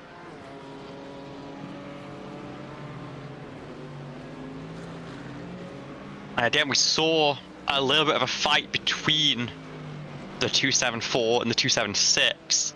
Now the 288 has also made it into the battle, and again, that's one of the things. If you can work together, it's a benefit, and you can gain maybe half a second a lap by cooperating. Battling is going to cost you multiple seconds a lap at a track this long, and so you can lose what you've gained so quickly if any driver sort of gets ambitions of leading the train. And luckily for Charlie in the RPM car, was able to be the one at the front of the train as the cars behind started fighting, just waltz off into the sunset almost. Get to the flag. It's half 5, not quite a sunset yet, but that's how it'll feel in the driver's seat of that car, just able to put your head down while the cars behind are really starting to look aggressive into the braking zone of Mulsanne 1 and Valor's 50 car, who we've made a lot of talk about so far this race, is going to fly past here nice and smooth and let these two continue on with what they're doing. And Right Engineer, I think, must have had a slowdown last lap, because they are, or this lap, they're way off the pace as well. They oh no, sorry, I'm scrolling back through the replay, and off at the S's, and a slight hit into the wall with their left rear. Looks like no serious damage, car being allowed to continue, but gonna be a pretty big problem for their race. And of course, no fast repairs, so if that is a serious problem for that car, and with how it's handling through the chicanes, it might just be, they're gonna have to stop and take that repair time in pit road. And all of that hard work over the past hour and a bit, the teamwork with Dan Pepples on Sim Race Sweden, it's gonna go up in smoke in one small mistake. Obviously, luckily, we've not had the issues that we have. Obviously, that's going on right now in the real life World Endurance Championship race, where we just saw one of the Cadillacs, I believe, go up and over in Spa down the Kimmel Straight. So a huge calamity there in the WEC race. I mean, we've had a red flag here this season as well, if I'm not mistaken. Yes. Midway through the season at Spa, the 10-hour races, both seasons we broadcast the PEC have had red flags. We had a red flag in Hockenheim last season and at Spa this season. It's been interesting. There was the joke in oval leads of any red flags being caused by server rain. You know, it's just it's raining at the server, and so we got to park all the cars.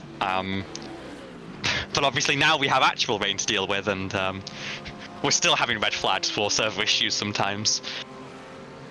But nice and clean so far, no issues here, and barely even an incident that would consider a code 60 to speed top so far. Maybe the one that 323 got caught in Indianapolis, but besides that, nice and smooth for 39 remaining cars in this race, and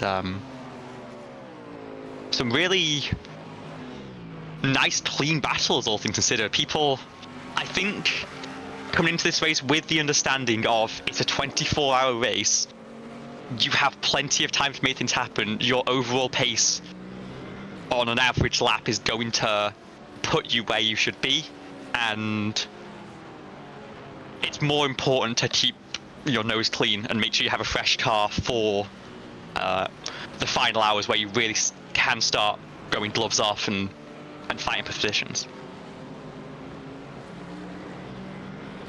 Battles have died down just a little bit, so it's become a little bit more of a strategic game, but there are a couple battles still. We'll focus on the GT3 AM fight at the moment. This is the 381 and the 334.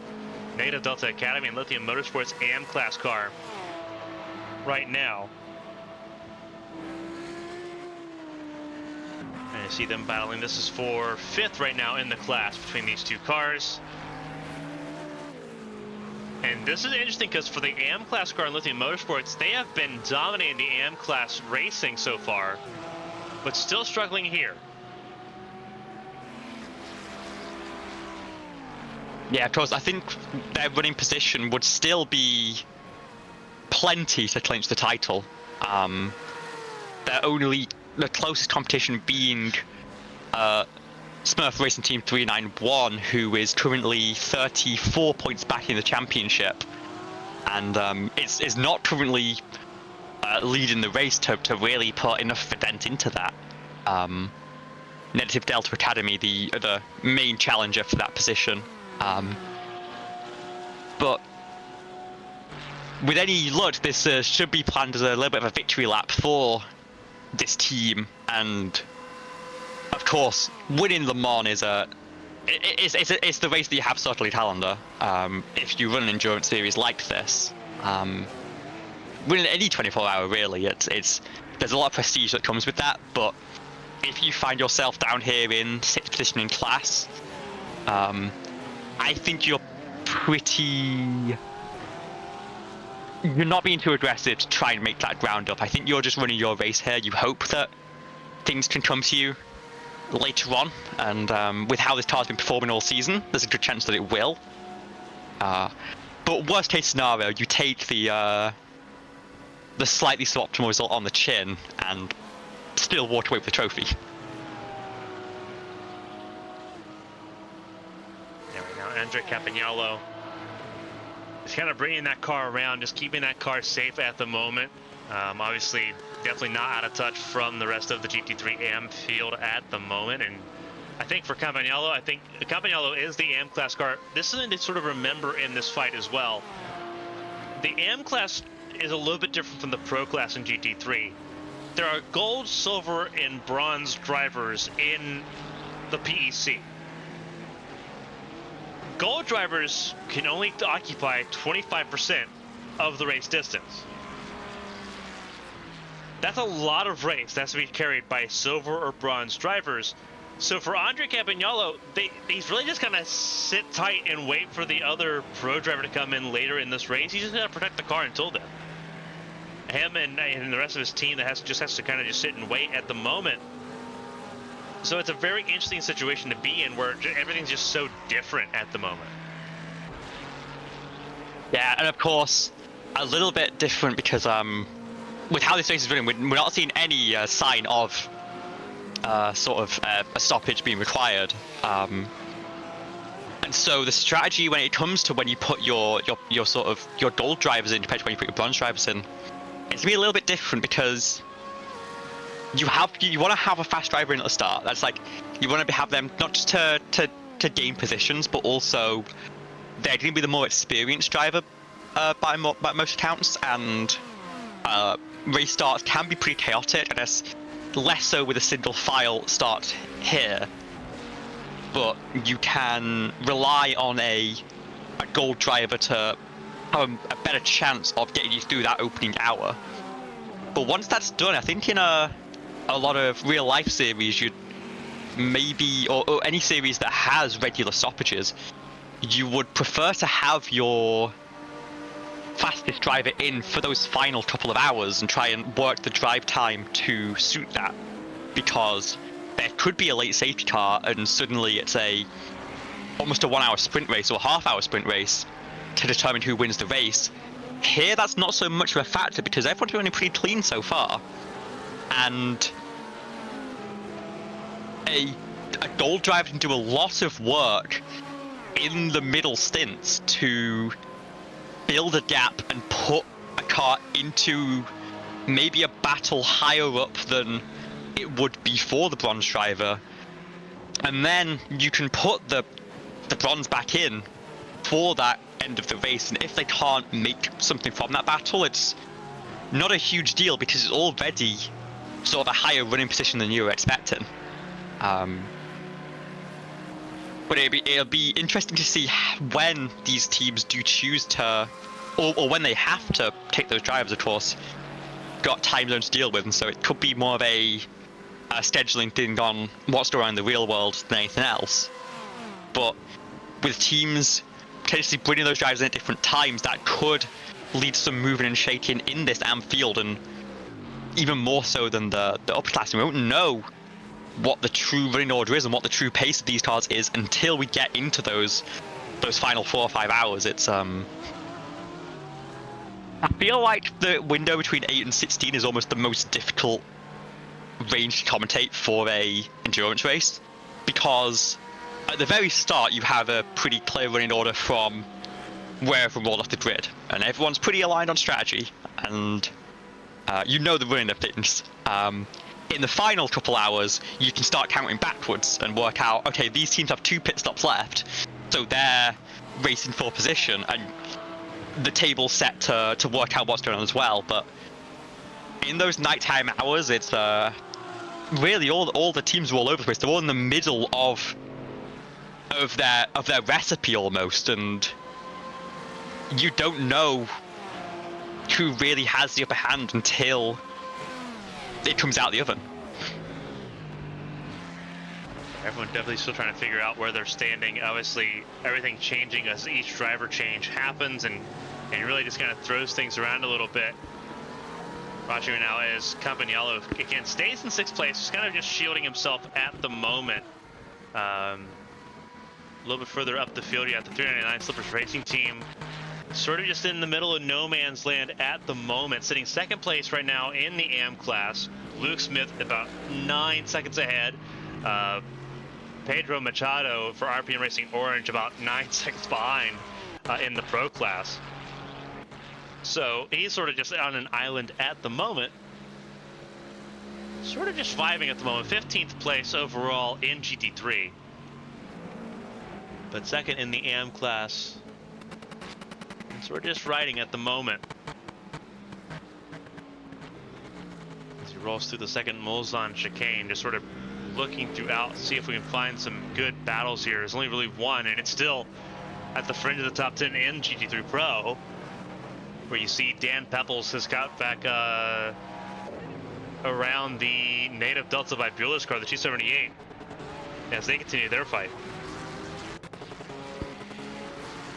And a car that they are very quickly closing in on here is the 276 of Writer Engineering. That incident through the S's seemed taking a couple of seconds of pace off the car. They're running 3:58 with the new driver until that moment, and now in the 4 flats. Meanwhile, Simray Sweden and Negative Delta both able to run closer to the 57s, 56s,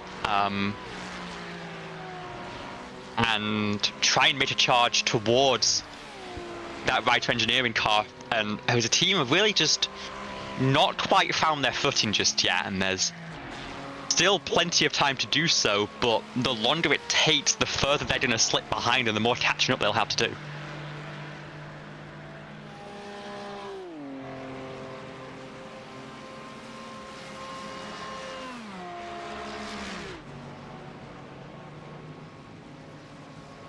Watching this fight again, and this is, I think, a bit of a swap here between the two Simray Sweden cars.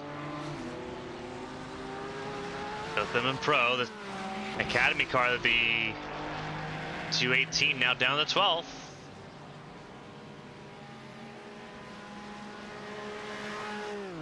Yeah, 2 cars, but both in the pro category for this race. That's the interesting thing. The Academy car is also in the pro category. That's how good their Academy team's been. That's suffering from success right there, and it means that they're gonna have to work this out on track, because it is a battle for position here. But of course, we know they'll be much more willing to cooperate, and we saw that the 218 was willing to work together with anyone who was offering, like, again, that long run with Lemmy in the right engineering car. And when you see the yellow and blue on the car ahead as well, that is going to be a signal that we're gonna make some work together for the next few laps. Though of course they are getting close to another pit stop window. This is lap number 12 of the stint for the Academy car, and for the black tinted pro car, it'll be lap 11 of the stint.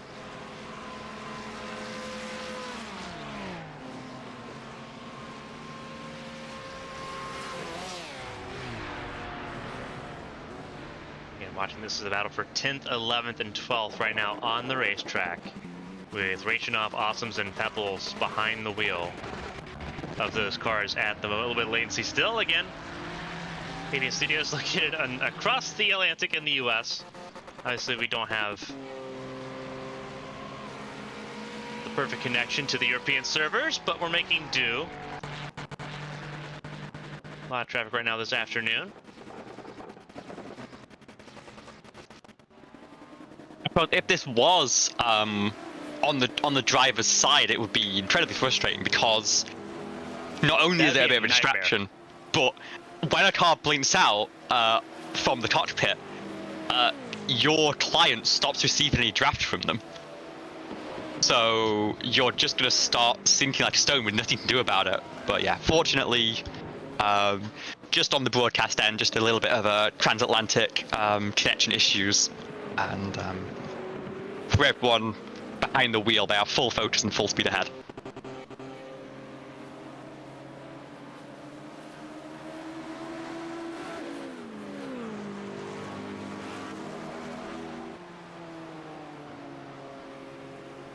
Right now, Balazs Tarozzi for the Magico 55 car, the second driver in that 55. Still waiting on Aaron Avener to jump into that 55. That's the third driver of that 3-driver lineup.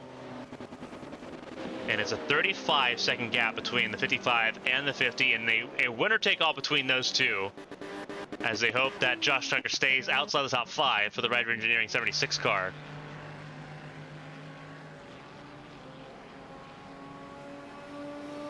The American dual nationalist living in Portugal. Right now sitting in the 6th position at the moment. 10 seconds clear of Canio Lopez in the 33. 12 seconds behind the 23 of Lorenzo Safoli at the moment, as we approach the 3.5-hour mark here in the European 24 hours.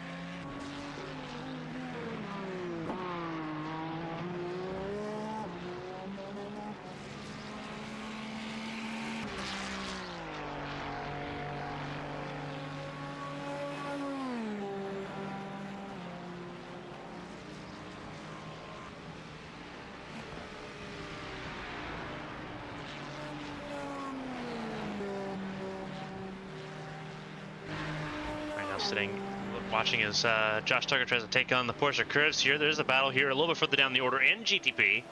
Jonathan Berteau and Sean Brown and Diego Cabezas. It's 3 GT3 cars, or GTP cars, right behind the race leader. Nose to tail, and it's 2 Porsches and a Cadillac.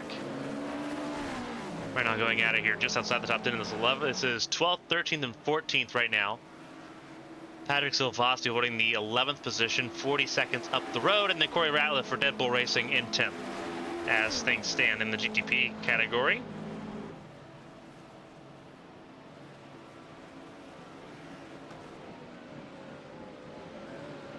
And then still not out of reach of points from where these drivers are running right now, so there's a lot to play for, but I'm sure they will have a little bit of hope to hear some yellow flags up ahead, and to maybe see the stewards log fill up with a little bit. I think there's a little bit of a tendency in sim racing, especially, to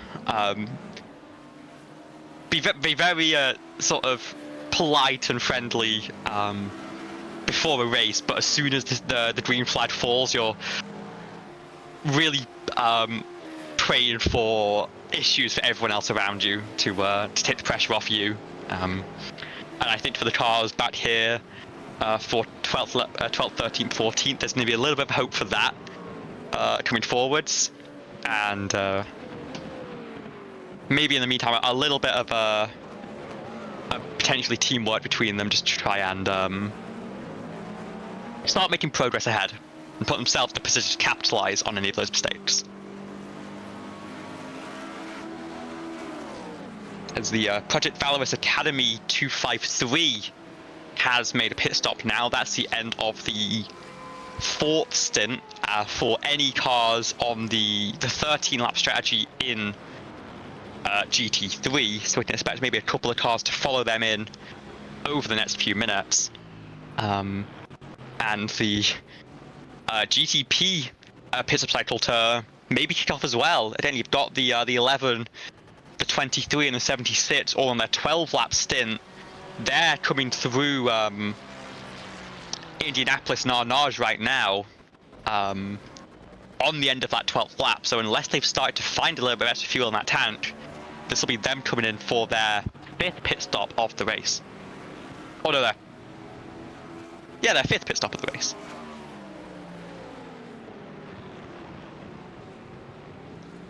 Yeah, Hugh Valentine getting in the car for Project Valorous Academy. Driver change there in GT3. As they pit lane, Sergio Sanchez Cachaferro in the 288 car as well now. And then we'll have Dan Papples behind the wheel of the 218, staying in for another stint, as he just took over last time that car was in pit lane.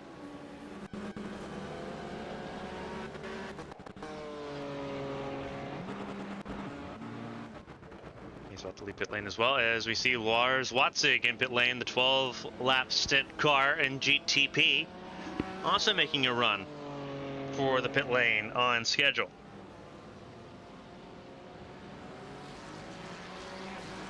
So pit stops across the board about to happening could make pit lane a very busy place here in Le Mans here in just a few minutes time, as Lorenzo Safoli also comes down pit lane. Car that does not come down pit lane though is the Right to Engineering car with Josh Tucker. So it seems like they are maybe switching strategy a little bit, or no, I think they were 1 lap ahead already. I think Henrik did a little bit of fuel saving in that previous stint to put them off cycle a little bit, so I think this will probably be the final lap for the 76 before they come down pit road. Oh no, this is lap 13, so Josh Tucker being the first one to stretch this fuel tank, unless we are seeing a mistake similar to what the Lithium Motorsports GT3 had, but I'd be surprised to see that. I expect this is a call to move to 13 laps from here on out to try and deal themselves back into this race. They've seen they're about a minute behind and off on the strategy, and they don't want to wait for behind Corbs to make the move. They want to try and start making headway now, I think.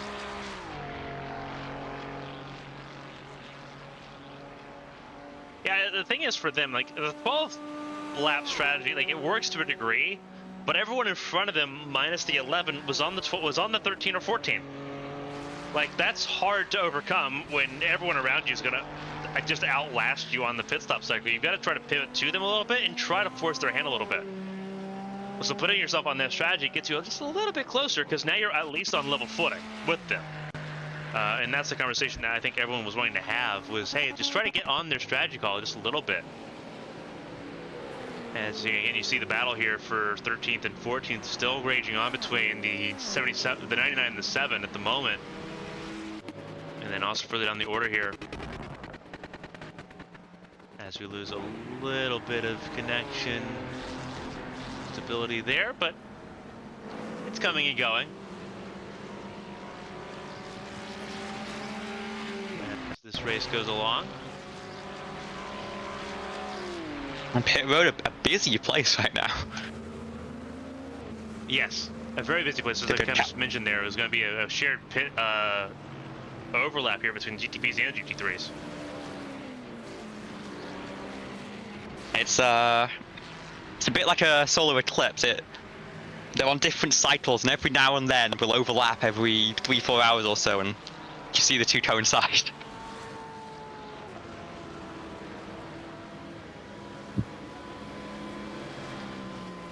Pit stops undergoing here is the 56 leaves pit lane as the 66 comes out of pit lane. Ooh.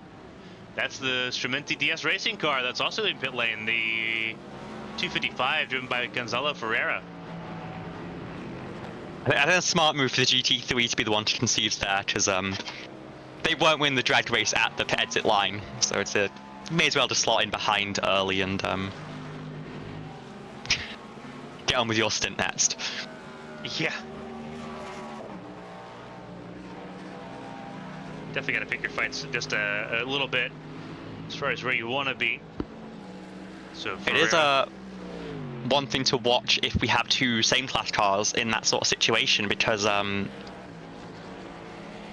it can be very difficult to get that launch. I mean, the pit lane is really the slowest place you're going to be accelerating from on this track, and with how long the straights are, you're going to be in the longest gear setting that the car will let you have. And I think especially Acura is particularly sluggish getting away from the pit limiter line. And so it's possible for other cars to maybe make a move on pit exit if they leave aligned.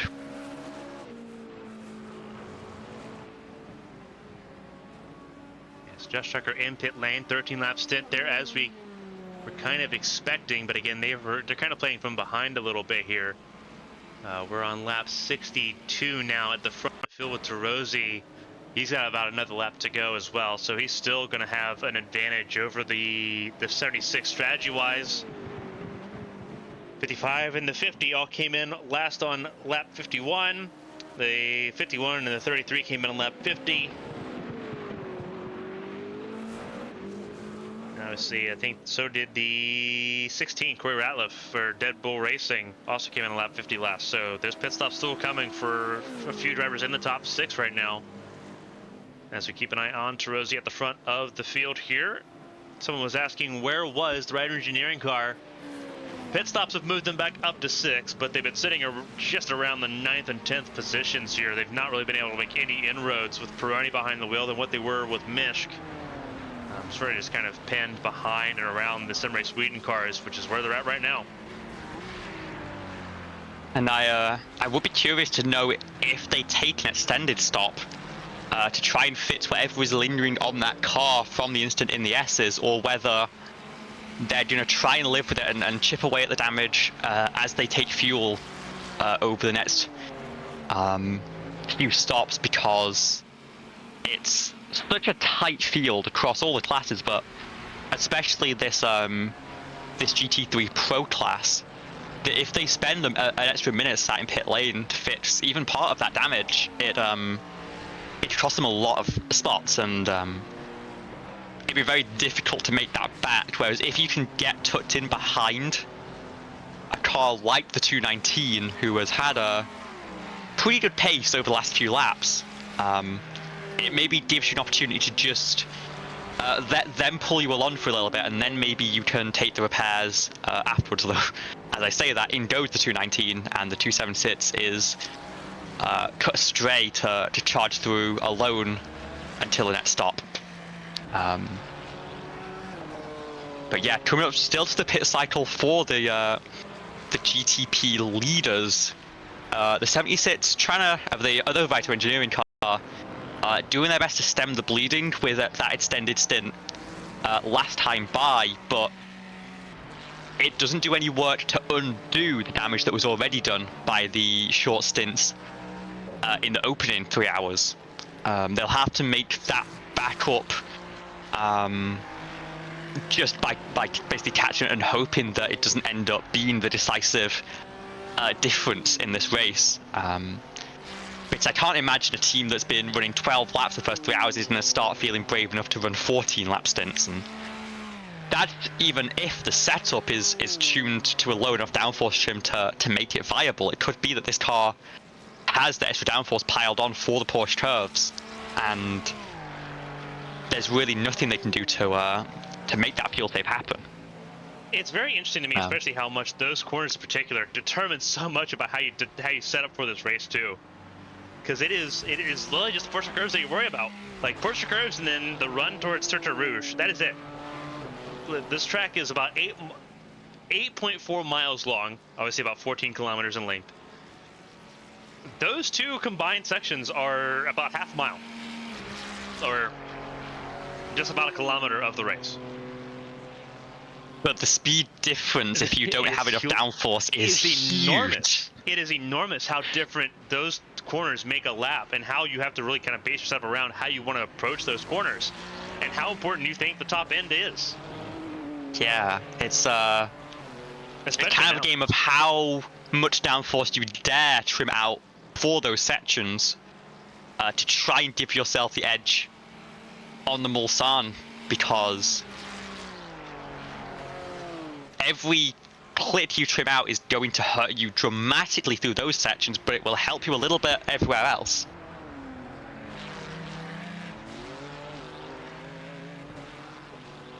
And now we're watching, this is Pironi up to 4th place, but a pit stop incoming for the 276, who's going to be one of the last ones to pit in this cycle.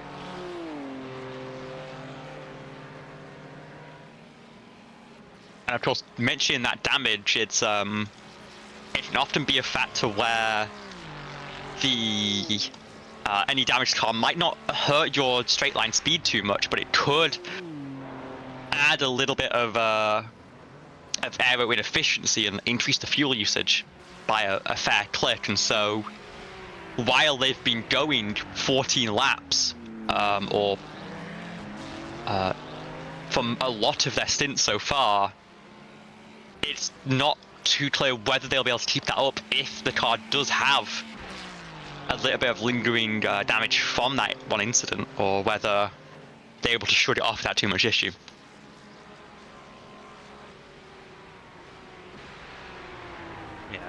Yeah, that's a big question there for the 276 at the moment. Obviously, they were over, and speaking of which, back to the 14 lap stints. So home, the 51. Figuring it out once again, got back in that car, got right back to the 14 lap stints.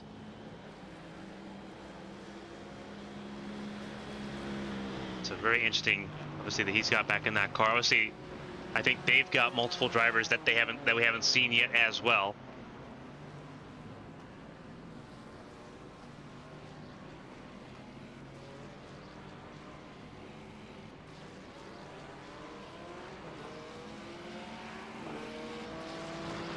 This thing we talked about a team strategy as a single sort of master plan, but ultimately a team is the sum of its parts, and each driver is going to be comfortable driving in a different way. And it seems like Marcus's one of those drivers who really seems to thrive under the fuel save, and so the team can plan around that and maybe just let Marcus do the bulk of that work while any other drivers stick with their a different plan of just pushing flat out. As I do have a couple things to check in on. It looks like there's a couple of cars with damage and currently carrying meatballs, and it was an incident coming out of the first Mulsanne corner, it seems, between the 52 and the 211. It didn't pop up as a red, so for those wondering why we didn't get this immediately, it didn't pop up as a red incident. So if there's like an accident with a car where a car comes to a complete stop and stays stopped for a certain amount of time, it pops up as a red accident notification. Obviously, I believe the car we're looking at right now, Pedro Texero, immediately towed as soon as this accident happened. Now we'll have to back up and kind of see what happens here. This is the 52 and this is the 211. So this is interclass incident here. The second one of the day. And this one a lot more extreme. Oh, and that's just a lot of overdriving by the 211. Clobbering that curb on the first Mulsanne corner, and you see he's trying to make it back here, but he's crab walking it, and obviously comes to a stop and immediately tows, which is why we didn't see it, because that car didn't stay stagnant for a long enough time. Yeah, and it's just that drop off the curb, and then the wiggle of oversteer that comes with it. The 211 has to catch it, because otherwise they're just gonna lose control in front of the 52, but of course the correction sent it right into the path that car was trying to take, getting the launch on the exit of the chicane, and it looks like a little bit of wheel-to-wheel contact. It looks like a little bit of overdriving there by the RPM orange machine, because he sends it in deep. And again, just kind of playing this in slow motion real quick, he sends it in really deep, almost like he gets on the throttle too quickly, and the front doesn't grip up with it. You shouldn't be attacking the curb from that angle. Like maybe 2 tires over it on the exit, but to be coming over from the wrong side of it is definitely it's an easy mistake to make, but obviously a very costly one for both him and the Valorous Academy car. Luckily, of course, having 2 other cars for the team running at the top end of this class, but a very unfortunate incident that could end the day for both of those teams if the damage is as severe as it seems. That was a hard shot for both of them. Yeah, so it was. The 50 car is back in pit lane here. We're on lap 65 now, and this is a scheduled pit stop for Tarozzi and Liskowski. Tarozzi already left pit lane, Liskowski leaving now, and we'll lose a spot. This is important, because that is a 51 now up to P2. And now there's traffic, because that is Alessio Bernardini, the race leading GT3 Pro. It was in front of the 50. Crowded pit lane for when the 50 came down pit lane, left a crowded exit, and now the 51 is playing spoiler on its own team car.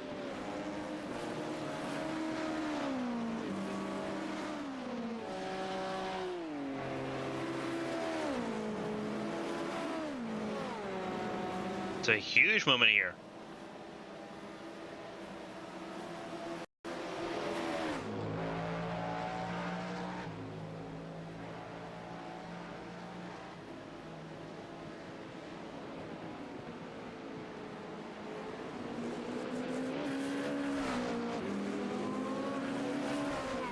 And it's maybe the what I was alluded to earlier with the Acura just being quite slow to get through the gears from such a low speed, with how tall the gear stat is for that car, and it's such an advantage to the cars that are already rolling. And of course, the Valorous 51 car being a Porsche, the team going for different makes on their top 2 GTP cars, and maybe a little bit of a difference on pit road, and now that you are playing catch up, and already nearly 3 seconds down on its this car with 51. Yeah, that's a huge change of situation here. Definitely not what you want to have here. It's definitely just an absolute nightmare if you're the 50. If you're the 50 car, because there's not a whole lot you can do to fix that now that the race has started. You can't go in and just make a change to the gearbox and hope that that's going to fix it. And you wouldn't want to. It's No, like you only have 3 gear stats to choose from in these GTP cars. It's not like the old days of endurance racing where you can tune everything to whatever you like. There's limited options, and for a track with straights as long as this, the only option you have really is that long gear stat. So I believe it is not allowed to change car between races. Correct. So that's a decision that was months in the making, and it's just one of the side effects of choosing to run the Acura. It's that it might not be the best car on that long gear stack at low speed, and at a place like Le Mans on pit exit, it might seem like a niche scenario, but it's gonna. You never know when these things are gonna come up, and you just have to take it on the chin and move forward with it. And I think now the next objective is to try and close this gap back up, and I'd use the draft help more than anything, because I think if you have another car ahead, again, as we were talking about the Sim Race Sweden cars, that is a situation where you're more than happy to work together, and especially with the fuel save that the 50 has been able to do and has been targeting. If it can get to the back of the 51, that'll be a perfect opportunity to continue that, maybe oversave a little bit, and then put the hammer down and try and close a few more seconds to the Magic 55 car, who is still 30 seconds up the road.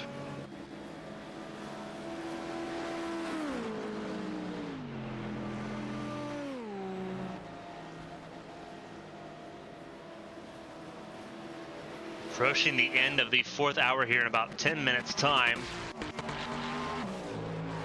The 55 car from Magic Arrow has been given the keys to the kingdom almost. 30 seconds the gap between the 55 and the 51.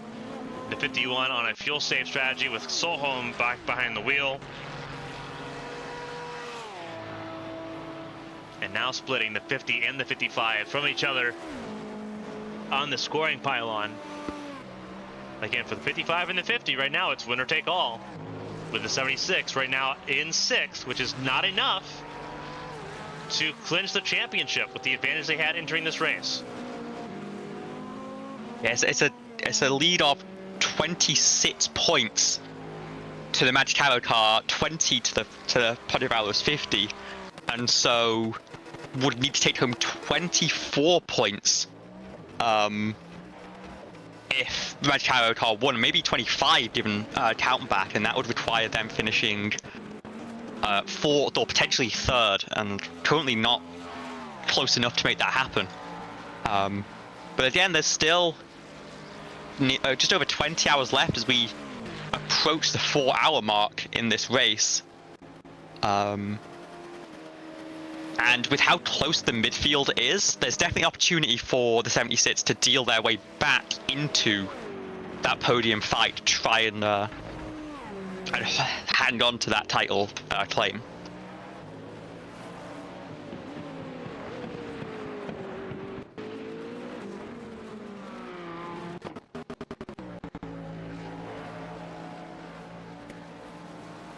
Yeah, right now we're looking again. This is Solholm in the 51. Looking further down the order here. It looks like Sergio Sanchez Cachaferro battling with the 274 of Inosis Esports, Roman Ortiz. Right now, those two sharing a bit of spotlight with each other at the moment as they fight inside the top 10.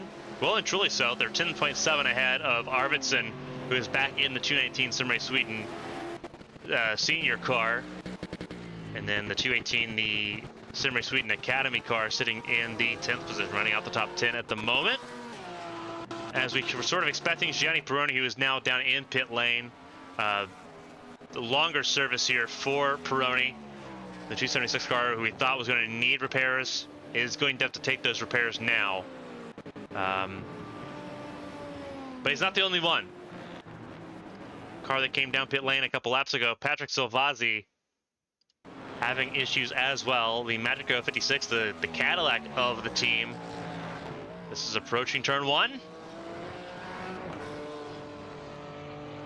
Hops over, hops into the sand, and does not hit the wall, thankfully. But that's easy to be an even worse accident there with how much the track falls away from the racetrack.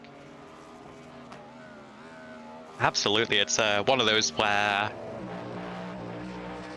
you feel the car go, you just hold the brake and you hope that the sand does enough to stop you, the gravel does enough to stop you, while also not doing too much, because especially in the last year or so, the updates to the off-track surfaces means that it very much is possible to get beached in the beach, and we've already mentioned how long the tow time is with that incident with the Lithium Motorsports car, and having that issue out of Dunlop would be just a nightmare for these teams.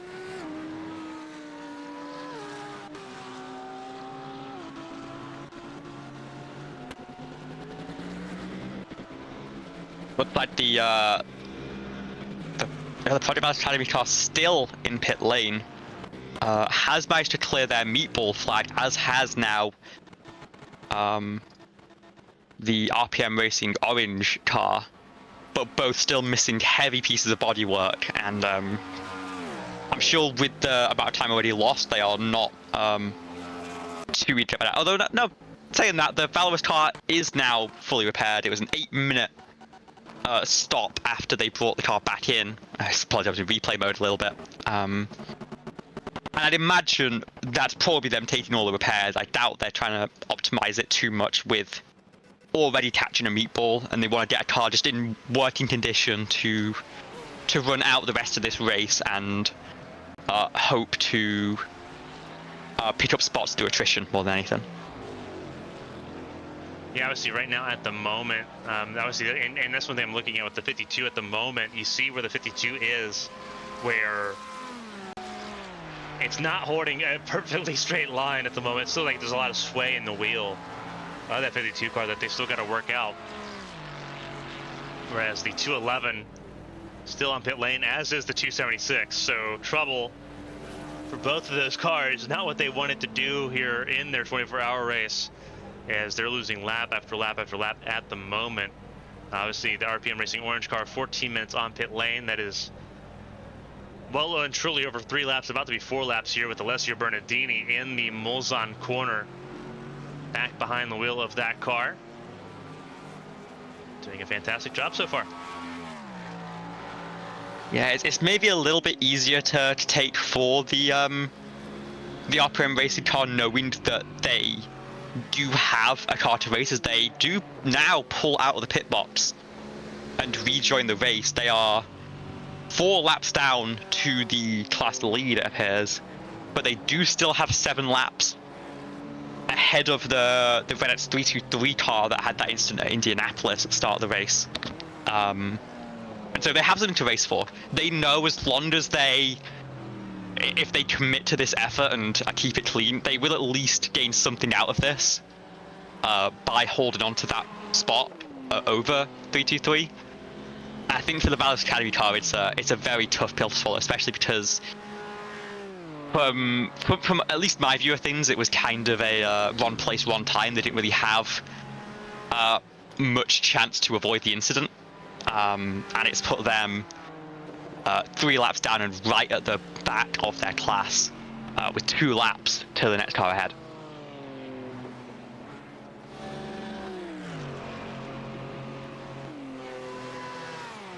A lot of close battles still remaining in GT3 at the moment. Roman Ortiz and Sergio Sanchez Cajafero battling out for 7th place here, but also still battle going on in the AM class. This is Blake Aaron trying to chase down the Smurf Racing Team Audi, the 391 Stefan Henrique behind the wheel of that car now. Battling for just outside the podium places in the AM class. They are 11 seconds down the road from Oscar Gonzalez in the Carbono Esports JD GT3 AM program. And once again, this is the battle between 1 and 2 in the championship, although with the 34-point lead that the Lithium AM car has, it's a little bit academic at this point. But still, the sort of thing where you want to try and make the move on track, you want to try and put that car behind and just hold the race in your destiny as much as possible. But making pretty good headway, for sure. And not going to force the issue, because they have a lot more to lose than they do to gain in this battle.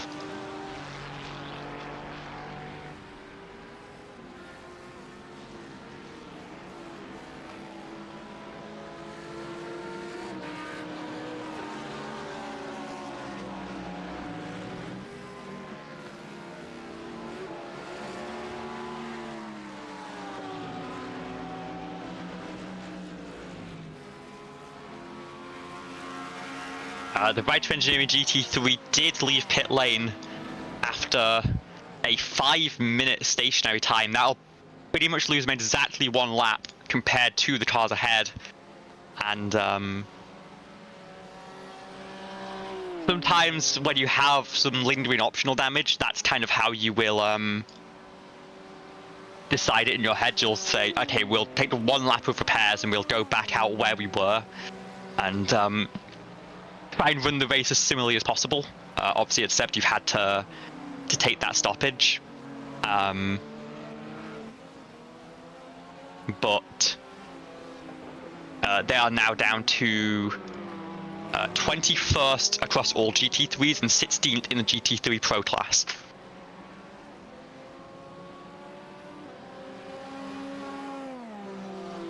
Yeah, this race kind of fell apart for them. They were battling for the top 10. They were within the top 10. And unfortunately now they're sitting relatively out of it with a tall climb to ask to try to make it back forward here behind the 269 and the 207. The 207 having an equally rough race. 2 minutes 5 seconds ahead of them now. So they're well and truly in the hole at the moment, with Peroni now being tasked with something very inevitable and enviable. That team's gonna have a very long day. You see the heavy, almost smog-like conditions in the forest. Obviously, this is a long racetrack, but it's also a very wide racetrack. This entire forest inside the infield here, because again, outside of this portion of the track we're watching right now, a lot of public roads. Yeah, we saw in real life last year the way that the rain came in from one side of the track and really dramatically hit at Mulsanne Corner and caused a huge amount of carnage. While over at the start-finish line of the pit buildings, it was still a perfectly sunny day. So that just goes to show the scale of the track and the different conditions you can get from one side to the other. Of course, no rain forecast for today, but the track temp is falling. We're getting into the evening hours here. 6:21 p.m. local time, with the track temp now down to 23 Celsius, and the wind's starting to die down a touch as well. 92% relative humidity. That does tell you the fog that's starting to envelop the track as the sun moves close to the horizon.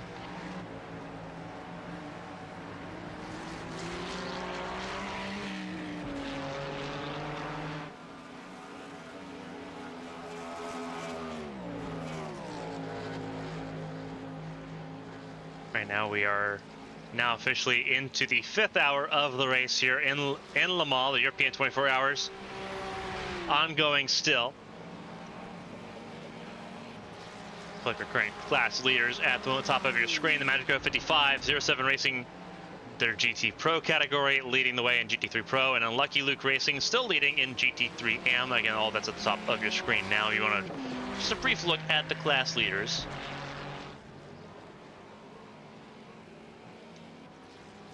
What we're going to do here, we had a hydration break 2 hours into the broadcast. We're now 5 hours, 12 minutes in.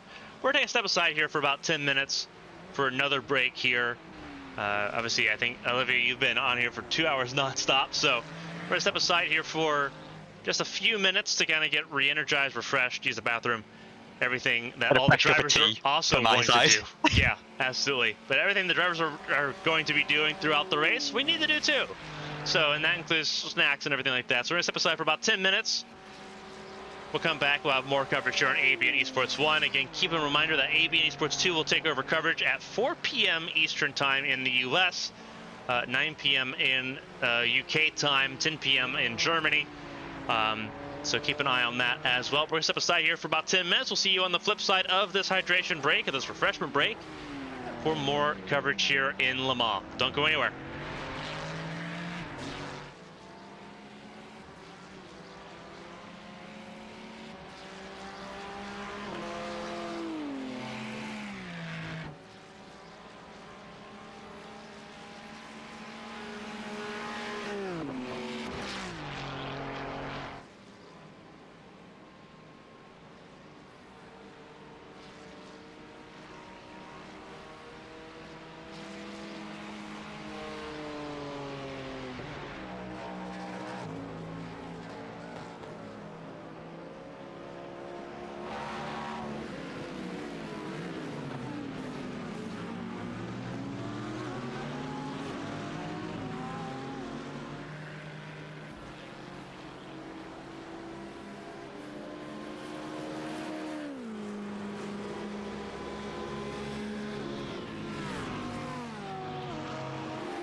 Welcome everyone back here for non-stop coverage of the 24 Hours of Europe for the Platinum Endurance Championship Season 5 finale. It has been an interesting race the way it's all turned about here in the last 12 minutes. Appreciate everyone here staying with us. A couple incidents to look after as everything's turned about. Obviously, we saw some of it happen live during the break, but we'll go over some of the replays here as we approach the midway point of the 5th hour here in Le Mans. Ana Gomez, who's had issues already. This car is not 100%. Approaching turn 1 and 2. Very quick section. This has already caught a couple of drivers out. Catch up the 52, but it's a slight spin, all things considered. And definitely a smaller incident compared to what we see further on in the session. That's sketchy though. The RPM Racing orange car having to check up pretty dramatically there for the 52. Vishal Yunus, speaking of which, the RPM Racing orange car not too far behind. This is approaching Tertre Rouge. And just snaps it. Easily snaps it. Another car with damage though. And Tertre Rouge once again puts another car wrong way around. Approaching the Mulsanne straightaway. He's going to try to back it up here. I would have just backed it all the way off the track there instead of just trying to three-point it. He's just trying to get that car rolling. Does so successfully without being in any more danger. But sketchy situation there. The most difficult part of the accidents we saw, though, was with the 219, Vincent Awesomes, who had trouble. This is approaching the Porsche curves. Oh, goodness. And that is a hard impact. All of it on the passenger side. And obviously that car completely turned around there. I believe that was Dan Pepples. No, Dan Pepples was is in the 218 car. Who was that behind? That is. That was the Valorous 50. Wow, that's 51 car. Solholm, second 51, place. sorry, yeah. Was there actually any contact here? Yeah. The very slow car there. I believe that car had issues beforehand because that was a car that looked like it was limping back to pit lane. Definitely looked like it was in a hole to the right-hand side from And that's a very fast part of the racetrack too. Yeah. So we're gonna see. So very unexpectedly moves over to try and take that apex, and the 51's already committed. Really, definitely a tough situation to be in. Yeah, this is on board with the 219 car. Yeah, that car is not 100% at all. Stays right, but then tries to go for the apex, and you hear the contact there. And obviously, and that's suspension damage. That is a right rear wheel that got displaced.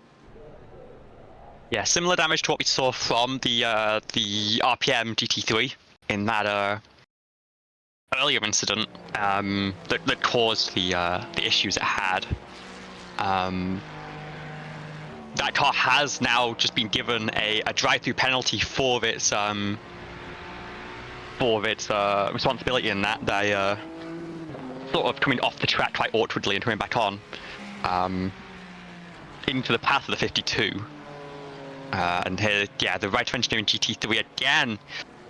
The third incident we've seen of a single car incident from these cars that had to take a stop for extended damage repair. I do wonder how much of that is lingering damage still on the car that they didn't have the time to fix, or whether it's a little bit just being uncertain of the car now, sort of not feeling as confident after that setback and struggling to settle back into the rhythm, which is one of the more difficult things to deal with in the sim. I think it's a little bit easier now. You have the damage report buttons to let you know more accurately the state of your car. So you can know if it is at 100%, and in that case maybe start to trust it. But even so, just being out of rhythm, being sat in pit lane for so long, it can be tricky to to deal with. It looks like while we were in that recap, there was also an incident between the 210 and the 391 a lap or two ago. See if we can figure out what Coming happens into here. the Porsche curves. Yeah, this is the 391 we're looking at here.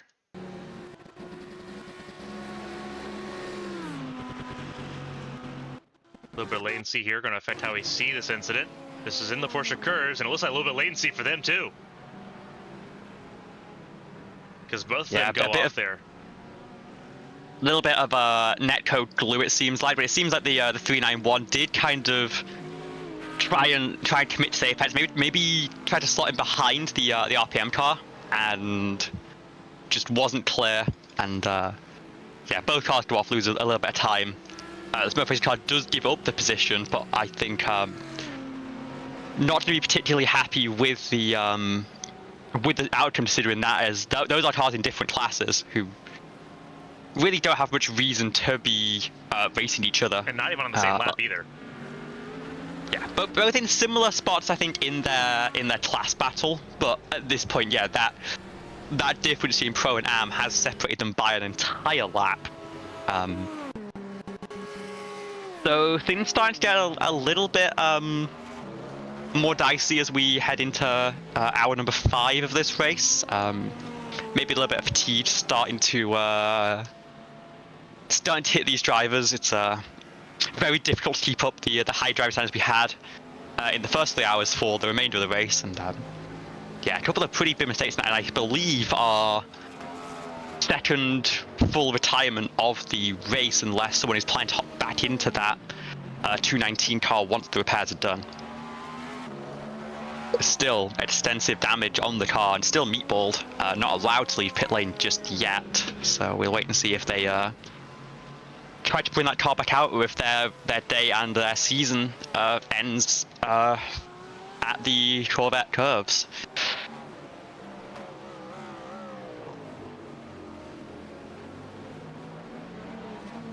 Now looking at the number 76 car, who's come down for service and now back on track here, trying to chase down the 16. That's Charlie Monroe for Dead Bull Racing at the moment. Meanwhile, 51, who's on a 14-lap stint still, Marcus Solholm, just at the fastest lap of the race at 322.46. My goodness. Marcus Solholm is built different. And it does not look like much draft help for that either. No. That is that was a pure lap. That is a lap of pure just GOAT ability right there. The 51 car in second place, playing spoiler to the 50 car that I think is just in a little bit of trouble on its own. The idea is that they're going to try to catch the 55 on pace here. And then the strategy is going to be the insurance policy for that, because both of them have gotten within 30 seconds of the 55, but the 55 has there's the asterisk with the ability to take it easy because they had a 37-second gap inherited by the 50's mess up and drive through for that speeding penalty on the exit of pit lane. Yeah. And again, those gaps seem pretty huge behind in the GTP class, but that is middle of the pit cycle. Those top 3, as well as the Dead Bull car, have been extending their stints. They are still yet to make a stop, so we do expect that gap to close up again in the next couple of laps, but that does show a little bit of a glimpse of what this race could look like in a few hours' time. So looking at a replay here, obviously I don't think we're looking at the same stuff right now. I just kind of went back and looked at an incident that did pop up. The 391, he was in an incident earlier, just spun the 207. That was approaching Indianapolis. Stefan not making many friends right now, it seems like. Just a bit of a miscommunication there. The 207 having a bit of a wiggle on the entry, coming off that curb on the right hand side, and still I think I've given plenty of time for the 391 to react. Yeah, he had a chance to back out of it and just didn't. Yeah. But luckily, it doesn't seem like major damage to either car. No meatballs to speak of or anything. So, with all luck, it is just a minor incident, and maybe a little bit more work for the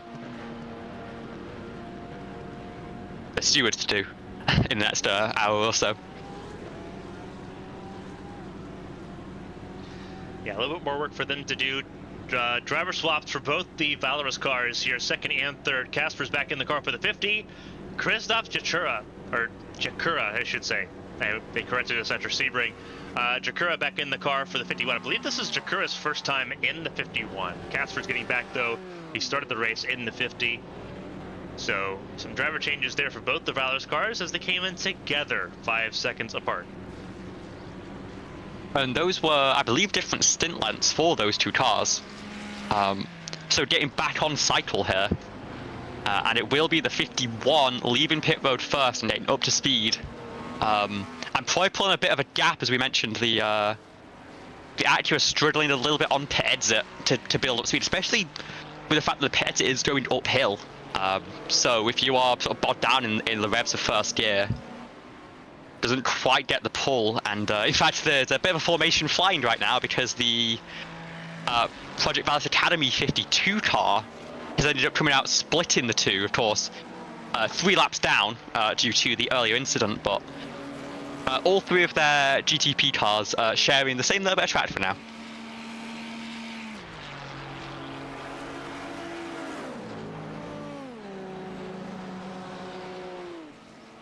Right now, so Jakura sitting in second place. That was the 52 car just behind him.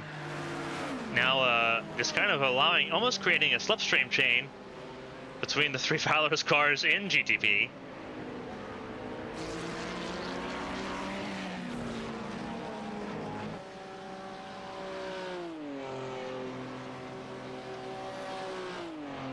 They cut past the other Sim Race Sweden car, the white adorned one.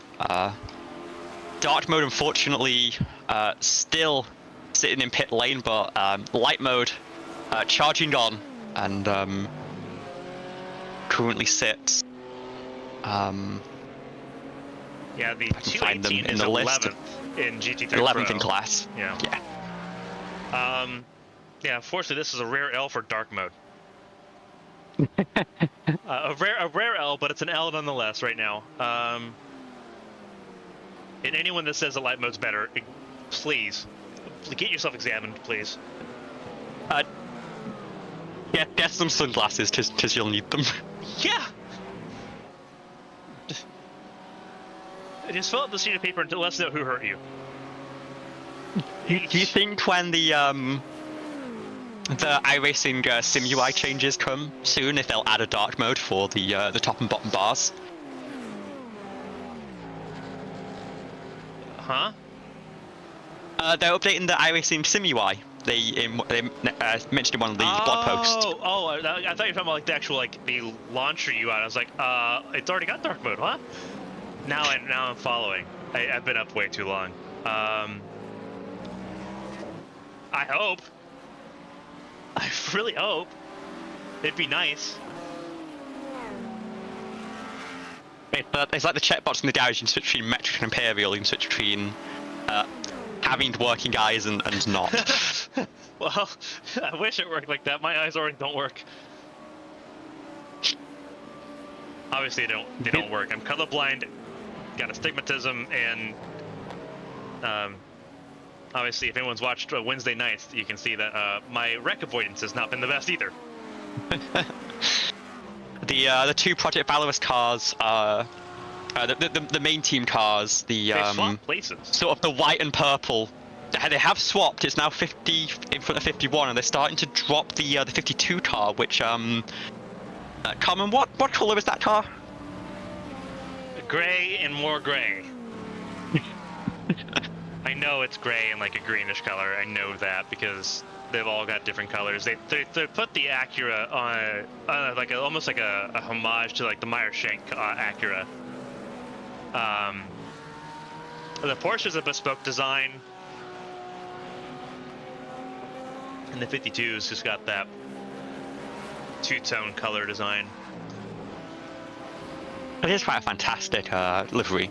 A lot of the field has There's some really good striking cars. Yeah. Yeah, there's not a lot there's hardly any that really miss. But you'd say all the green ones, but I wouldn't say there's all the obviously a green little bit of ones bias in that. I wouldn't say all the green ones because like I don't know which ones are green and which ones aren't. Unless people point them out, which thankfully no one's done because I don't think the PEC crew realized that I can't see green. Not until now. Oh, trouble 52. Oh. A huge spin out of the first corner. I don't think any contact, but a huge spin. Remember, that car is still damaged from that earlier contact in the race. Only barely avoiding contact, and actually, Dart mode continuing to suffer. It seems like, as the two main Project Valorous cars run off ahead as planned. So that's not even getting to the curbing on the exit of the first chicane. That is just as soon as it unloads, just let's go. The rear tires just never quite get the grip as it drops back down onto the road level. Now you have to remind me because we had this conversation between me and Taylor at Sebring 2 weeks ago. I've not driven these GTP cars that well at all. I won the Daytona 24 in the LMP2 class, and we talked about how that was kind of a spoof 24 that we won.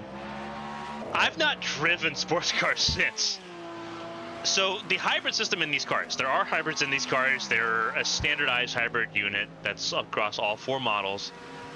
Does the hybrid kick in at that point, or is it like a high speed hybrid system? Because I know like we see the hybrid with a high speed hybrid system in the actual like the WEC, the bespoke LMDH cars.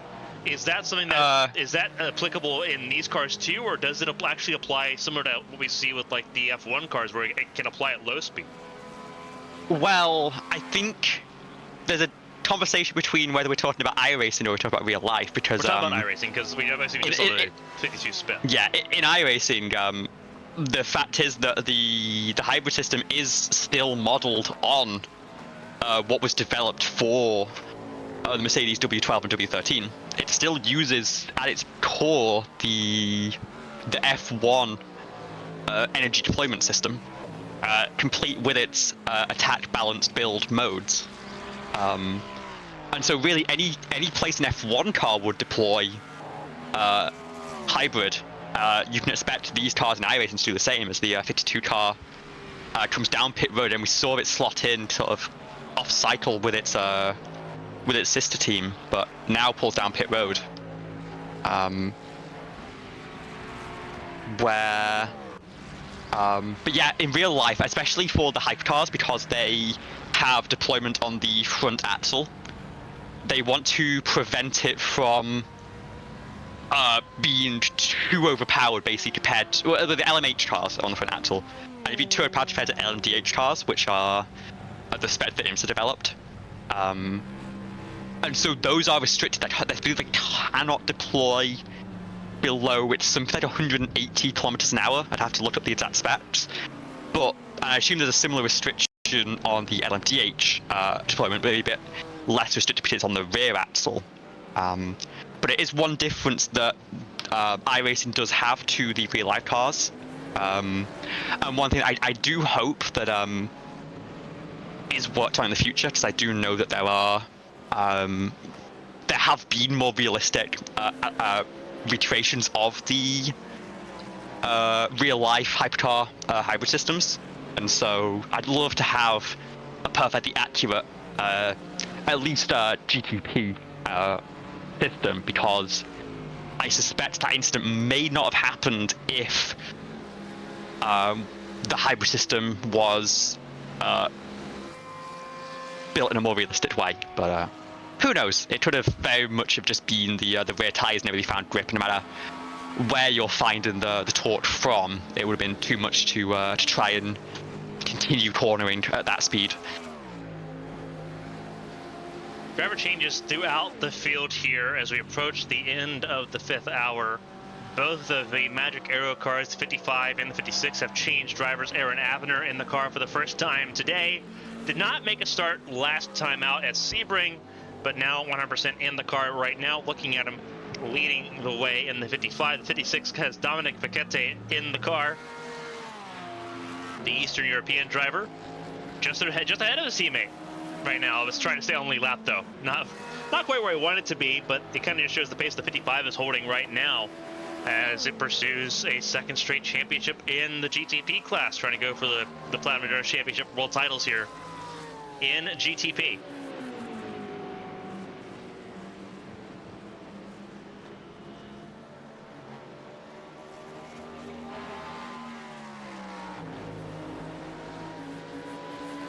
And the gap is closing. Those Valorous cars worked as a bit of a battery. A little bit disconnected right now, but still making pretty good headway on a Ranavino in the Major 55, who hasn't been putting down the worst lap times, all things considered. Has been just got into the car in a set of 3:27. But I think the Valorous cars are just currently on another level with Wesley Casper's in that 50, setting back-to-back 3:23s. Yeah. And back in the 51, we've got Christoph Chura, who I believe actually might be. Yeah, it's all set in 3:27, so that explains the gap between the 50 and the 51 as well. Well, I think that Avener and Jakura duo of Soholm and Lawson has just left the car for Chura. So you think about, like, with Jakura and with Avener here, they are getting into the car for the first time in this race. So they've had to they're having to do their warm-up and get up to speed at the same time here, just to find that pace, and that takes a little bit of time. You can't just jump in cold with these cars. That's one thing I do remember. You cannot just jump in cold at all. Some people can, but they are on another level to most of us. Yeah, they're not normal. You know, like, yeah. that is God mode. In God mode, isn't God mode if everyone can do it. There's some drivers that can. Obviously, we saw that with Jan Korbs. We see that with Casper's. Like, we see, like, a few other cars in the GTP class, they have that person that can do that, but not everyone can do that. It is very much a select ability. They have the one person that can do it. Yeah, that is the ace in the hole that most teams want to have, and only very few teams do. Norbert Thomas is one for the 55 car. He is the 55's driver that can do that. The only team that can just come in and just immediately start putting in blistering laps, like, no matter who's in the car, is the 201. Doesn't matter if it's Bernardini, doesn't matter if it's Castellani, doesn't matter if it's Fabio Ponta. All three of them are just come in and just immediately set fast laps. And you're just like, oh, okay, that's why they're going for the three-peat. And currently a minute 13 ahead. They are a pit stop ahead of the 266 behind, so that will close back up probably end of this lap as they complete another 14 lap stint. But once again, we're seeing the cars at the top of the table are the ones who are also doing the fuel save, so that the very fastest teams are able to both keep up sort of race winning pace, but also match that with some really good fuel economy, and that is just going to make their job easier as the race goes on, because right now they're going to hold the lead point from out just a little bit ahead of the 266 car, but as the race goes on, that 266 will fall further and further behind Cycle, and by the end of the race I think that could be a genuine gap, because they'll have gained the entire pit stop cycle back just through that additional fuel save strategy. Yeah, they're in pit lane right now. Bernardini coming down pit lane. Avener continues to lead this race overall by now a very small 11 seconds, with Caspers and Avener now not an even match here, with Caspers obviously being the ace for the 50 car, and Avener obviously kind of jumping in for the first time today after, you know, we've been live for almost 6 hours. Avener has not touched the car until now, so he's got a lot of work to do to just get himself up to speed. Casper's immediately putting in, has not left the 323 range since he's been in that car again. He's been 323, 323, 323, 323. Avener just still kind of working up to it at the moment. And that is a huge difference. And you talk about the strategy of being able to also to have that front running pace and to have the flexibility to make the fuel mileage. That is such a lucrative ability. And especially in this team format where it's multiple drivers in the same car, to have multiple drivers on the same ability level, like with where the 201 is at. We saw that at Sebring, not to as large of a degree as what we're seeing it right now, but we saw that at Sebring too, where they were able to just kind of match the pace and just extend their gap over the strategy, and then once they knew it was secure, they just kind of let everything fly and let the pace really kind of flow. We've not really seen that from the 201 yet, where they've really just kind of let the pace uncork. They're sitting in the 355 range. They're not alone in that. Several cars have been in the 355s. It's concerning because they're saving, and they're still sitting 355s. It's sort of the same situation with the 50 and the 51. So that's something to keep an eye on here, especially as everything continues to go here. What happens when they get that security, when they have that lap advantage, to really just sort of just go nuts with it? What does that pace actually look like? Are there any bonus points awarded for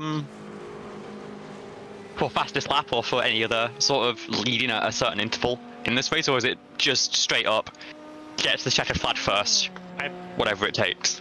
There is a bonus point for, and I believe it doesn't double up. The bonus points don't double up. There's a bonus point for pole and a bonus point for fastest lap. Right. Okay. So there's only 2 available bonus points, if my recollection serves correctly, because I remember last time out, the race leader had pole and fastest lap, so they got 27 instead of 25, and that was at Daytona, the first race of the season. But there will only be single points here, not 2 each. Correct. But I mean, even so, that's 07 Racing. They've already clinched one of them. They took pole in GT3 Pro. With Project Valorous being the other ones to take the additional point in and GTP. So that'll actually extend the gap between them and Magic Arrow to 7 points. But still, with how things looking right now, it's a 5-point swing still in favor of Magic Arrow because of those 12-point gap between first and second in the double points race. It'd be interesting if it was a single points, because it would be a 7-point difference between first and second. And it would be the tiebreaker, I think, would go to the 50 with the race win, because the race wins the first one. Because Project Valorous. But it'd be 2 wins each at that point. Here we go. So we'd have to count way further back. Well, it'd be down to who won the race, who won a race first in that situation. Okay, so it wouldn't go to second places. No, it wouldn't go to second places. It'd go, and actually it'd be 55, because 55 won Daytona. Well, there we go. Fortunately, we don't have to deal with that because there's a 7-point difference, and all of the numbers are going to be even. Yeah, 7-point difference right now between the 55 and the 50. And right now it's in favor of the 55. And if they, for some reason, were to draw level on tiebreaker, which would be very interesting given the 76 is also in 6th place, imagine if we had like a 3-way tie. That'd be a fun one to wait for the PEC admins to tell us what the answer is, because I would not want to be the one trying to make that call for myself on podcast. Actually, I need to know now while we're at this, because you leave in about 3 minutes because you have an official race to do at Indianapolis. It's in an hour, so I can stick around for a few more minutes. All right, so I'm going to try to do math. So it was 20 and 26 points going in to this, or 19 and 26 points, the gap between the top 3. Let me go to my standings here.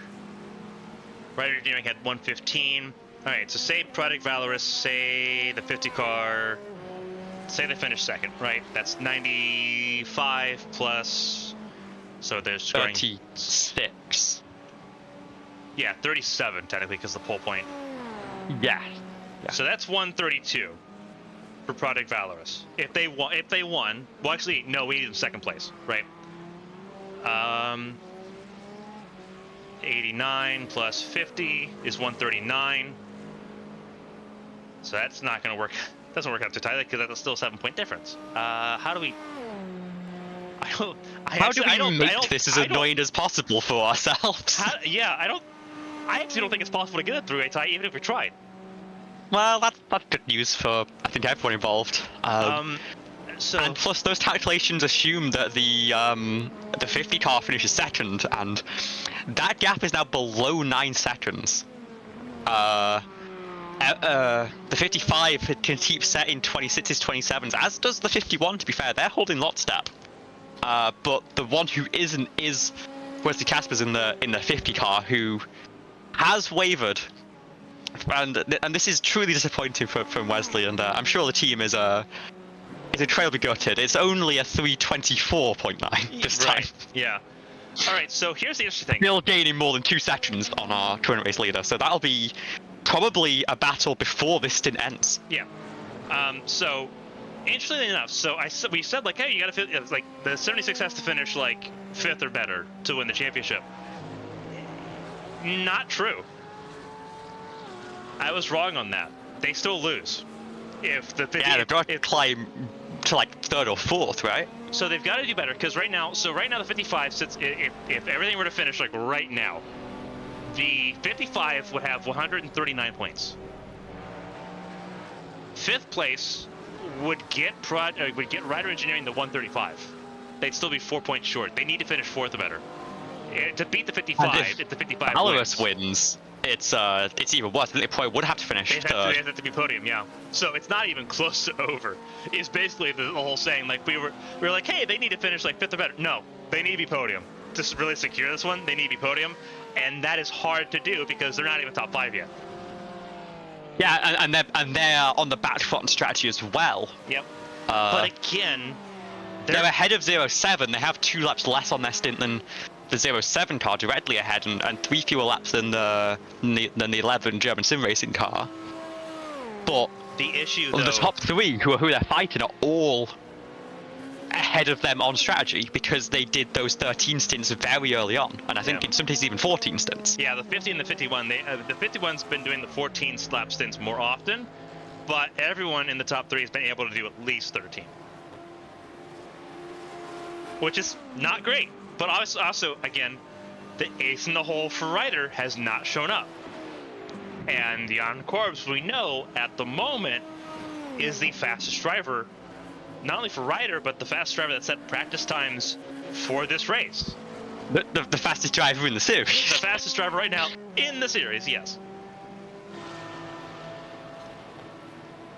Which is a concern that we've not seen him yet Ryder has recovered from their lap 1 incident to now be once again still within touching distance. They are 141 away from the race leader.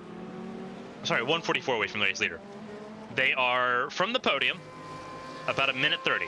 90 seconds. That's a full. If they can cut out a pit stop, that's it.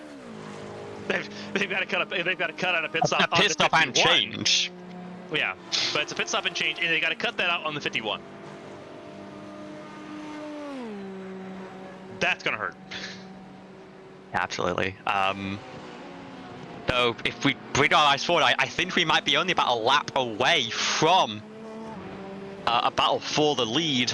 My live Delta is showing the Project Valorous car now within 3 seconds. Unfortunately, I've not moved the cameras at all since we were entering that points dispute. So we've been focusing on the 50 the entire time. We've been watching the 50 of Casper's just kind of crawl closer and closer and closer. Because the thing is, while Casper's pace has slowed down, so is Avener's back down to the 327s.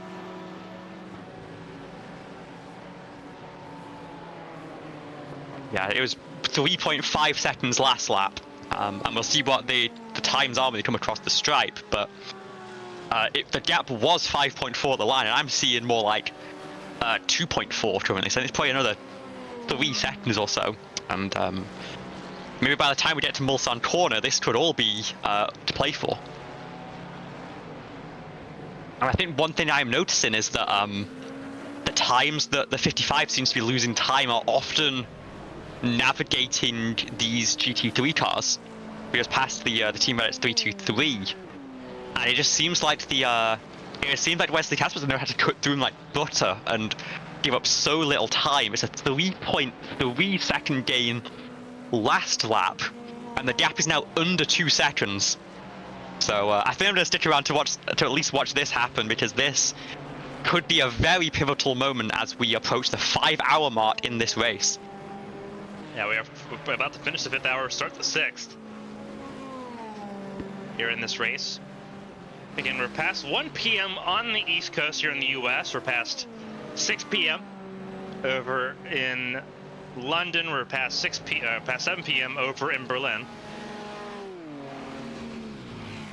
Watching the battle for the lead once again develop between the 55 and the 50. We saw this earlier in the race as well in the first couple hours. It's developing once again, but this time completely different drivers. It's Caspers and Avener at the front of the field. A lot of traffic. Yes, and that held up Caspers just a little bit. It also held up. Aaron. Like that was a big clump of traffic, and if Caspers can clear this GT into Mulsanne 2, this could be within draft range, and it could be a move maybe into Indianapolis. Caspers does exactly what that was. A clear into the second Mulsanne chicane.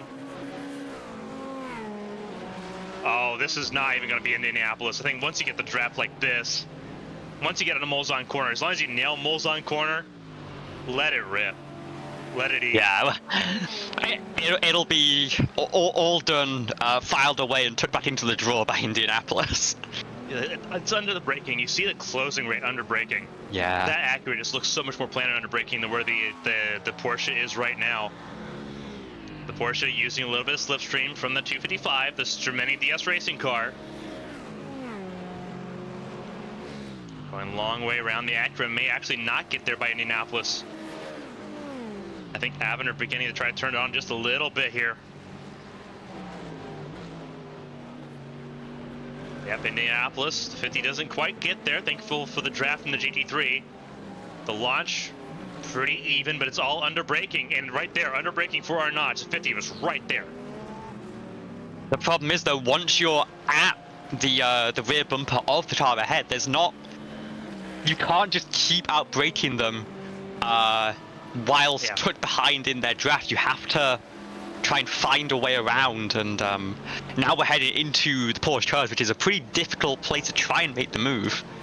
So I think it's might be a bit of a set-up opportunity to try and carry the run and maybe try and get the outbraking done into the Ford chicanes maybe, but we've seen catching's one thing, passing's another, and this is not quite over yet. But it might be because, yeah, slow down for the 55, and that, in a little bit of anticlimactic fashion, will be a change in your overall race leader. Wesley Caspers in the Project Valorous 50 now leads the way as we approach 5 hours in the European 24 in PEC. Yeah, new race leader there, as we have an overlay issue for this the second time here. So now 1 and 2 are back as they started. The 55 down behind the 50. Avener tried to keep up the pace, but it just didn't quite work out that way, unfortunately. And you saw how much you had to push to do that, and eventually that misstep through the Corvette curves that forced him to concede the position. And in fact, he's still, I think, carrying a slowdown penalty. Maybe he picked up a second one. Yeah, picked up a second one at Dunlop. Just missed the corner over entirely and is now already 5 seconds off the back of the 50 car.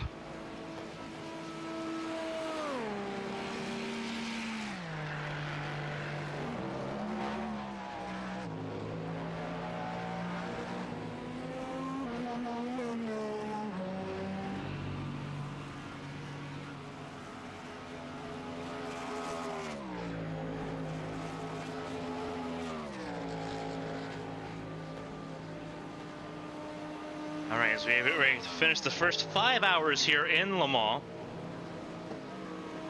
Wesley Casper is back in the lead of this race.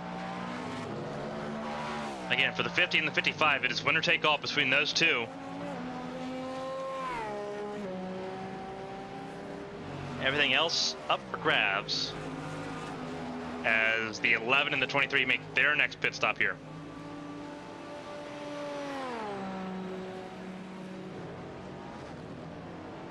And again, start of the now extremely long GTP pit stop cycle.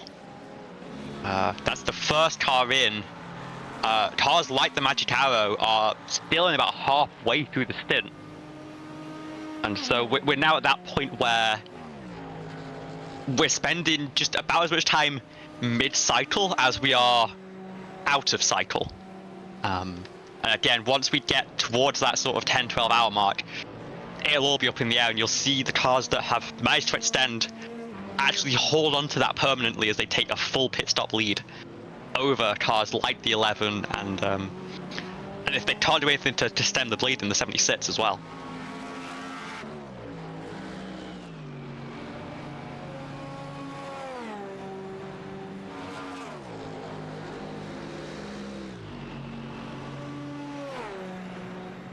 So Caspers leads the way in GTP. Alessio Bernardini in 07 Racing leads the way in GT3 Pro. That is a lead that they have not relinquished. Except for, I think, on the first pit stop cycle. And Unlucky Luke Racing, the 396 Ferrari, leading the way in the M class right now. Doing a fantastic job there. A couple cars out of this race. Sergio Vieira behind the wheel of the Sarthe car out after just 25 laps. Vincent Awesome's in pit lane still. That car, I think, basically out of this race, though, with the damage that car received. Tane, Hodson, have to make sure that they're still running. They are still running. So we still have 38 cars on track. We've only lost 2. So not a bad work so far in this race. 5 hours in. Everyone trying to keep themselves rolling here in southern France.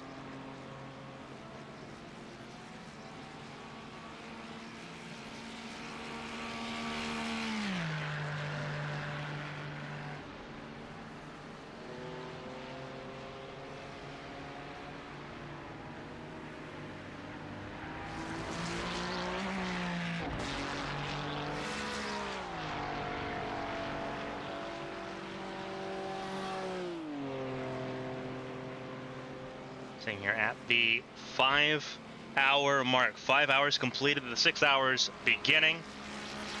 We've gotten to see everything take place here across the opening 5 hours. I know Olivia's got to get ready for the, I believe it's the IndyCar iRacing Series, the open race at Indianapolis for the road course. Yeah, we won't talk about what happened last night, but I've got to try and make up for lost time, and obviously any run in that car is a good time, and it's also a nice bit of practice for make sure I know what I'm talking about in Champ Car commentary on Wednesdays as well. Yeah, it's gonna be a lot of fun. Olivia, thank you for joining the booth. I believe we're gonna have you later on in the race. I believe for on your end it's gonna be the end of the race. Actually, you're gonna be able to see the actual end of the event. That's really exciting. I want to be able to see how that battle between the 50 and the 55 shades out, because I don't think it's done. I think the 55 still has an ace or two up their sleeve to put themselves back into that fight for sure. Yeah, absolutely. And obviously we haven't seen Norbert Thomas back in that car yet. A lot of changes still to come. But Olivia, good luck in your race at the Brickyard, and we'll be seeing you later on in the broadcast. Thank you for having me.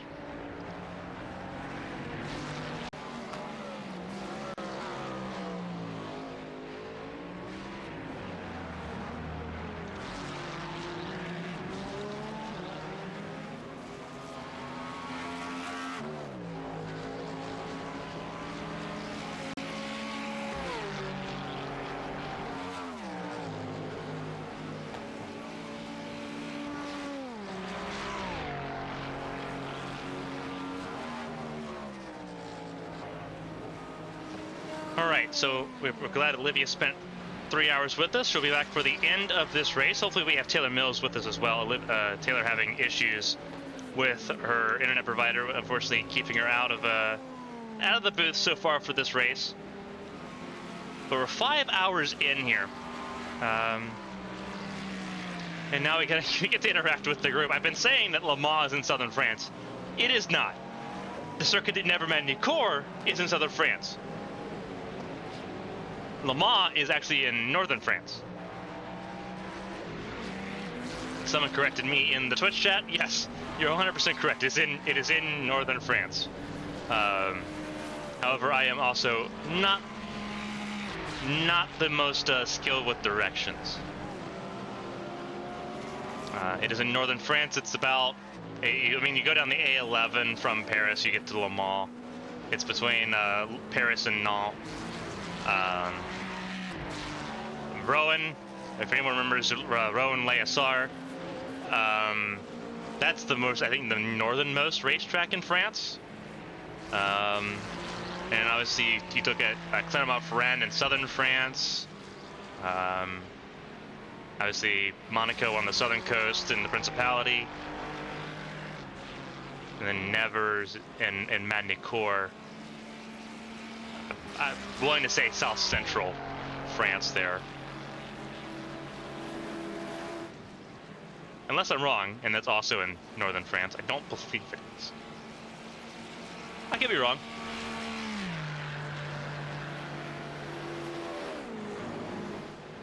It is Magny-Cours. It's Magny-Cours in central France. I didn't even have that one right. It's south of Paris. It's in central France, smack dab in the middle of France. Cool. I'm not paid to know directions, thankfully.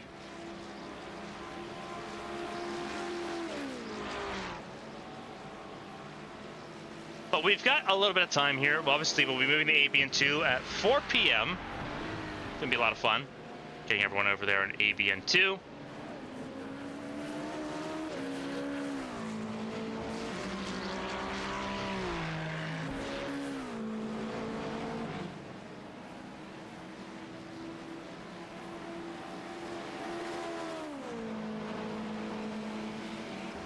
Yeah, Lebanon is southern France, yeah. Lebanon, southern France. Clermont-Ferrand technically is south central France.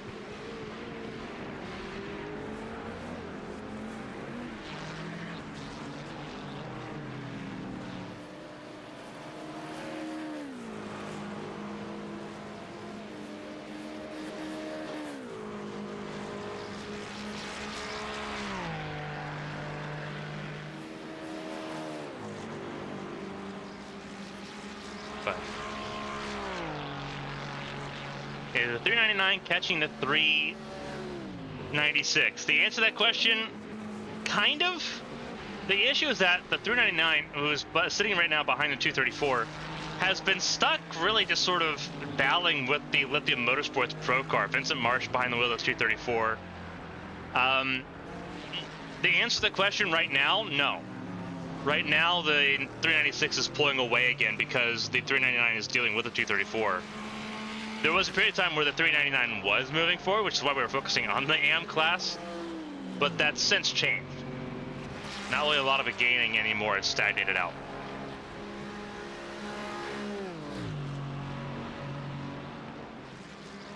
Biggest gain right now, and again, this is not even this is inter-class. This is 391 battling with a 269.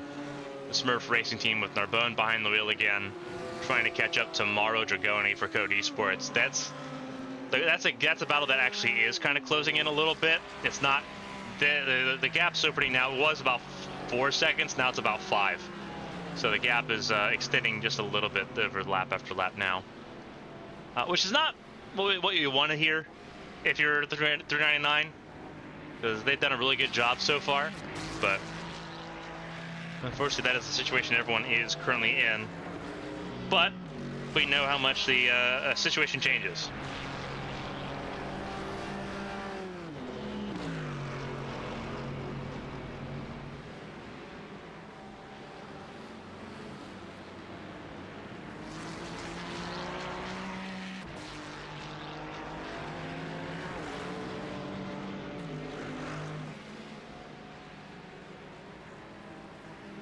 All right, so M-class battle sort of stagnating here. It's still a battle for 6th place. Sorry, for 7th place between Sergio Sanchez Catafero and Dan Pepples. These two cars, 288 and the 218, continue to duke it out. Easier Motorsport 220 not far away either from that conversation. It's a long race. This is the biggest understatement you could possibly have said. This is the first broadcast ABN has done that has been longer. By the time it's all over, it'll be longer than 24 hours. We've done 13-hour broadcasts, obviously. We've done that twice now. Not done a 24-hour broadcast, so this one's gonna hurt. And I've got to do at least the next 3 hours solo. So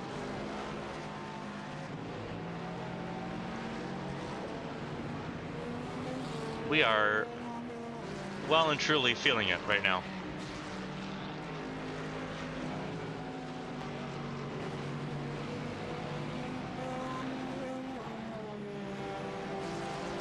So when we go to ABN2 at 4 p.m. Eastern, 9 p.m. London time, there'll be different voices you'll hear throughout that 6-hour stint. If it gets to, remember, Eurovision starts in 3 hours 40 minutes. I don't have access to that. We don't have any access to that in the United States. However, we do have access to soccer and the IndyCar race.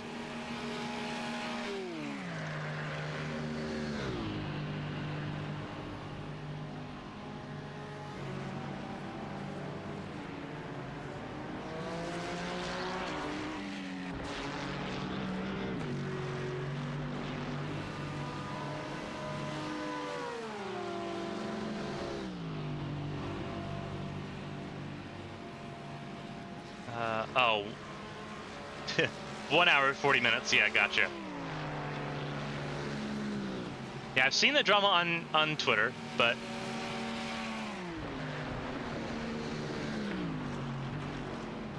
yeah, we don't have access to that in the U.S. I have access to Premier League competition, which right now, I think what's airing right now is Nottingham Forest versus Chelsea. And then I have access to golf if I want to watch golf. Looks like Indy Next Series is having their second race today. The IndyCar race at the Brickyard is at 3 p.m. it looks like. So we've got some stuff later on to kind of keep ourselves going here, but yeah, it's going to be an interesting one. We don't use the S word. Soccer was created in Britain. The word soccer was created in Britain, and then the United States got gaslit into using it. I'm not going to take the slander of we don't use soccer on this side of the pond when the UK still calls it Soccer Saturdays. I'm not going to accept that. Absolutely not.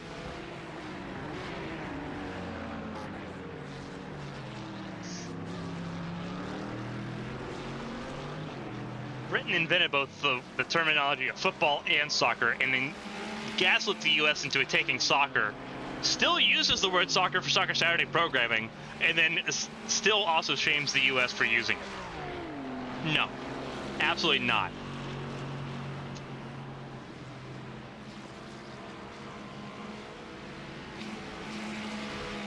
Also, we're not the only ones that use soccer. Both China and India also use soccer.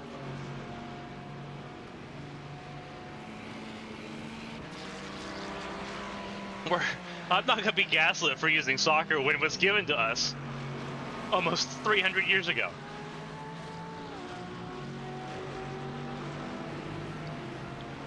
Soccer was not invented 300 years ago. The U.S. was. That's the joke. Before anyone's like, well, soccer wasn't around that long ago. No, but the U.S. was.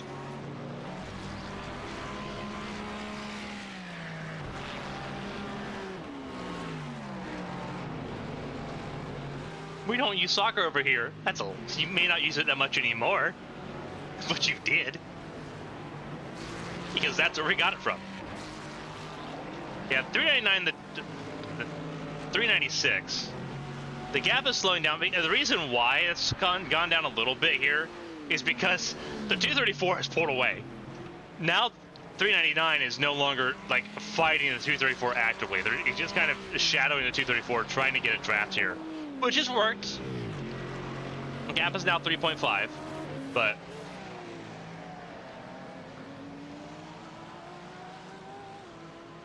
where is the 86 of Red X?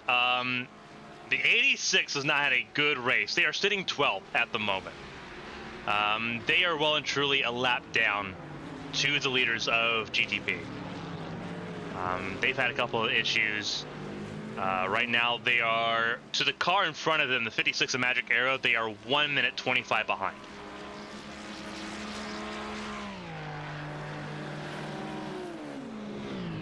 So they are not in good shape right now.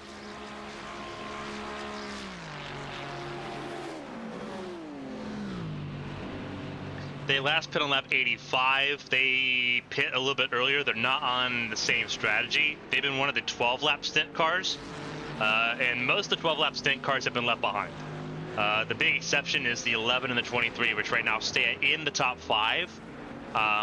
But there is reason to believe that the longer this race goes along, the more that those two will fall behind the likes of the 76 and the 16.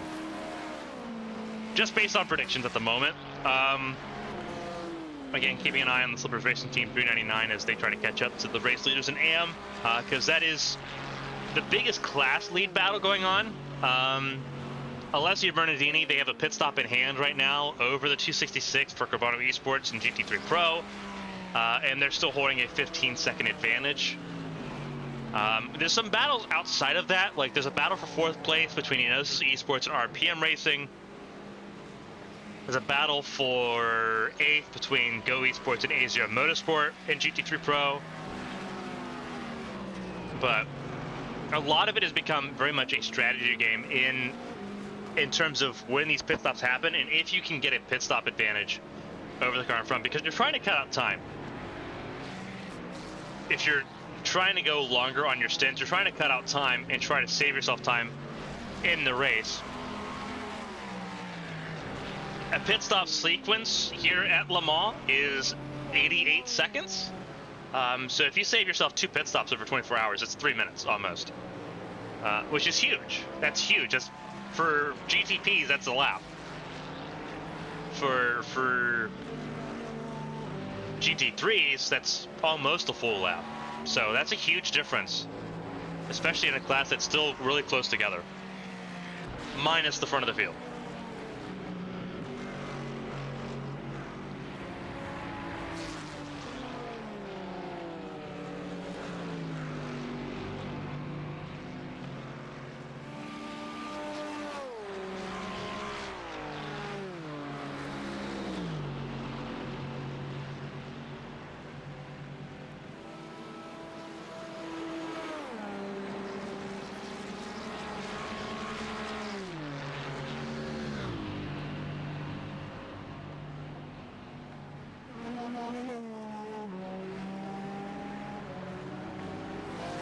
In pit lane comes the 218 and the 288. These two are battling together, and they've come back down pit lane together. Dan Pepples and Sergio Sanchez Cachefero in pit lane now.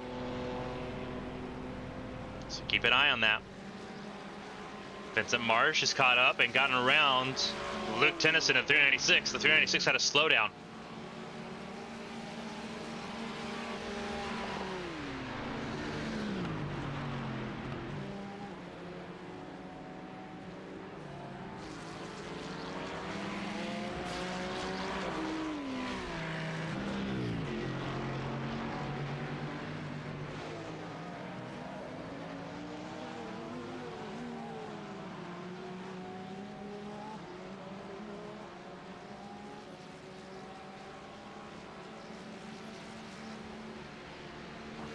So right now, this is the battle for the lead in GT3, and they're looking at here less than a second between the top two.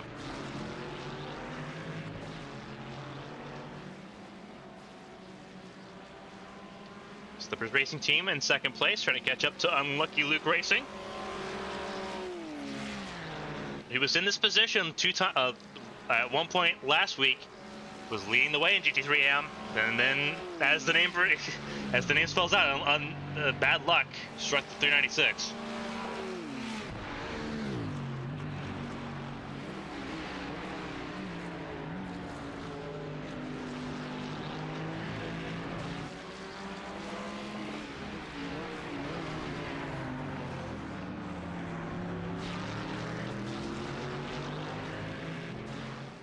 Thing is, right now, the same thing that helped the 399 get to the 396 is now helping the 396 stay ahead, and that is slipstream from the 234 of Vincent Marsh, who is now up to 12th in GT3 Pro.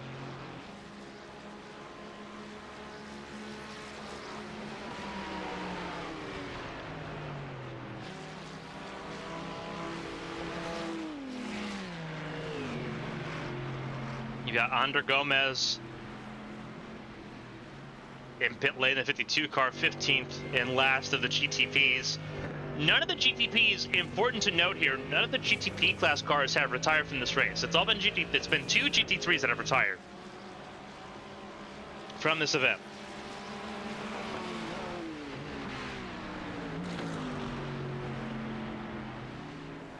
And keep an eye on this fight.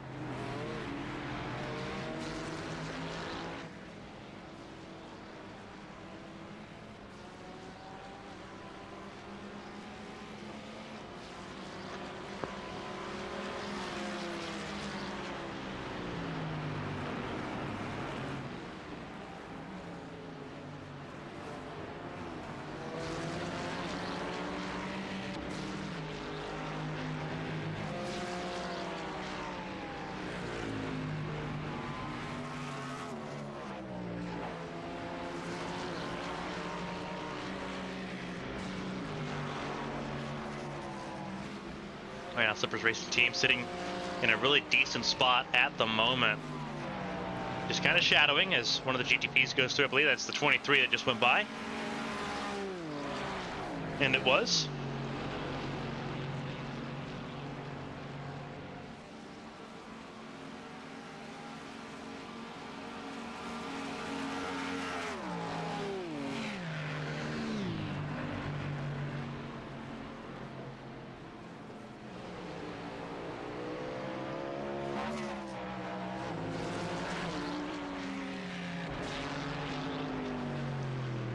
Oh, slow down for the 399. Oh no, big time slow down there too.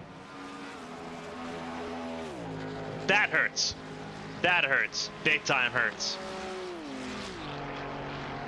Watch that in real time as that occurred for the 399.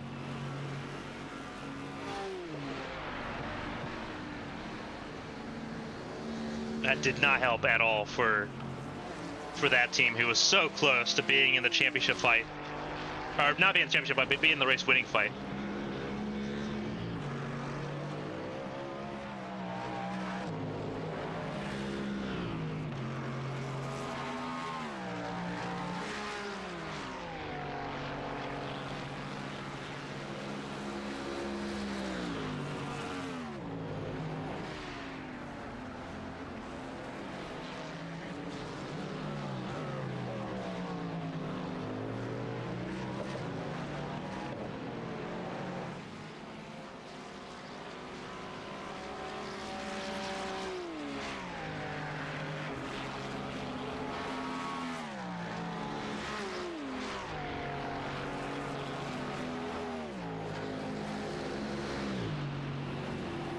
So that slowdown did not help, but now that gap is now back up to 5 seconds.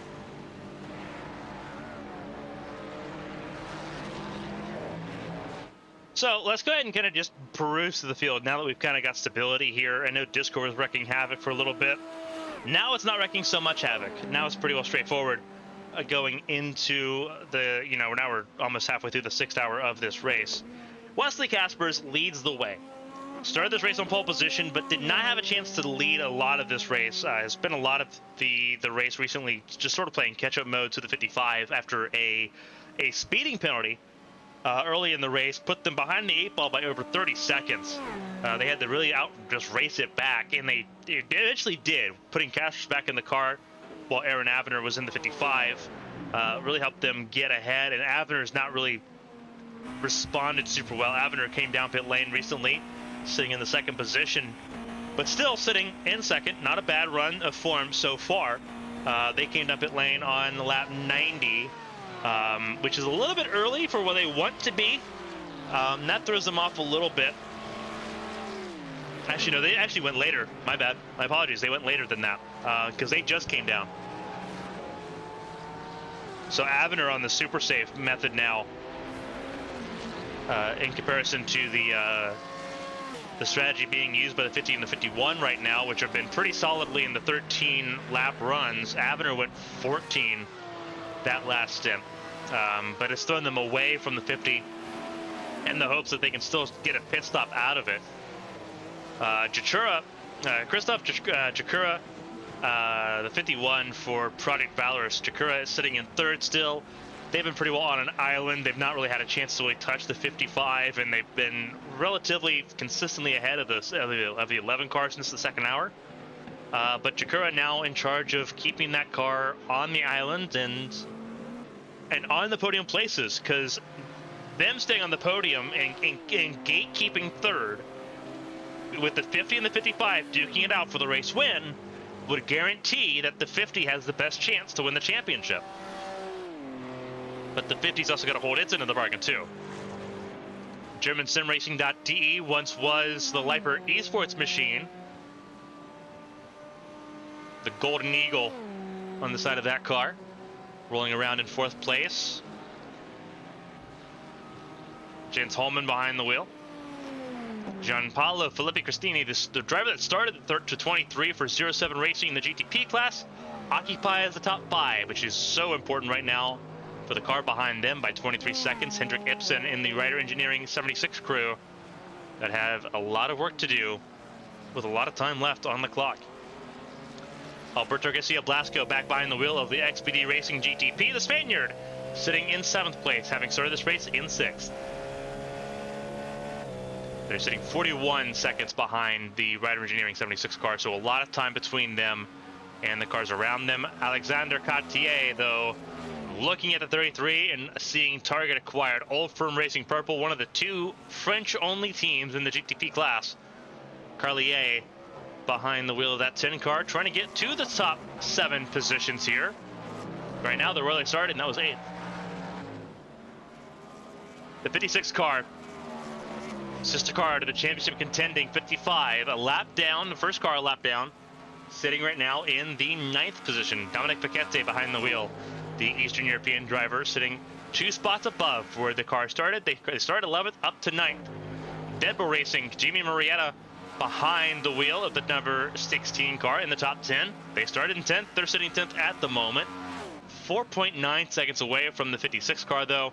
So definitely still in a fight of its own there. Thomas Singlebuff behind the wheel of the Team FFSR number 99.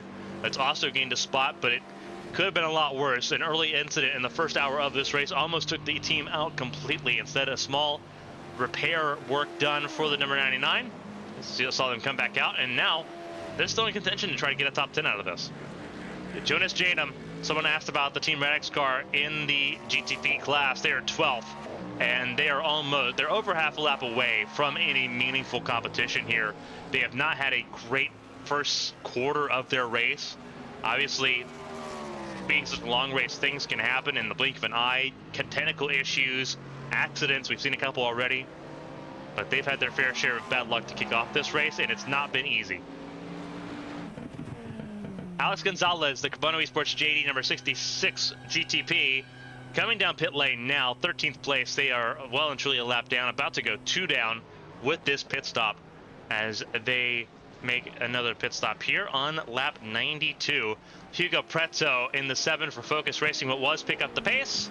A little bit of an identity change for the number 7 machine. Hugo Preto, though, still trying to keep this car going. Again, all 15 GTP cars rolling. Hugo Preto having issues early on, recovering though. Just trying to keep that car pointing in the right direction. They have a full lap advantage over Jeffrey Arroyo and the Project Valorous number 52. Significant damage earlier in this race. They've recovered. They are still running, but they are 3 laps off their race leading teammates at the moment. things could be worse. They are still running, and they still have a chance to try to make something out of the race here today. Then we start looking at the GT3 Pro cars. Alessio Bernardini leads the way. The 07 Racing car is almost guaranteed to be champions with how things look right now. Carmen Sports JD GT3 Pro have been hard pressed to find a way to match them here.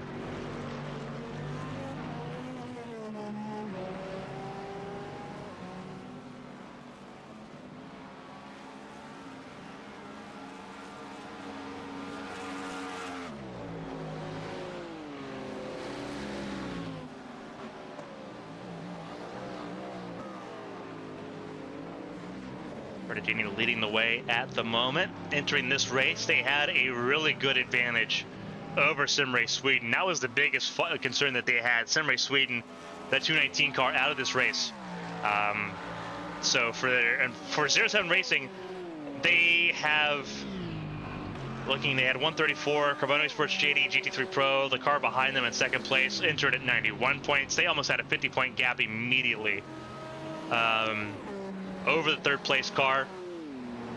Even if they were to back off the pressure, they still have a really good advantage at the moment. But a lot of people could try to play spoiler, and there's still a long race to go. If something happens to that 07 Racing and throws everything into repute, and if that 07 retires, suddenly that battle between Carbono Esports JD and RPM Racing becomes very spicy, because RPM Racing is in third. Obviously, there's Ruben Llorente Jr. in second for Carbono Esports in the 266. Tom Sachetto and RPM Racing are just behind them too. That becomes the most interesting game of catch-up we can imagine, because the RPM Racing crew, they would not be able to win the championship. They'd be able to force a tie. If they were somehow to win this race, if 07 Racing for some reason fell out and didn't score points, they'd be able to force a tie where they lose on tiebreaker. But Carbono Esports JD, they could win the championship if the 07 Racing crew dropped out and they won. So that top three still very important up until the final, really the last 10 minutes of this race. Hugo Valentin sitting in the 4th position for the Project Valorous Academy. They are sitting 6th place in points right now. They have a ceiling of being able to get as high as 3rd if things hold as they were. But that also requires them to win the race as well, and they're sitting 2 minutes 11 seconds away from Bernardini and the 07 Racing crew. Alejandro Garcia de la Mata for Enosis Esports sitting in the 5th position, top 5 for that car so far. And they're just kind of hoping to hold on to this. They have not had a good season. 16th place with just 34 points. Not where they wanted to be here going into the final race. But they're where it matters right now, and that is on the track, that is running, and that is top 5. Ahead of Pedro Montero and Strumenti DS Racing. This team started in 2nd. They were able to match it for a little bit in that first hour, but when they got detached from the 07 Racing's draft, they kind of just fell backwards, and we've seen that car now plummet down to the 6th position. They're still well ahead of the 288 of Joan Comte, the Spaniard right now for Go Esports, sitting 7th. Leading a line of cars, Paulo Fonseca for Asia Motorsport, bringing it back forward for a BMW versus Mercedes fight in the field at the moment.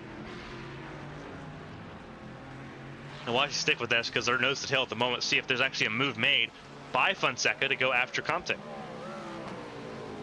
Because if there is, then that could be spicy. Asia Motorsport's been working to try to gain positions here. They've gained 4 so far in this race. They're looking at a 5th one if they can get around.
And right now we're keeping an eye on this fight that is sort of separated a little bit here. Now about 1.3 seconds as we're sort of just seeing how things evolved here. Fonseca still behind Comte, but now it's a little over a second. I think lap traffic there with the GTPs going through made that a little bit more difficult, and it's going to be more difficult here down the hill. Fonseca had to kind of give up that provided line. You don't want to go. We've seen enough examples of what happens if you try to go too wide through this section of the racetrack. And Fonseca realizing that he has the pace to keep up and try to get back to Comte. Choose your fights. But he did lose about a second there.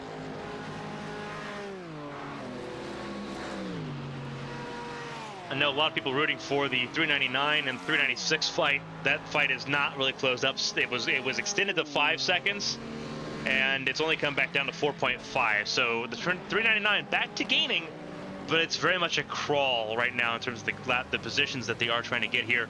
Trouble for Jonas Janum, and no, that's trouble in the first chicane. And that's right where we were heading with the GT3s.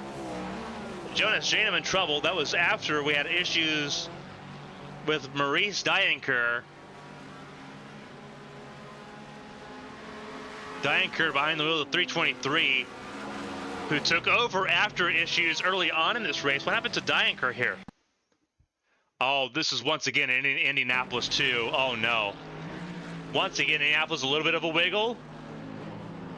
And just overdrives it there. Oof. Very lucky that did not get worse, because that easily could have been.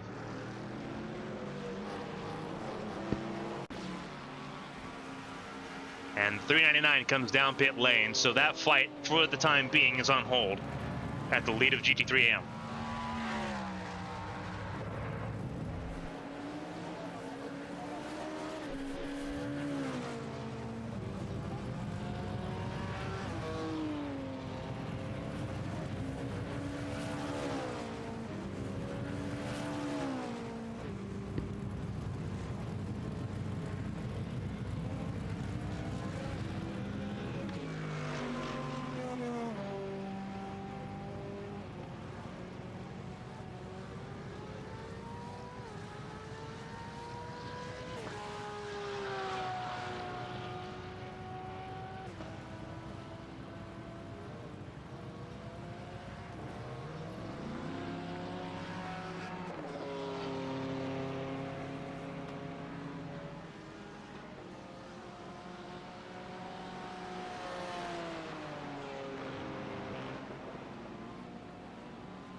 So Drew Glover back behind the wheel of the 399. Coming out of pit lane now.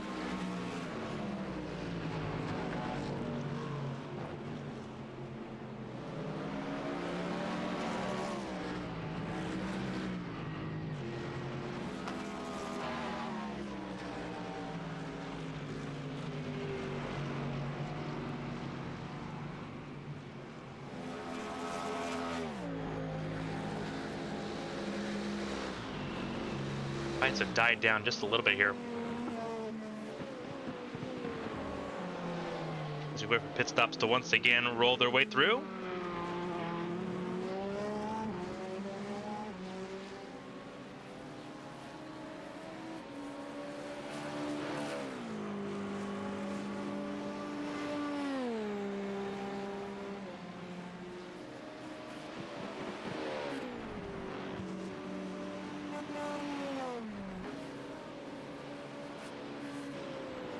Rusty Casper's at the front of the field, still is open up a 40-second gap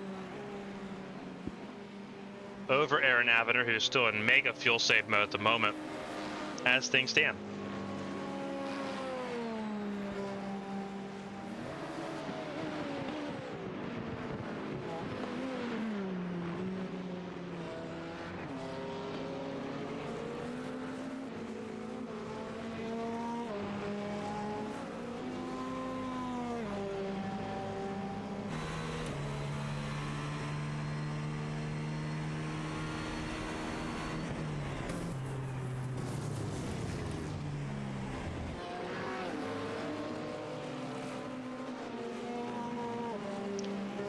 Jaspers right now, sitting at the top of the field at the moment as things currently roll. Here's a look at the weather at the moment. Track temp's gone down because we've reached sunset conditions here in France. Wind speed's gone right back up, and so is the humidity, but the temperatures are going down, which is very helpful.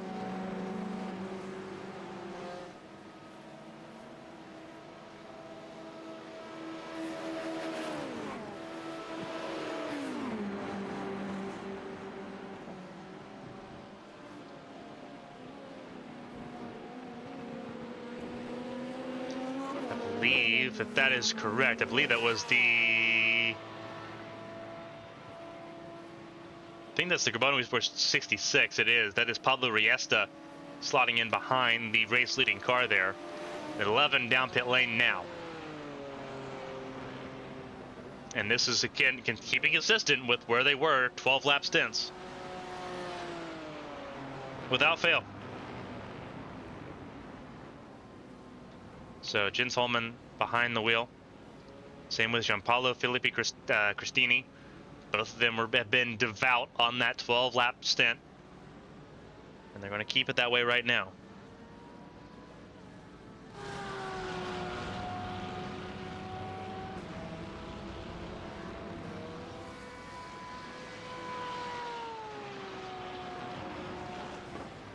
Appreciate Siberian using the hydrate emotion. We'll be taking a hydration break once we pass 6 hours. Once we pass the 6 hour mark, we'll take a refreshment break.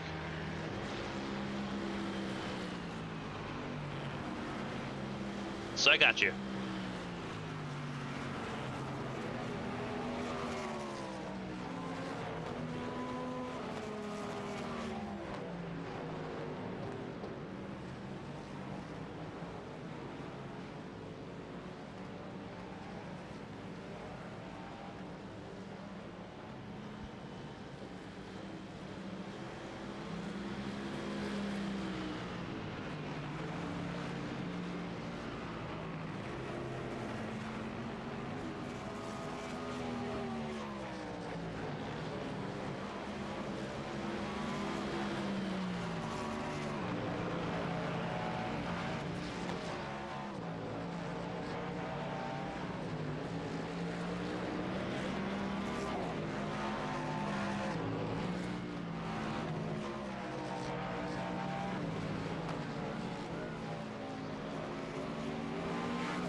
I want to take the time to shout out everyone following us here on Avian 1.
Got it, everyone. We got around.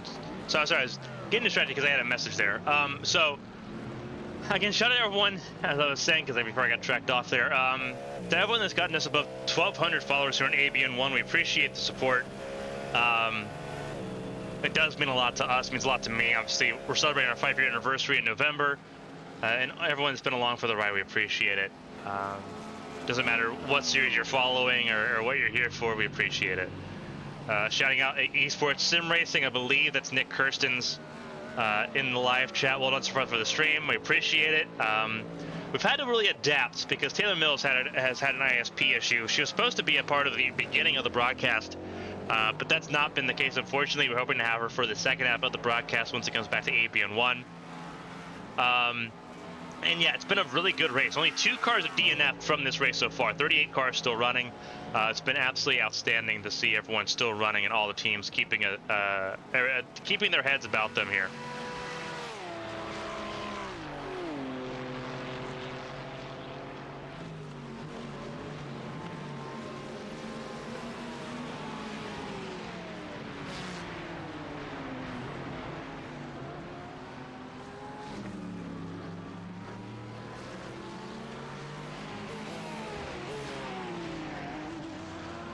Again, we appreciate everyone being a part of the broadcast today. Historic day. First time we've done a 24-hour broadcast before. A lot of fun doing it. Even if I am tired because I've already been up since 6 a.m.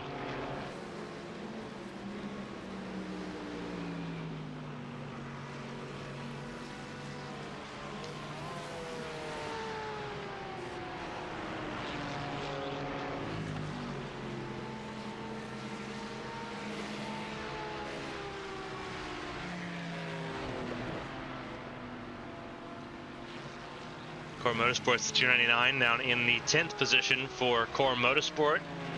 Doing a bad job so far watching as him and Steven Van Kampen battle it out here for the 9th position. These two fighting once again.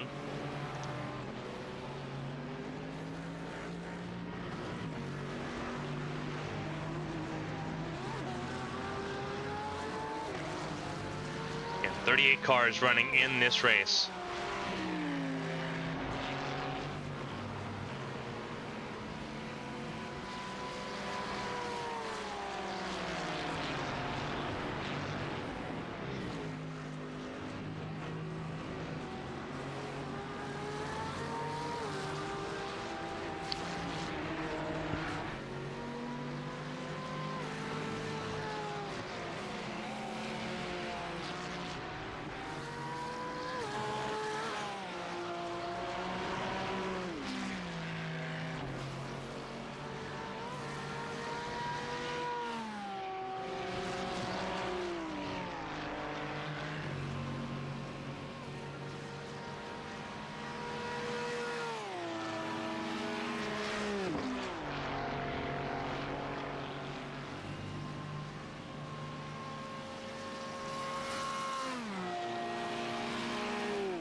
We can see what we can find on the race control report. Only 19 reports throughout the first 6 hours. It's been fantastic. Let's see. Let's look here.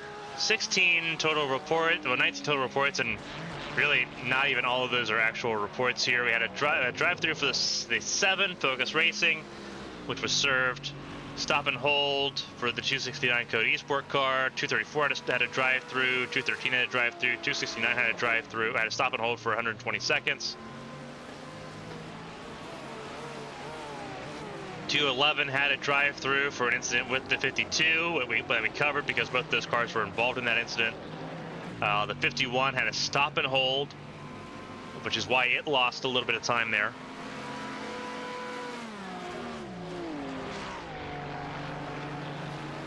The 219 had a...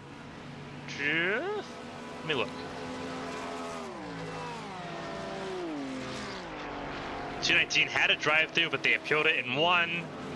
391 had a drive-through. That's the Smurf Racing Team car, which is why they fell out of the top 3. And then the 288 most recently with a drive-through, but they've already served that.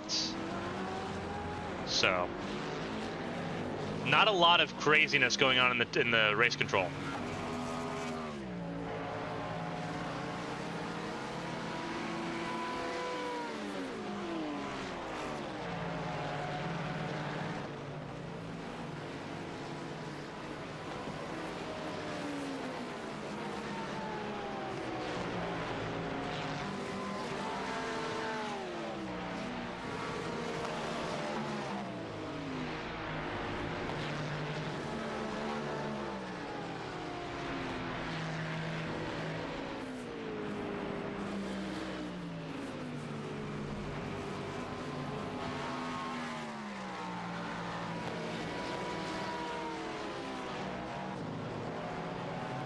So again, following Marco Mendez, he's gotten around Steven Van Kampen here.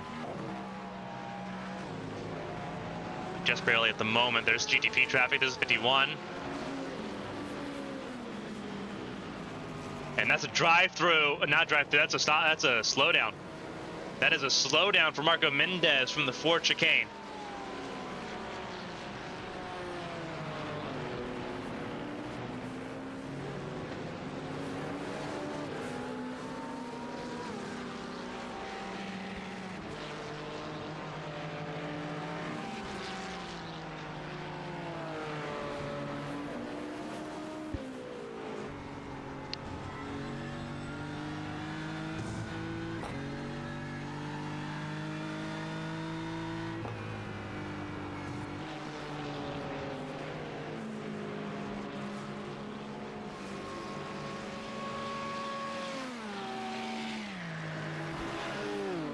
Mendez losing that 9th spot immediately back to Van Kampen.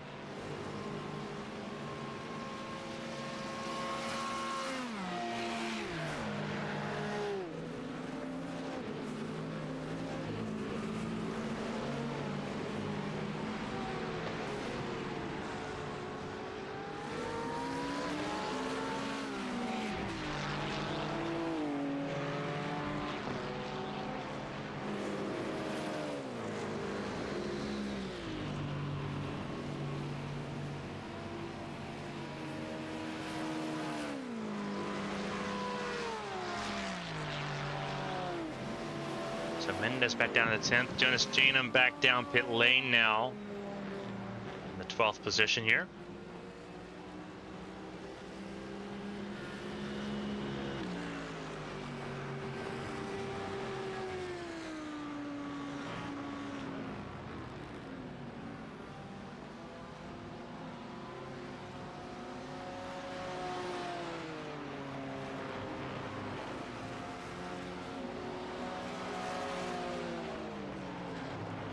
Janum with a pit stop going on here. Looks like we're not too far away. Kaspers is completing lap 100 here. And staying out. He's got the ability to stay out for another lap here.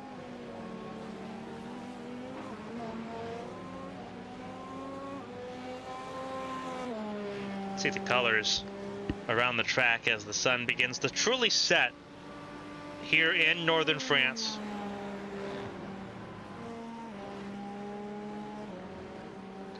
We're going to see it go all the way around the clock here. We have a lot of sunset conditions. We have some nighttime running here this evening.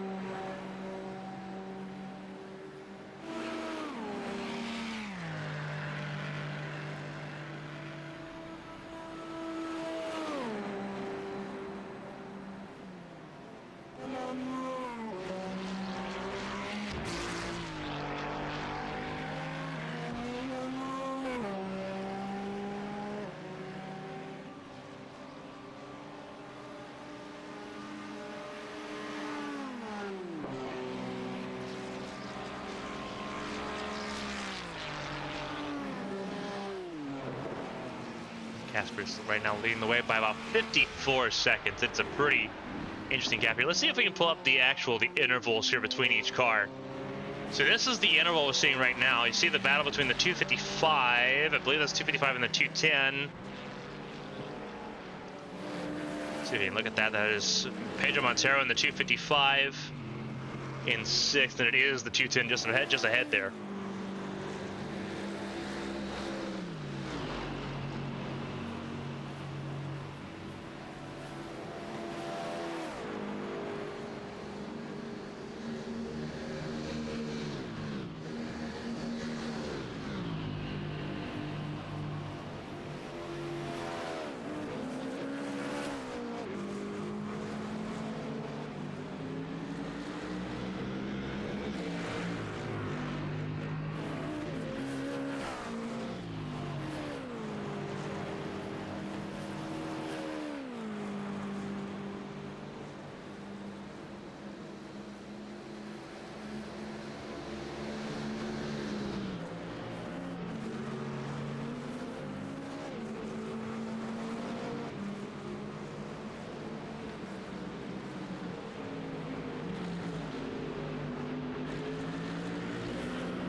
I believe that's 52 that just went around there.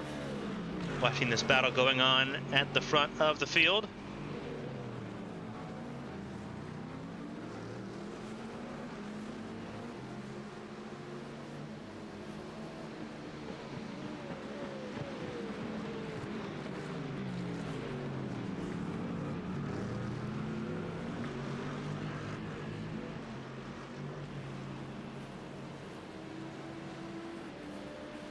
Pedro Montero right now.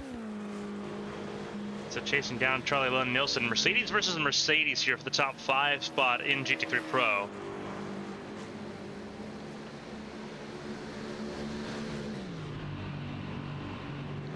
Unlucky Luke Racing gaining a little bit more time in this fight.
Montero trying to chase down Lund Nielsen. I guess this is the closest on-track battle we have at the moment. A lot of it's come down to strategy calls here. Emil Winbo, for the first time, taking over the 51 car.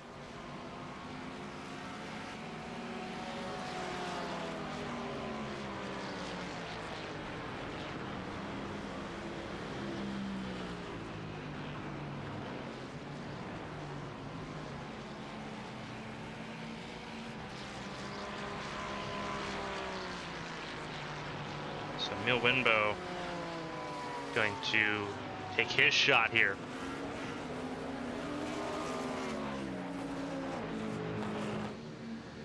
On the Molzon, still it's Montero versus Nielsen.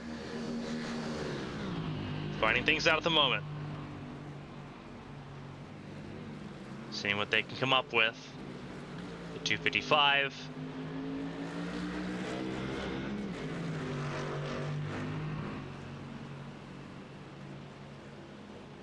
Trying to make magic happen here.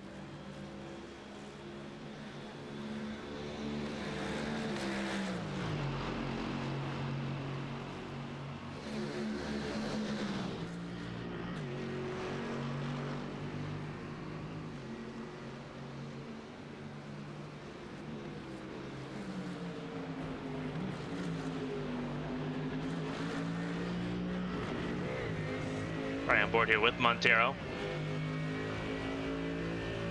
They duke things out here.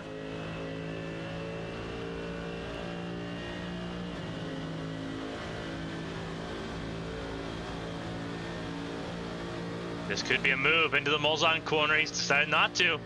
Backed out of it. Very interesting, that move there.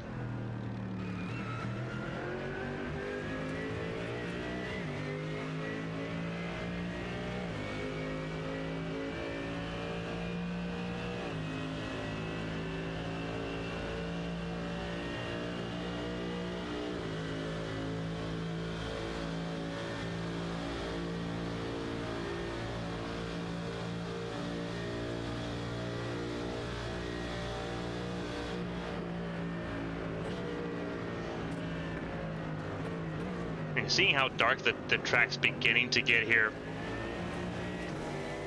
This is when you start seeing a posed new challenge for the field. As that looks like that is one of the Magic Arrow cars. That is the 56 going by. Piquete behind the wheel.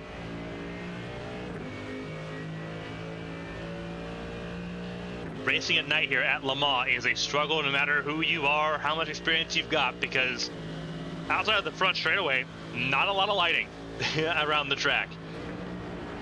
Very similar to how it was at Sebring 2 weeks ago, but obviously the laps are a lot longer, a lot more straightaways, a lot heavier braking zones. And you're going to see that in full force here as the 255 and the 210 matching each other tail for tail. Rolling through the Porsche curves now through Corvette Corner, and now rounding towards the Ford chicanes.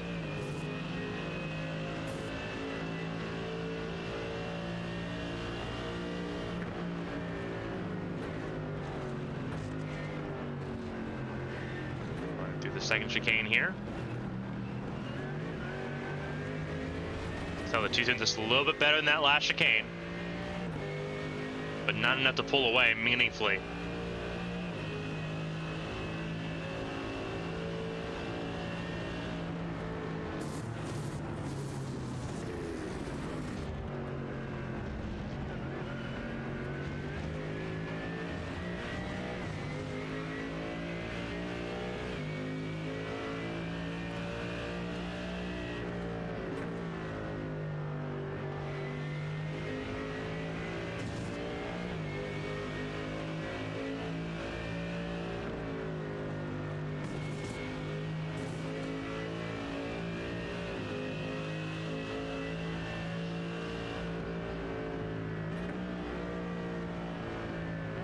Oh no, slow down for Montero. That's the worst thing to have.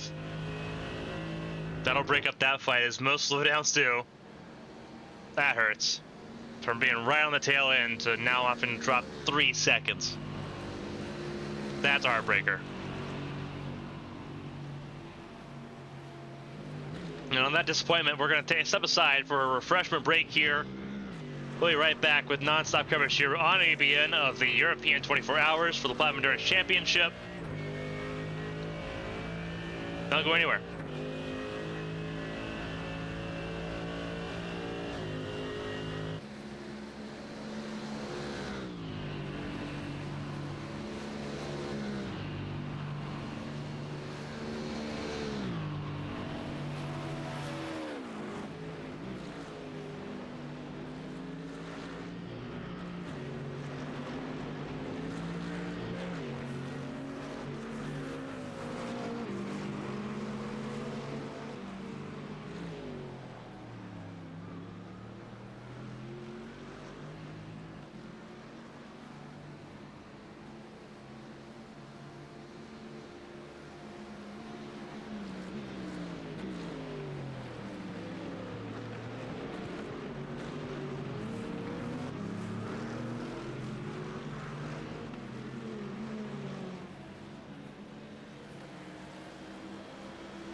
We are back here. Non-stop coverage of the European 24 Hours continues here on ABN Esports 1.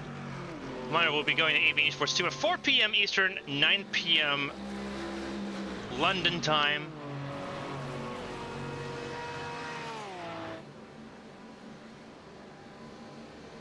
Getting everything ready to go here. Another 90 minutes here on ABN 1 for the first part of the European 24 Hours coverage. Right now riding on board with Paulo Fonseca. This battle with Lauri Capella, the Finnish driver for Project Valorous Academy, the 253 car. This is a battle for 4th place on the track between those two cars. I have to go back and see what I missed other than pit stops here at the moment. And it looks like we've missed one incident, and it would be with Maurice Dianker. Once again having issues. That's the only thing I remember seeing here. Actually, we have seen something. That's Steven Van Kampen with an issue. So a couple incidents here. Let's go ahead and look at the incidents here. Let's look at Steven Van Kampen's incident. This is the 218. This is the second Sim Race Sweden car. The 219 already out of this race. And this is Steven Van Kampen with a slowdown, I believe. No, it's toe. Didn't tag the wall or anything, but it's had the toe back. Interesting to see what happened there. And then Maurice Dianker having a incident most recently. The 323, the Team Redux GT3M machine. Oh, just losing it. Oh, another hard impact. This time, before even getting to Turtle Rouge. Having an issue there, eventually just coming to a stop and having to tow. Those are two major incidents. I'm going to see if I can follow up on the battle here. Obviously, there's people still keeping an eye on the battle between the 396 and the 399. It is not the closest battle yet, so we'll pivot to it once it gets within a second. Still looking at Fonseca and Corpella, as they have swapped places. AZR Motorsport car back up to the 4th position over Corpella, now is now down to 5th. Both of them still gaining spots so far in this race.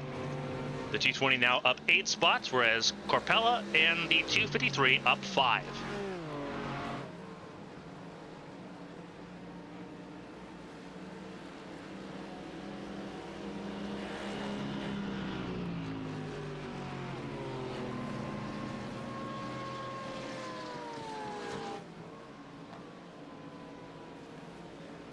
It looks like Fonseca's going to have this one pretty well covered here. Taking care of that issue and getting into 4th and really kind of separating himself and getting away here.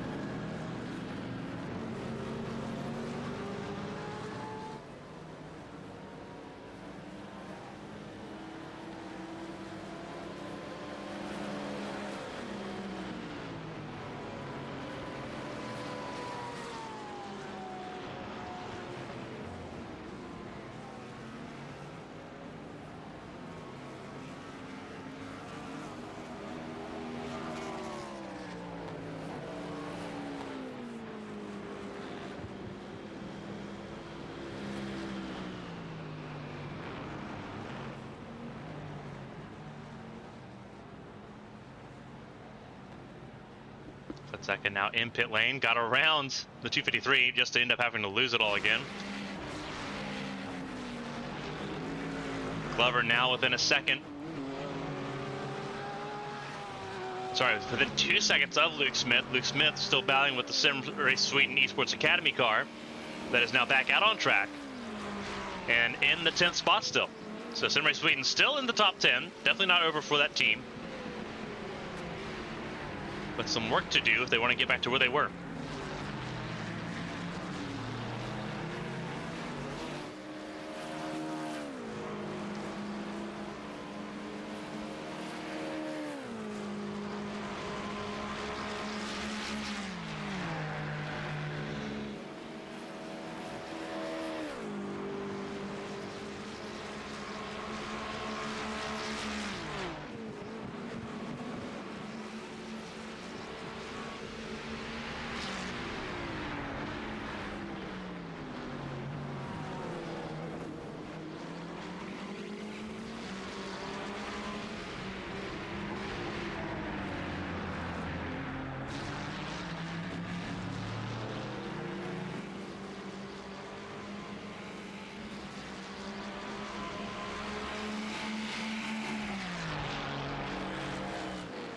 Luke Smith right now leading the way, trying to get around Steven Van Kampen here.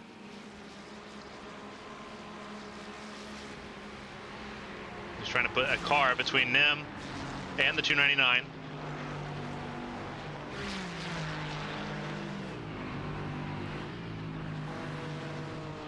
$299's been in pursuit for the better part of 2 hours now.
Still keeping an eye on this fight.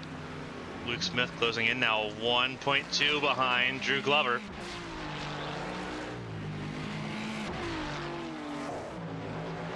Saw them change positions pretty easily there.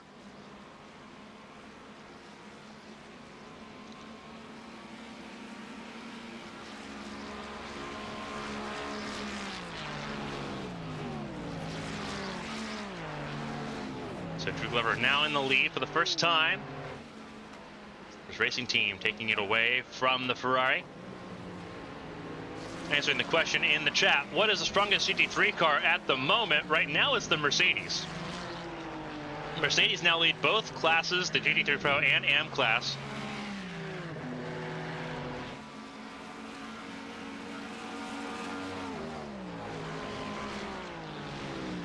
Looking at the Pro class in GT3, first is a Mercedes, set third, fourth, fifth, sixth, and eighth are also Mercedes. So a lot of Mercedes right now at the top 10.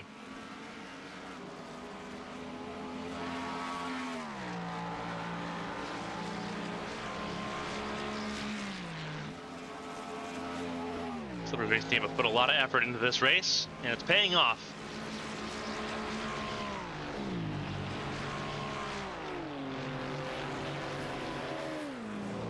Also set a personal best time of 3:57.08 for Drew Glover. Best of that car so far.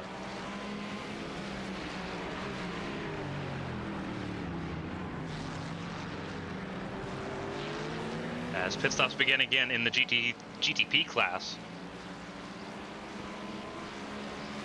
So a good run by Drew Glover, who's now trying to open up a gap here.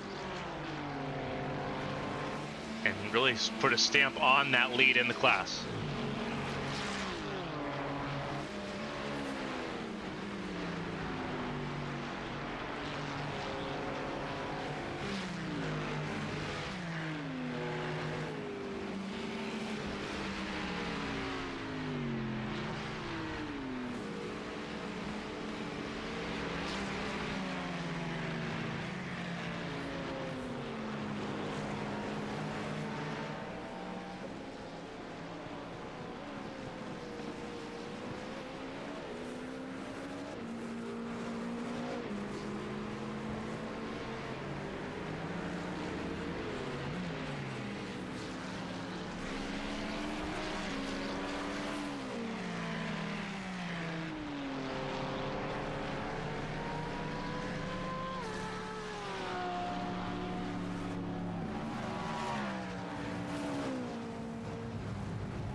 Seeing here, Drew Glover now in pit lane, got the lead, but had to give it right back up.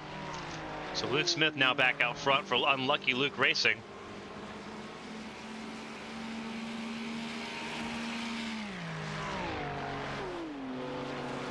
But nice moment there for Slipper's Racing Team. The 399 has never led until now.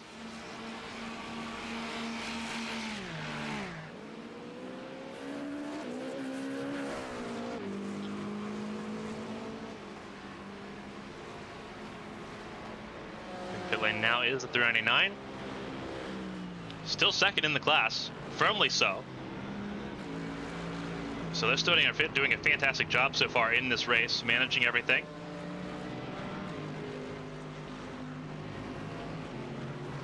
But definitely some work to do now to try to cover off the overcut that Luke Smith's going to get.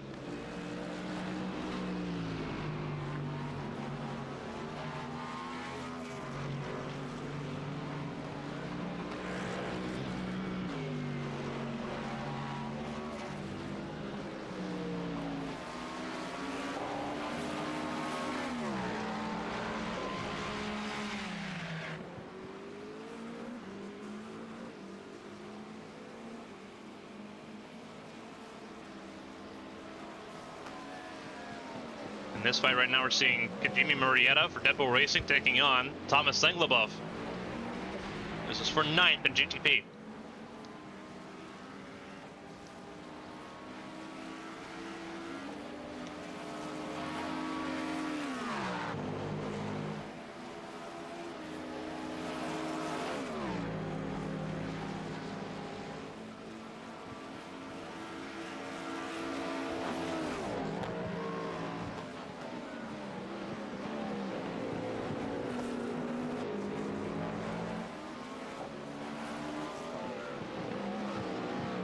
Still digging it out, going through the Arnage corner.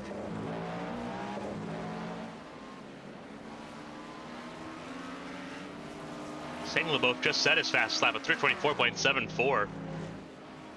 Still not enough to really pull away from Murrieta at all.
Murrieta still chasing down Senglebov here.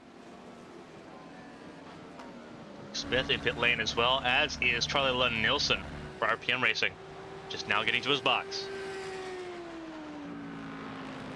And immediately drive a change there. Rasmus Jostond behind the wheel now of that car.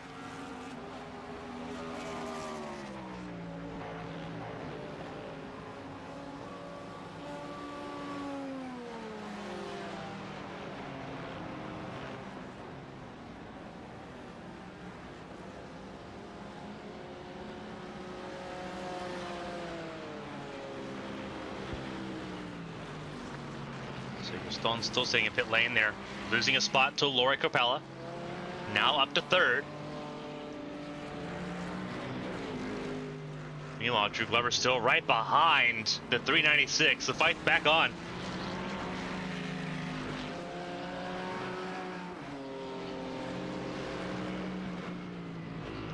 Really big stuff there. Drew Glover leads the way in this fight.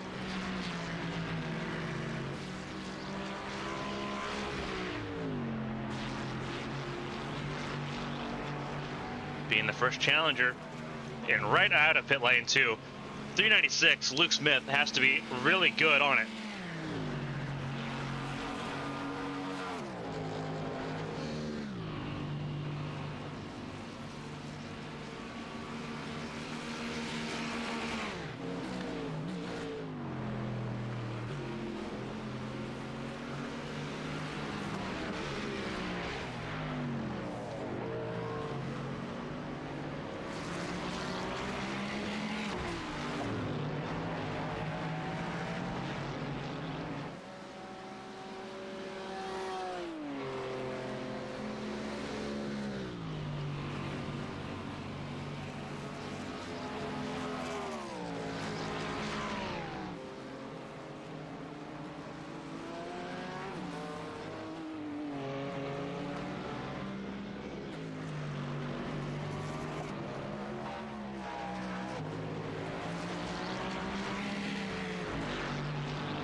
Smith staying ahead, but side by side, entering the Molzon corner. 399 looks a little bit better in the braking. That was close. 399 back out in front.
Glover leading the way, but it's still a close fight between Glover and Luke Smith.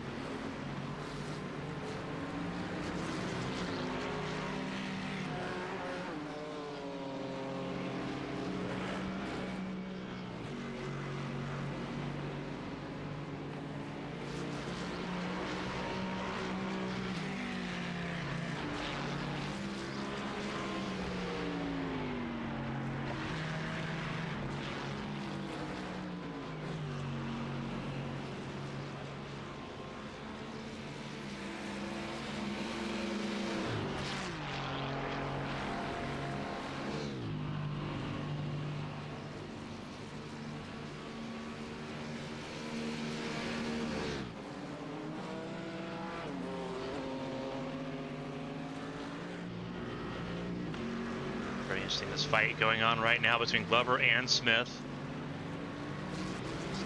Really the closest battle on track. It's not even close right now. But Glover beginning to pull away from Smith. Meanwhile, we'll pull away briefly because Norbert Thomas has re-inherited the number 55 in a big way.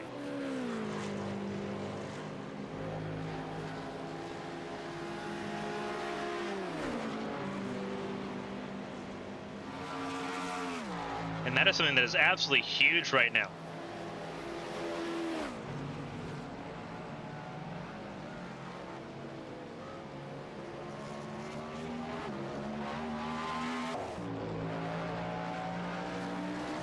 Thomas leading the way. First time he's been back in the car in quite some time.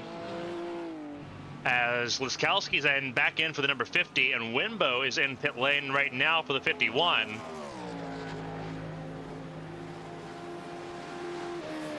So a lot of changes now going on at the top of the board here in GTP. We'll move back here because Luke Smith trying to hold on to Drew Glover here.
So right now watching this battle again in the lead at GT3 AM.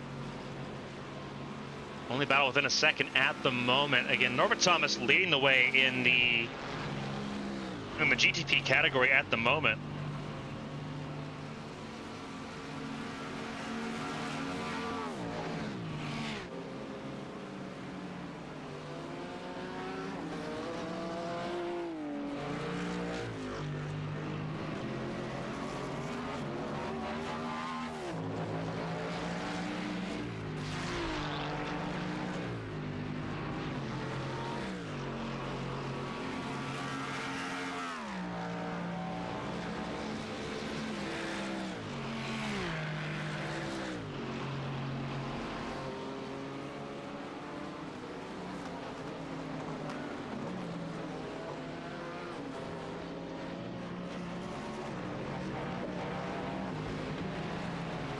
Looking at the live chat here.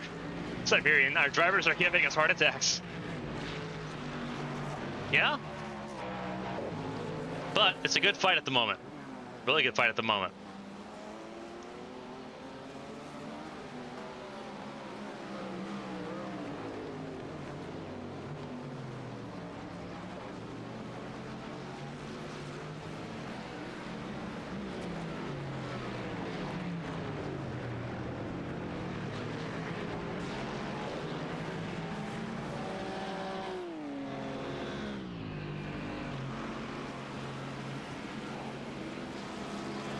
Luke Smith still sitting in second place at the moment, keeping an eye on the battles. See if any are developing. The gap right now between Luke Smith and Drew Glover has opened up to a little over a second now.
Smith beginning to lose touch here as Norbert Thomas comes down pit lane.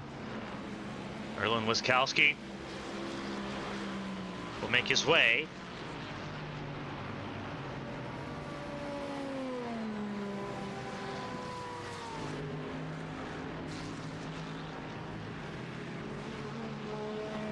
Back to the front of the field. Thomas will sit pretty firmly in the second spot.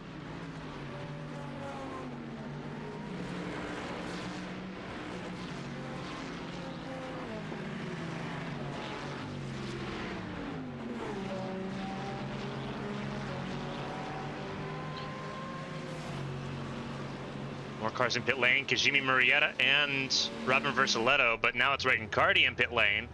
Cardi makes sure everything's calibrated as he jumps back into the car. Robin Versaletto for Team FFSR also back in pit lane, getting service here.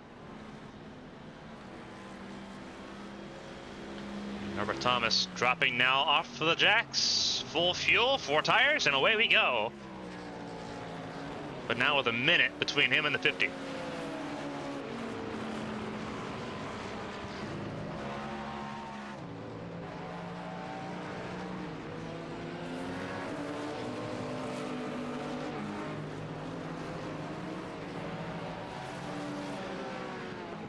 Overlay says different leaders in GTP. Yeah, because we're still in pit stops. It's not back to the way it should be. The reason why we didn't update is because we were waiting for everything to cycle back in.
Thomas now in second place once again with a minute to try to gain back on Liskowski.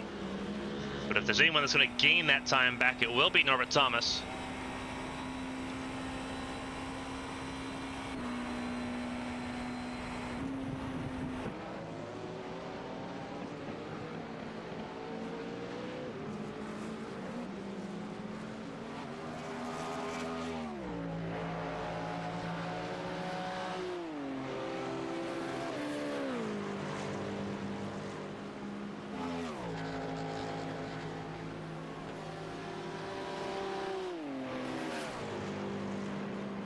Right now, Norbert Thomas sitting in second place. 58 seconds adrift.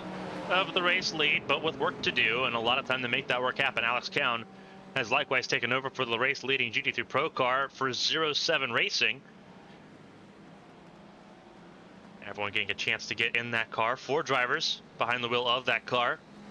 The all-Italian squad.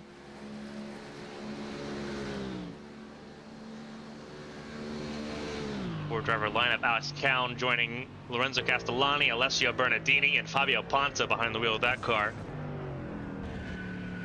Doing a really good job here, taking over. Holding a 26-second gap on the end of that pit run. Really good advantage so far. Minute 35 over third place, Lori Capella for Project Valorous Academy.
A lot of racing still to go here. We are about an hour away from the move to ABN2. We have 2 different teams working in this event since it's 24 hours. I'm definitely not able to stay up 26 hours total. But we have an amazing crew on ABN2 that'll be taking over at 4 p.m. Eastern, 9 p.m. London time, 10 p.m. if you're in Berlin, 11 p.m. if you're in Warsaw. So, decent spread of time zones here to kind of worry about, but they'll be taking over for about 6 hours, and then ABN1 will pick up coverage once again at 11 p.m. Eastern.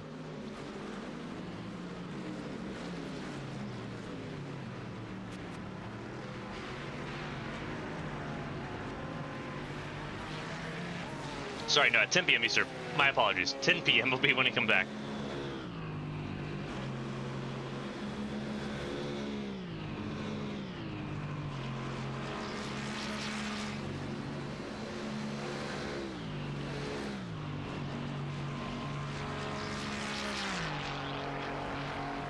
Looks like we do have a little bit of a fight here. Zadar Ates has gotten around, and Lorenzo Safoli for 5th place, and that's huge.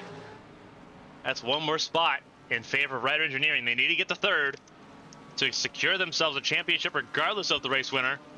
Right now, they put themselves in a safe spot in case 55 were to be the race winner.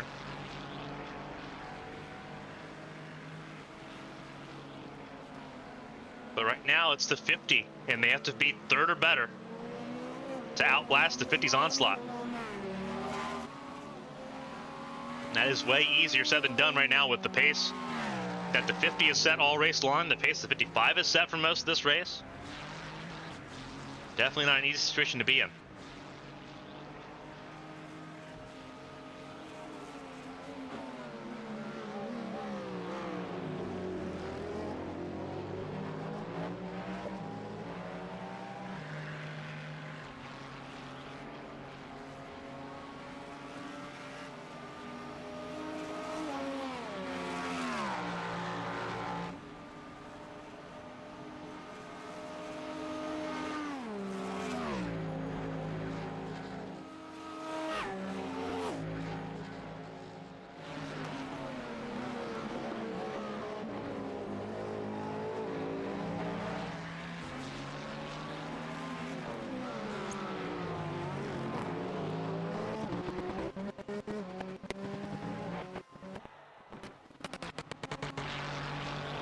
A little bit latency here. I'm not sure what's going on to cause this, but there has been a problem.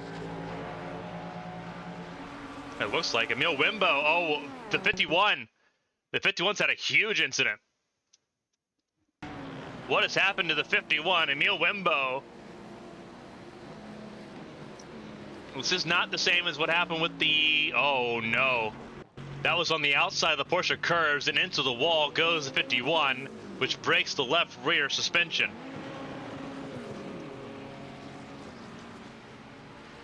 Oh, no. That's huge.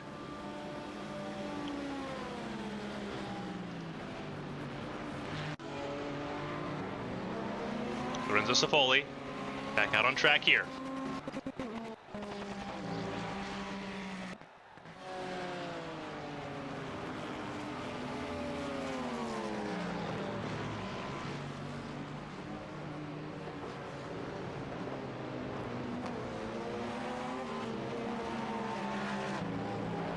This is a latency issue, not as much of a problem anymore. Still a problem for the 76 is the 23. Safoli staying right to the tail of the Acura, now in 4th place. And that's when it becomes a problem for the 50. One more position gained, and that is a huge swing in the favor of the 76.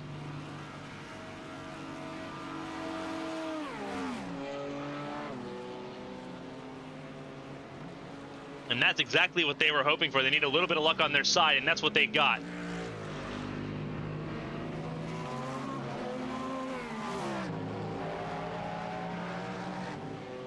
Gonna see if we can find out what happened here with the 399. And this is what happened to... So this is a pass between Glover and Smith. This is going in towards the Mulsanne corner.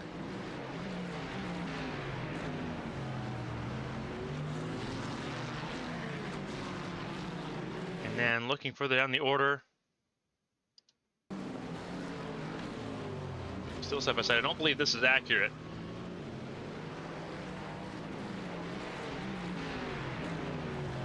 That was a couple laps ago. Believe this is it. Oh, yeah. It's just up the road there. That's Drew Glover that's off the road. Didn't count as an off track for some reason, but this is what happened to the 399.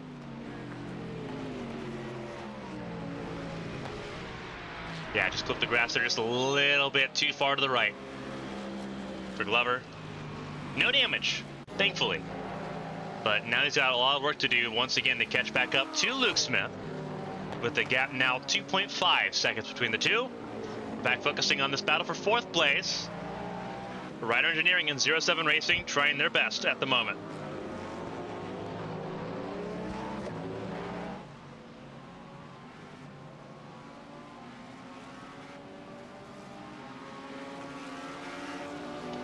A lot of racing today between the World Endurance Championship race in Spa. We got the IndyCar race at Indianapolis right now on the road course. A lot of racing to be enjoying for those choosing to be with us today. We appreciate it. Hope you're enjoying your Saturday. Hope you're enjoying your weekend and enjoying all the racing coming with it. Those tuning in, I'm Carmen and Sienna. I'm with you for another 50 minutes until everything goes up on ABN2. ABN2 will be covering 6 hours of this race. Gives me a chance to get a little bit of very precious sleep before the third stanza of this race.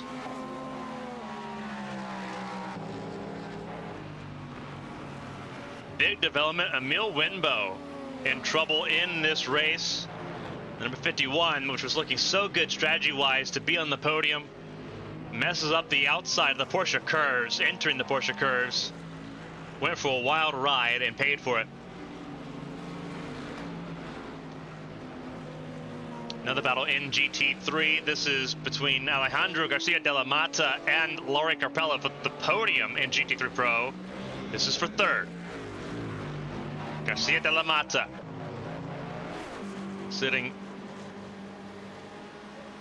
looking for 3rd. Project Valorous Academy. They've got a car leading. The GTP Academy car for Project Valorous has not had such a great time, but the Pro car, the GT3 Pro car, doing fantastic so far.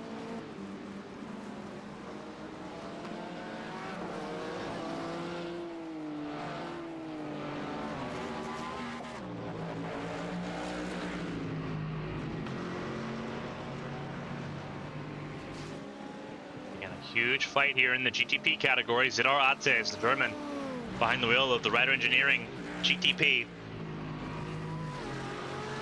trying to hold off the 07 Racing GTP and really try to go after the third place that they need to secure the championship in the class.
Alright, so right now we're looking right now, Zidar Ate is still on board with him as they duke it out here. And again, this is a very important fight as Safoli comes down pit lane.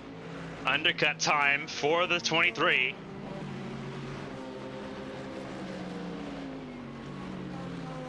So Ates has to make this lap really count.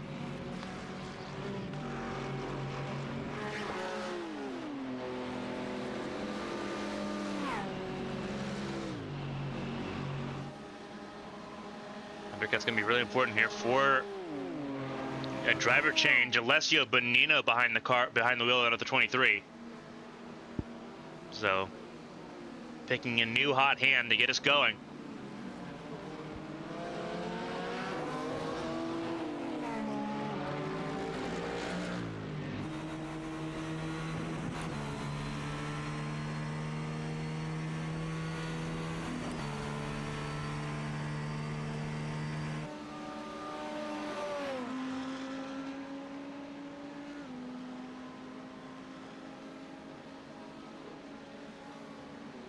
So Ates leads the way in this battle, really in for fourth place, because it is going to be a battle once this pit stop cycle through.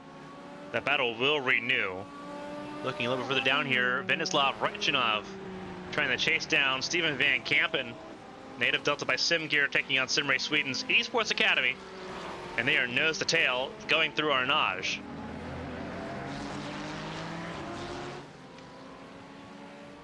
Not the race I think either of them were expecting, battling just for 10th place right now on the road.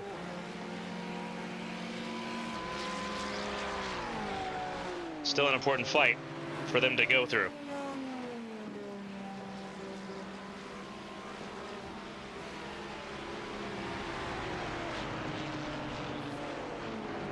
Both these drivers a lap down on the class leader, which is currently Alex Cowan for 07 Racing.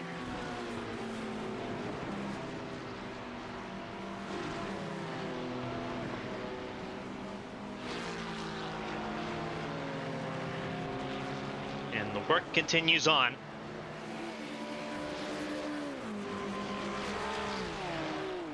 Into the 8th hour.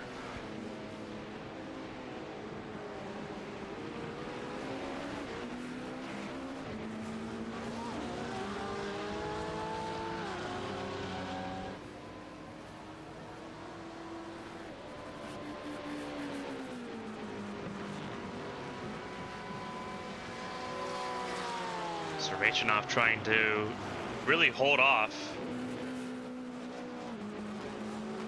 some of the traffic there.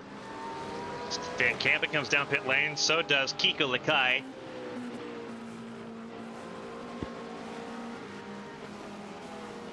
Pit stops underway across the board. Alexander Weitzel, the 11 car, back under his control. Going through a pit stop here. Rolling again, that's the Magico Fit, that's 56 car, that's Cone Garrett's. Rolling now. Cone Garrett's a lap down on the leaders here in GTP. Weitzel on the lead lap still. Now falling critically, temporarily, to 4th place as Rider Engineering stays out another lap. Weitzel begins rolling once again. The number 11 will rejoin the track here. Again, pit stop delta for GTP class cars, 88 seconds. That's the gap that the 76 needs to make up to the 11. They've got the ability to do so, but very important asterisk to that, they're not there yet.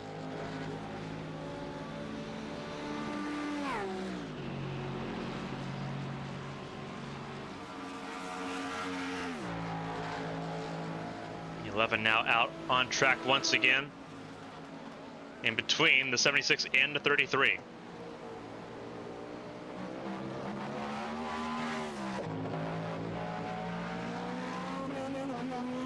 Despite the increase in incidents so far, it has still only been 3 retirements of this race, all of them in the GT3 categories.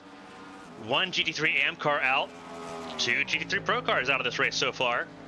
All 15 GTP cars still currently in this race, although the 51 still on pit lane for a significant repair work after the excursion by Emil Wimbo in the Porsche curves.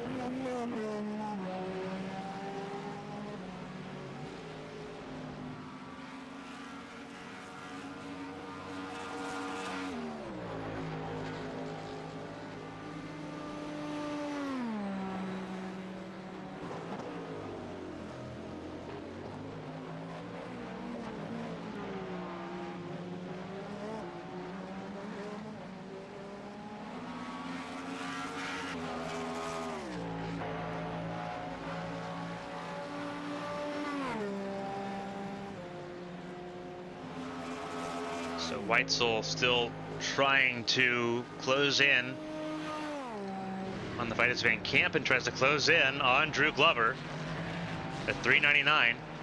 Now still firmly in 2nd place by 4.3 seconds. With the work to do. Car running wide just behind there. One of the Mercedes running wide in Mulsanne corner.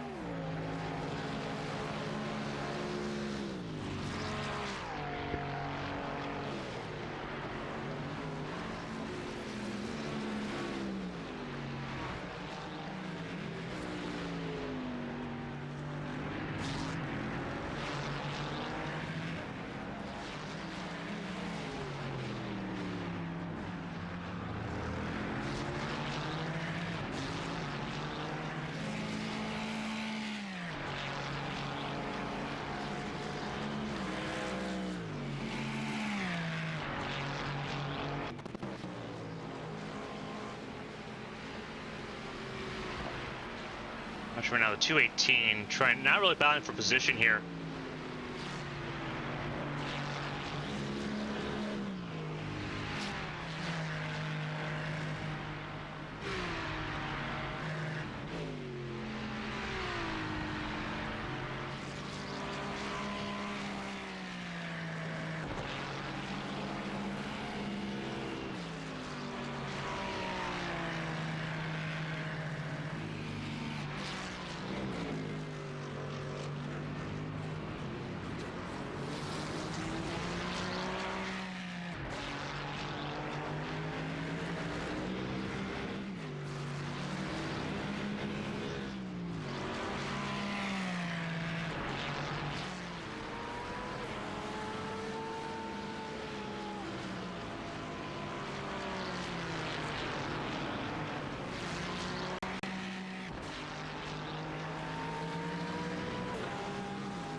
So Van Kampen still trying to make some inroads here after having made a pit stop early.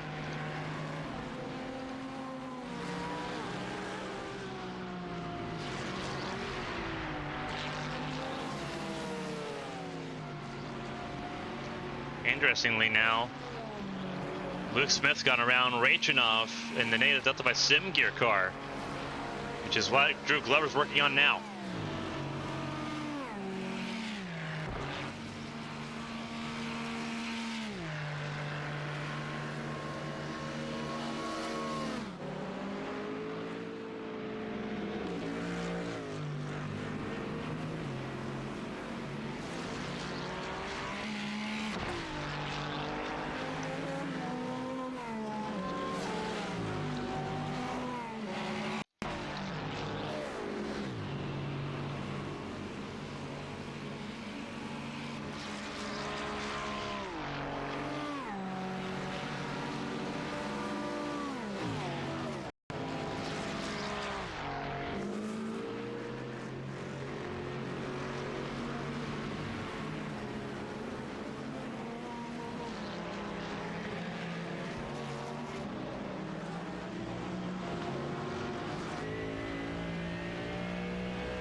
Glover's gotten around Rachinov, who is really slow now.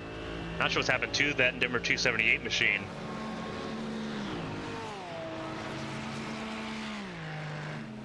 The battle continues on. Ates has made a pit stop now, but has stayed ahead of the 23 of Alessio Bonino. The Acuras have taken over 3 of the top 4 spots. Cadillac's 5th, 6th, and 7th.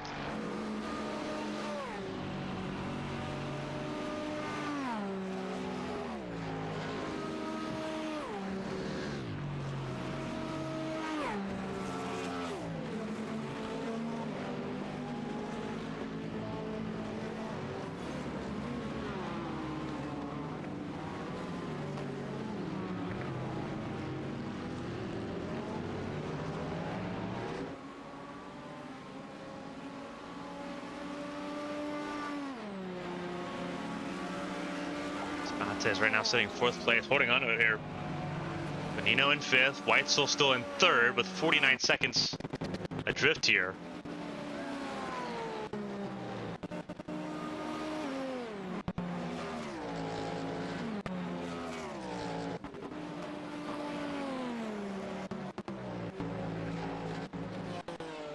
A little bit of latency here. Obviously we're about 34 minutes away from handing over to Avian 2 Cruise. Just trying to get through towards the exchange there.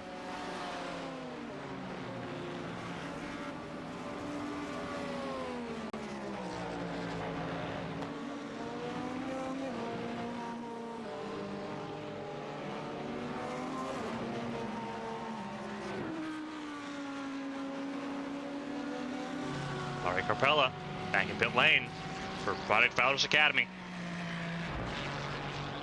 They'll hand off the 3rd place positioning to Rasmus Jostond. They'll take 3rd away. Gonzalo Ferreira also in pit lane for Strumenti DS Racing. But overlap here. Paulo Fonseca, the Canadian driver, dual nationalist, will come down pit lane as well for Azio Motorsport. And that leaves Alejandro Garcia de la Mata. Is pit stop for that Mercedes as well? No, they'll stay out.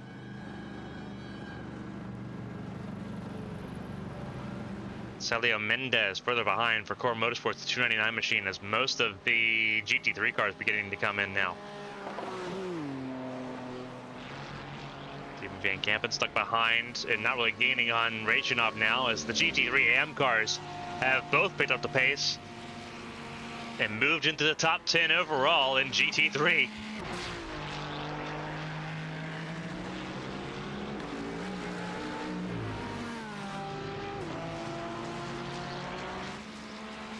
But the 396 doing a little bit better. That excursion from the 399 at the exit of the Porsche curves does not help them at all in this exchange. Got to move back forward here because here's a battle side by side. Acura versus Cadillac for 4th place in GT3 or GTP. It looked like Ates might have had a slowdown, but it's not the case, just trying to break the slipstream.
Saw there Alessio Bonino going wide in the Porsche curves.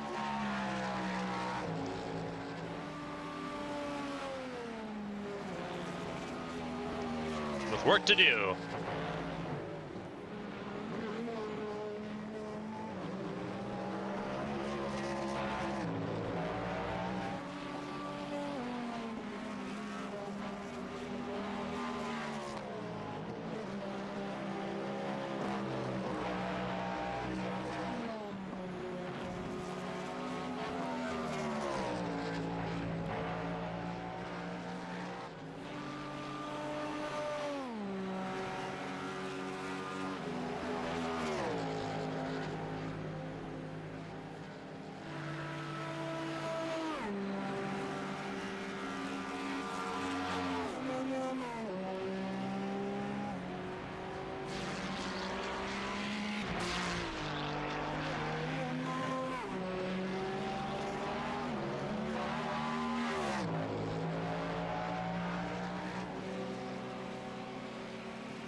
Right now looking as Alessio Bonino tries to once again climb to the front of the field. Sarthe sitting right now in the 5th position.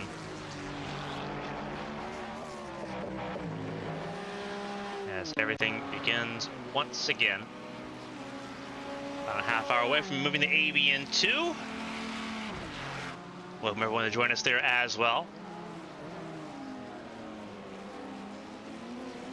Now again, watching as the 4th place Wright Engineering car tries to make some inroads here.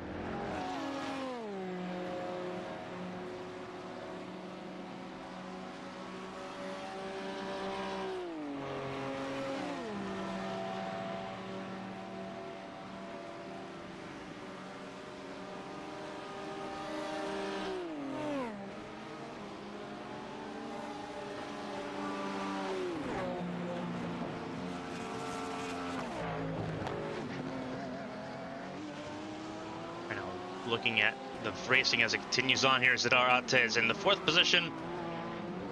I think about 2.7 seconds at the moment. See if we can get a hold of somebody from the 50 crew, because things have changed a lot from the start of this race. It's not the way it was before.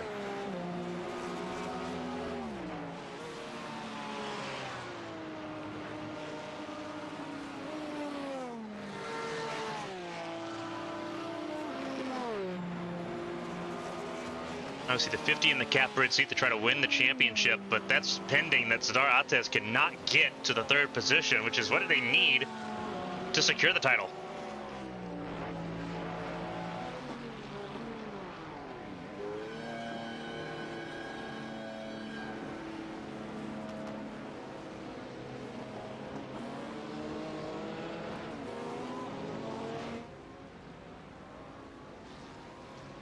See if we can talk to someone in the lead of the group here.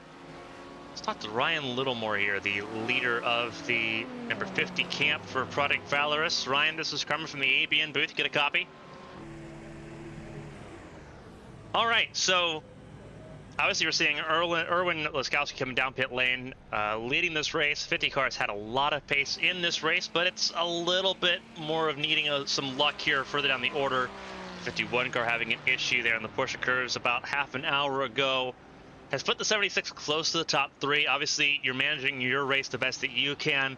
How much are you all paying attention to where the 76 is at? Because right now, if things ended now, 50 would be champion, and that's obviously what you're looking for, having missed it just a little bit last season.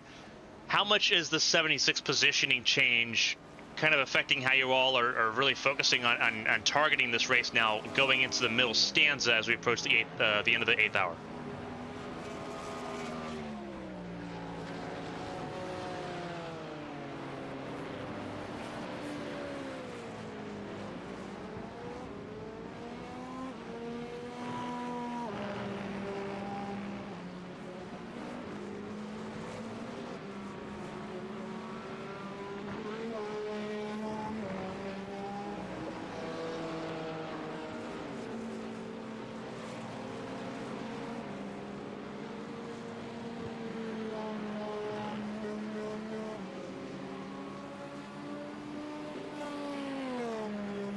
On hold, which was a bit unfortunate, but Wesley got in the car and gained a lot of time back on Magic Arrow, and we took back the lead, and we're just maintaining the gap at the minute to them.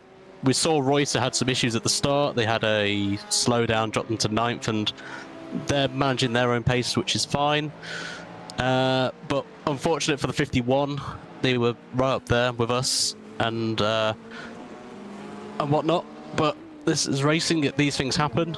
But we're just kind of keeping a close eye on the 23 car because they look pretty quick at the minute and 33 seconds behind. I know they just had a little slight off at Indianapolis, but for us, we're just maintaining the pace now and just avoid any incidents and just clean all the way to the end. We saw earlier in this race a varying degree of strategy, and we still are seeing it a little bit. The 12-lap stints seem to be the more popular option, mid-pack in GTP. It looks like you all have been experimenting and kind of flirting with 13 and 14-lap stints. Has there been any benefit towards saving that extra amount of fuel to sort of extend to 14 laps, or has 13 sort of been where everyone's settled on that team as far as just kind of being the perfect number to hit?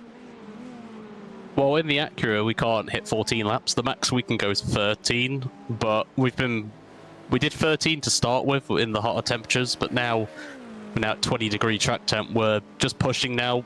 Max we could get is 12.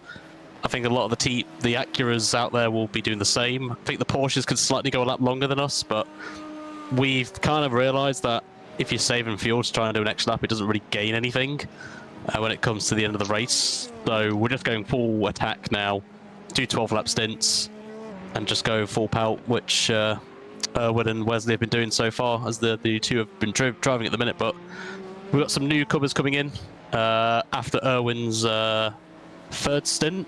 I think he's on his second at the minute, and just as I said, just gonna keep going as we are, keep doing 12-lap stints, and pull away, hopefully. Obviously, that's the hope, obviously, but obviously the 55 is still going to be a contender as they were last season with you all all season long. You all split the shares of the wins going through this season. Has that 55 still been a concern for you, or have you really been able to dispatch them, or do you feel confident with how you've dispatched them so far, with them now no longer being on your same sequence? It's hard to say, really, because Norbert and trying to get the other guys, Balaz have been quick.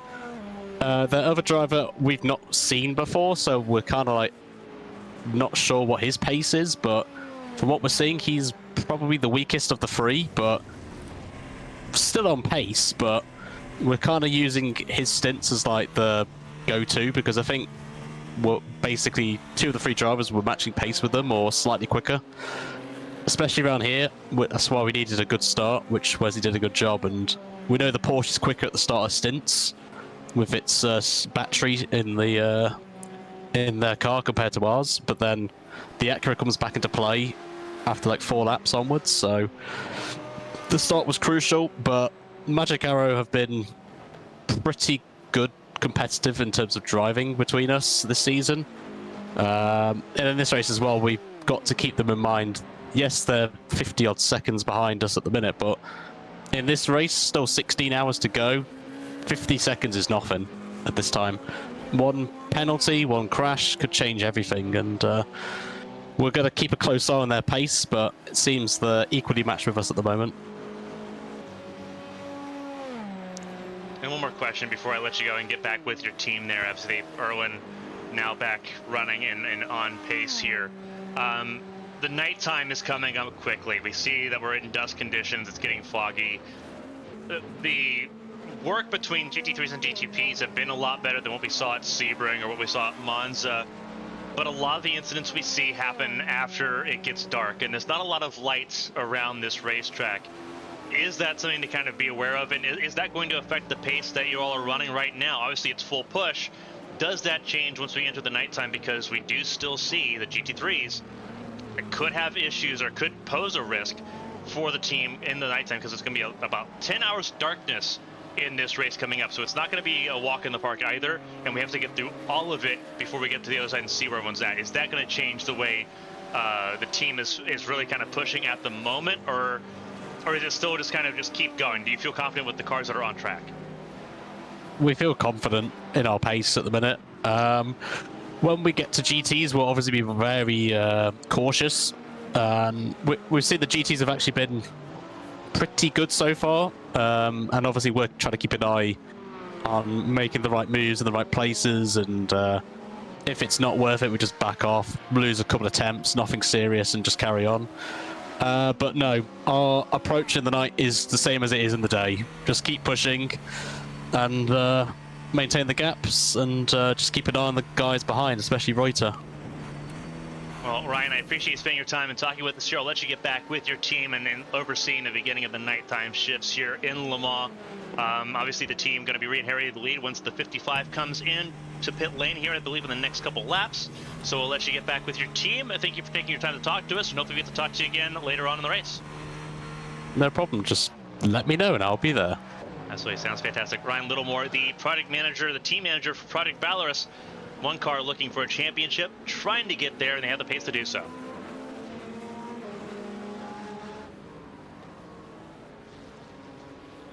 That was Ryan Littlemore there. If we could get a talk with the driver, or with the team manager for Project Valorous before everything begins to kick off there on ABN 2 here again. The beginning, top of the hour, 18 minutes away. We're handing it off to drivers that a lot of people that follow us on ABN should be familiar with at this point in time. Eli Sasek, Ryan Pinelli cover the HGL Hammer Down Truck Series. You'll be hearing their voices and occasionally that of Amity Pulsatrix throughout the 6 hours on ABN 2. Kevin Young and Bobby Crivelli, both of them obviously very prevalent on ABN as well. Kevin Young leading his own broadcast there on Sundays with the A-Square Cup Series, which is off this weekend, thankfully. And Bobby Crivelli, who has made presence during PEC events as well. We'll hear from all 4 of them, as well as Amity, but occasionally throughout the show, obviously, as everyone kind of talks. Going to be a lot more relaxed in the mid-stint because it is going to be so much more difficult to really sort of measure the battles as they separate here. So look at it as like a 6-hour podcast almost with how relaxed things will be. Sasek and Crivelli, obviously they're experienced in sports cars. Both of them have won in ABN sports car events. Kevin Young, Ryan Pinnell, not so much. So we get to see that dynamic play out across the next 6 hours, beginning at 4 p.m. Eastern, 9 p.m. London time, 10 p.m. in Berlin. Still riding right now on board with the 50 machine as they wait for the 55 to come down pit lane. Norbert Thomas, the fastest driver in that 55 camp, giving it all he's got at the moment. Versaletto and Canio Lopez in pit lane. That's 9th and 10th in GTP. And Versaletto coming out of pit lane now, still in the top 10. Alex Cowan in and out of pit lane as well. Rasmus Juston for RPM Racing in pit lane as everything currently runs.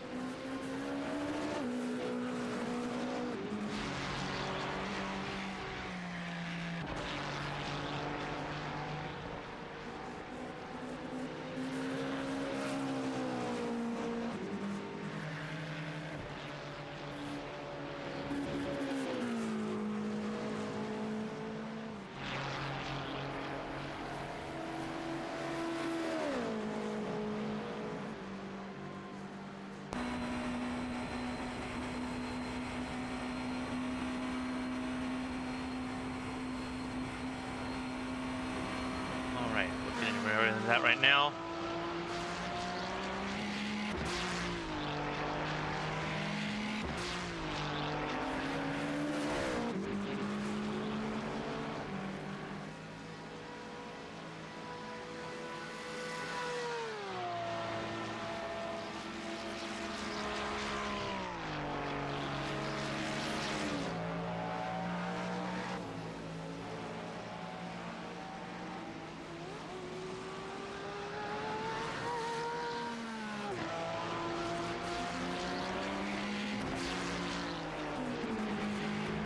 Versaletto sitting in the 9th position, sort of just watching and following, and it looks like it's actually an issue for Canio Lopez in pit lane now, 2 minutes and 30 seconds. So Lopez about to lose a lot of time and potentially more spots here. Guanyo Gregera coming down the pit lane as well, and this should be for regular service. So Lopez in trouble big time, as Thomas in pit lane as well for a stop, getting some tires and some fuel. The standard practice here for a 49-second pit stop we're expecting, and will comfortably come out still second place here. On board there with Thomas, who is in the car. I need to calibrate his equipment as he's not going anywhere. What we will see here is Gonzalo Leite behind the wheel of the 255. Tom Sachetto ahead of him by a second. You see that battle there once again raging on between those two Mercedes. Have been at it on and off all race long.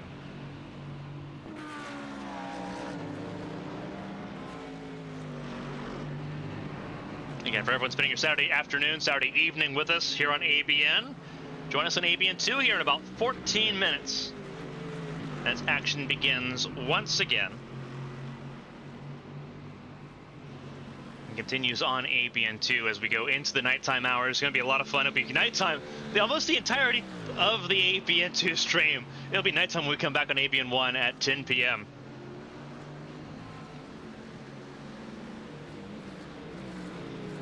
For those watching the IndyCar race, we're all kind of experiencing the same thing, and that was the start that we saw at Spa, like about a month and a half ago. A lot of checkups, a lot of stock, a lot of stack-ups, and drivers off in the grass on lap 1.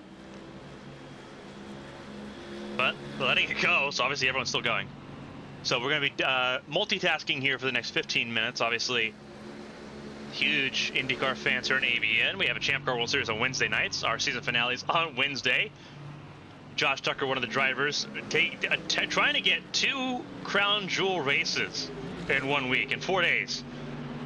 Right now, a championship, I think, is where they're aiming at the moment. They just need to get to 3rd place. That is the huge key. Gonzalo Leite trying to get around. Tom Sachetto has really rolled back in that 210 machine, RPM racing car. But it's Mercedes versus Mercedes, which is so much harder to fight when you're fighting your own manufacturer, because the strength and weaknesses are so much similar. It's easier to fight when it's a different manufacturer. You can exploit things a little bit differently because they behave so much more differently. It's easier when it's like Mercedes versus Porsche or Mercedes versus Ferrari. It's a lot harder, and you're seeing that right now, going toe to toe. Pedro Oliveira Vigario behind the wheel of the 220 Mercedes as well, the AGO Motorsport car. They had a driver change as well. Celio Mendez for Core Motorsports in the 299, sitting in 8th. 9th place is Ventislav Ranchunov and Steven Van Camp in 10th place there in GT3 Pro. Luke Smith has opened up a 10-second gap. Actually, more than that, make that about a minute 10, but I think that's with pit stops, and that's going to change. Yeah, pit stops happening, changing between all of them. Should come back down to about 11 seconds, I would believe. It looks like maybe actually 13 and a half seconds between the 396 and 399. But they're going to have a fight on their hands still. That GT3 AM battle not going away anytime soon. As we look at the intervals here, riding on board again with Gonzalo Leite.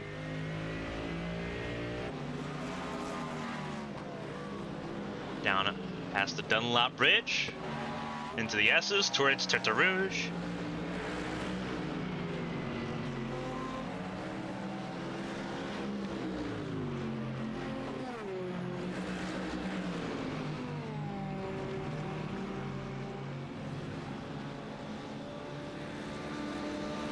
Both getting passed by a GTP car. Lopez still in pit lane, has lost the 11th position as well. Down in 12th. needing help.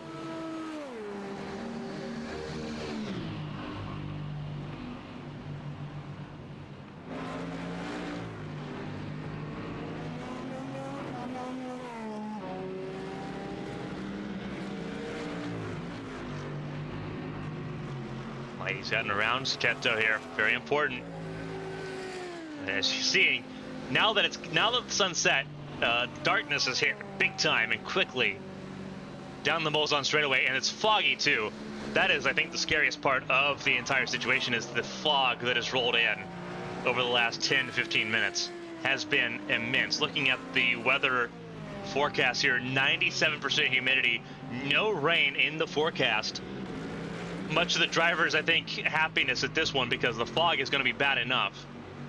Trying to manage it, and you can see just from a distance how dim those headlights actually are going down towards Molzon Corner. They are not going to be friendly. You're going to have to be right on somebody to see them. Zalaiti behind, or ahead of Tom Sarthe now for 5th place on the track.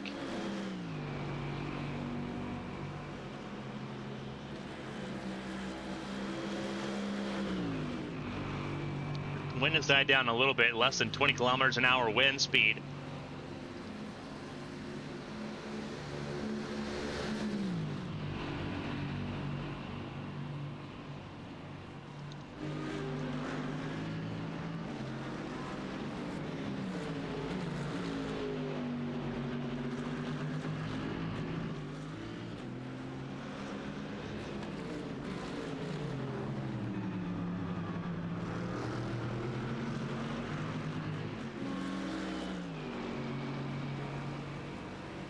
And there's an issue. Is that Jachura that's had an issue? That's the 51 that had an incident earlier. What has happened to Christoph Jachura? Jachura sitting right now in the 51 car, seeing what he can do. This is in the first chicane. Oh, and a little bit of contact with the tire wall, but Jachura gets away with it big time. Very lucky that that did not get a lot worse. Usually you don't correct the slaps like that. Jachura did. Kanye Lopez finally back out on track in 13th position. All 15 GTPs still running.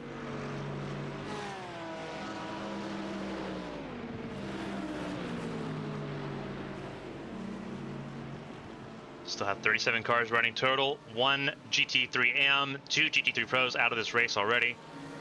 But that's been it across the first 7 hours and 42 minutes.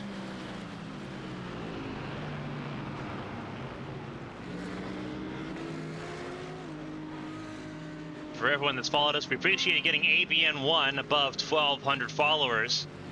That's been greatly appreciated here to kick off everything for what should be one of the biggest weeks in ABN history.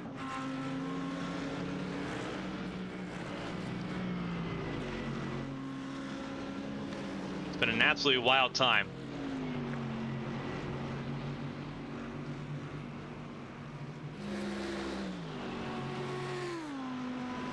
For everyone following us on ABN2, feel free to follow us on ABN2 as well. We're at 186 on ABN2. Trying to get us above 250 there on ABN2, our secondary channel. See what we can do on that one. We appreciate everyone spending your time with us here on Saturday, no matter if you've been here from the start or if you're joining in sporadically throughout the day. We'll be going for a while still. Sarthe losing pace with Lighty. Tremendous DS Racing now firmly in 5th, it looks like there, as Luke Smith deals with Zachary Livingood with Lithium Motorsports. Pro versus Am in this fight here, just for track position, no points. Exchange between these two. Lucky Luke Racing just looking for a race win. It'll be its first in the GT3 AM category in Platinum Endurance Championship competition. Kevin Peters sitting in the 2nd position at the moment, losing a little bit of time, now almost 13 seconds adrift.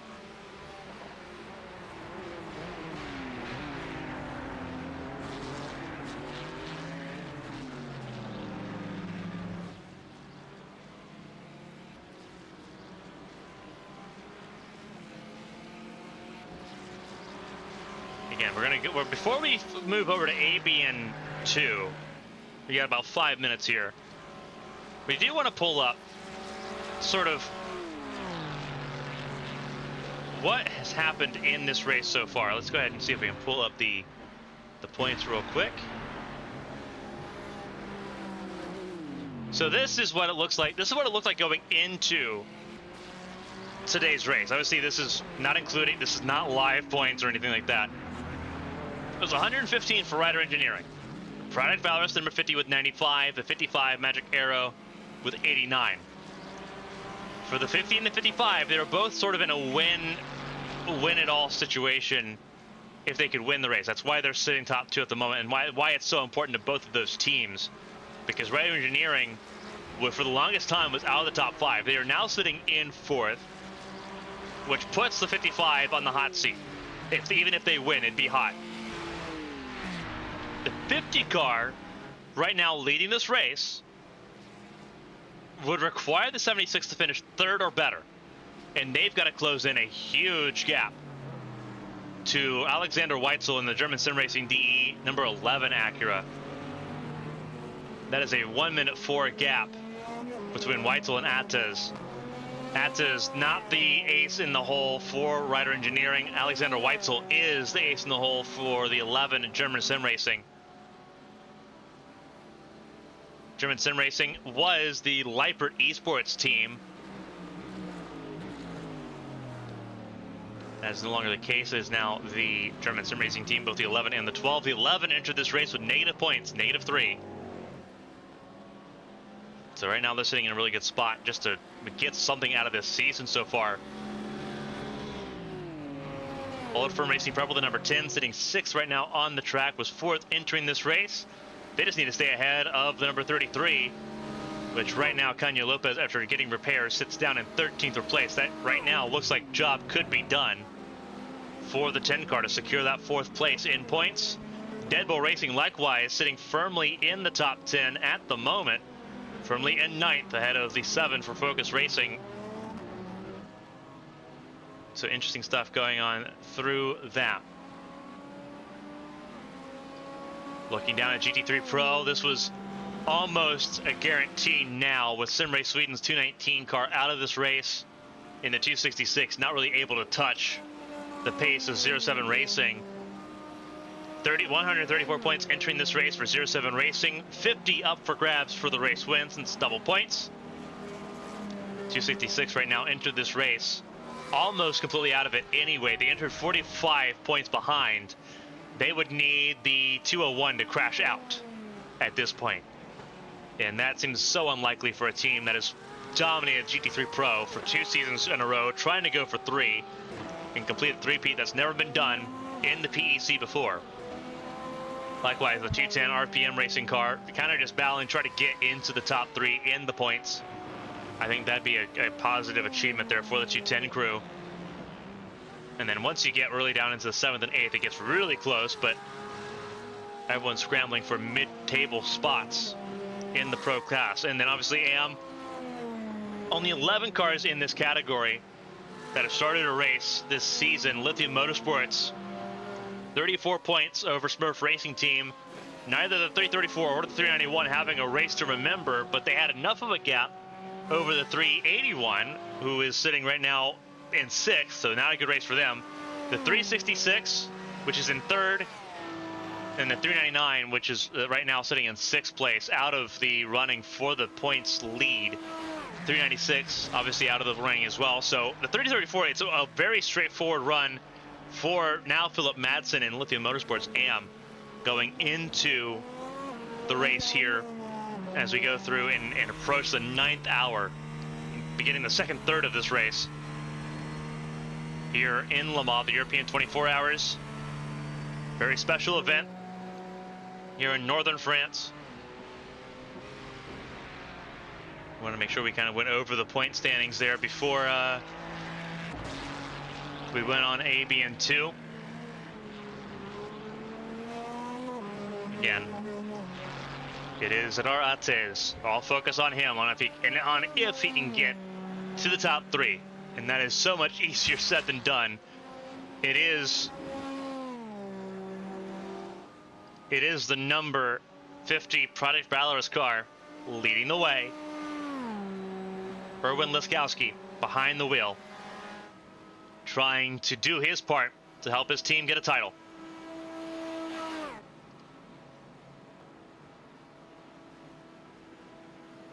Almost time here as everything gets ready.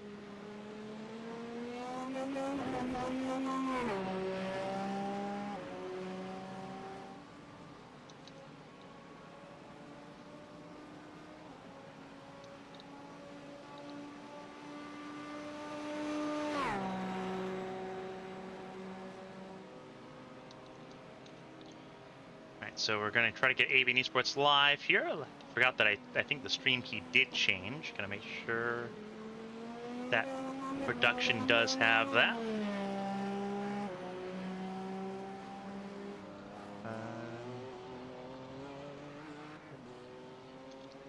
Alright, so we should be going live here shortly on ABN2. Link is in the chat, but we'll also be rating it. So if you're not familiar, if you don't want to click the link in the live chat, we'll be rating. So go ahead and join the raid as well when that pops up here. Right now we're just waiting, make sure everyone is ready to go on ABN2.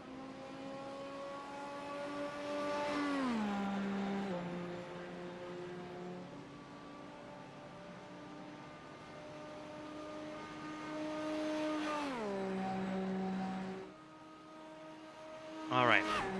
Now sitting Erwin Liskowski leading the way in GTP. Alex Callan for 07 Racing GT leading in GT3 Pro. Doing a great job of that too, leading by 24 seconds. And Luke Smith for Unlucky Luke Racing going for their first win in PEC competition, leading by 16 seconds. Doing whatever they can to try to make inroads on the competition here. It's the 24 hours here of Europe as everything continues on.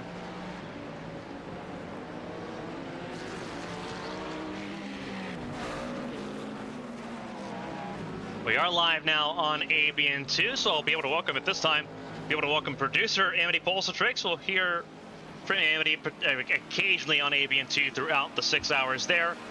Also welcoming Eli Sasek, ABN Sports Car Race winner and commentator on the HDI Hammerdown Truck Series on Tuesday nights. And we'll soon be able also to welcome Ryan Pinnell, who also commentates on Tuesday nights and also a winner in the ARC's Saturday Night Showdown and other competitions as well.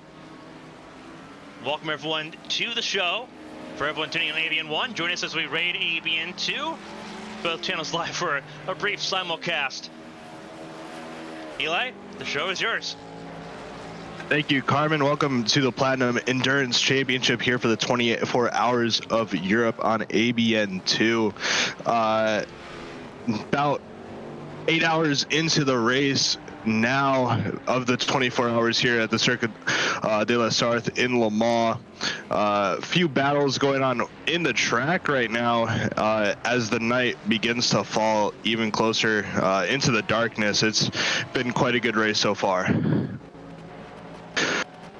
Absolutely. A little bit of latency here, obviously on our and on ABN1, but ABN2 I believe should be looking pretty good. Obviously as we begin the raid here. We enjoy everyone being with us in ABN1, going offline for 6 hours. Everyone enjoy ABN2.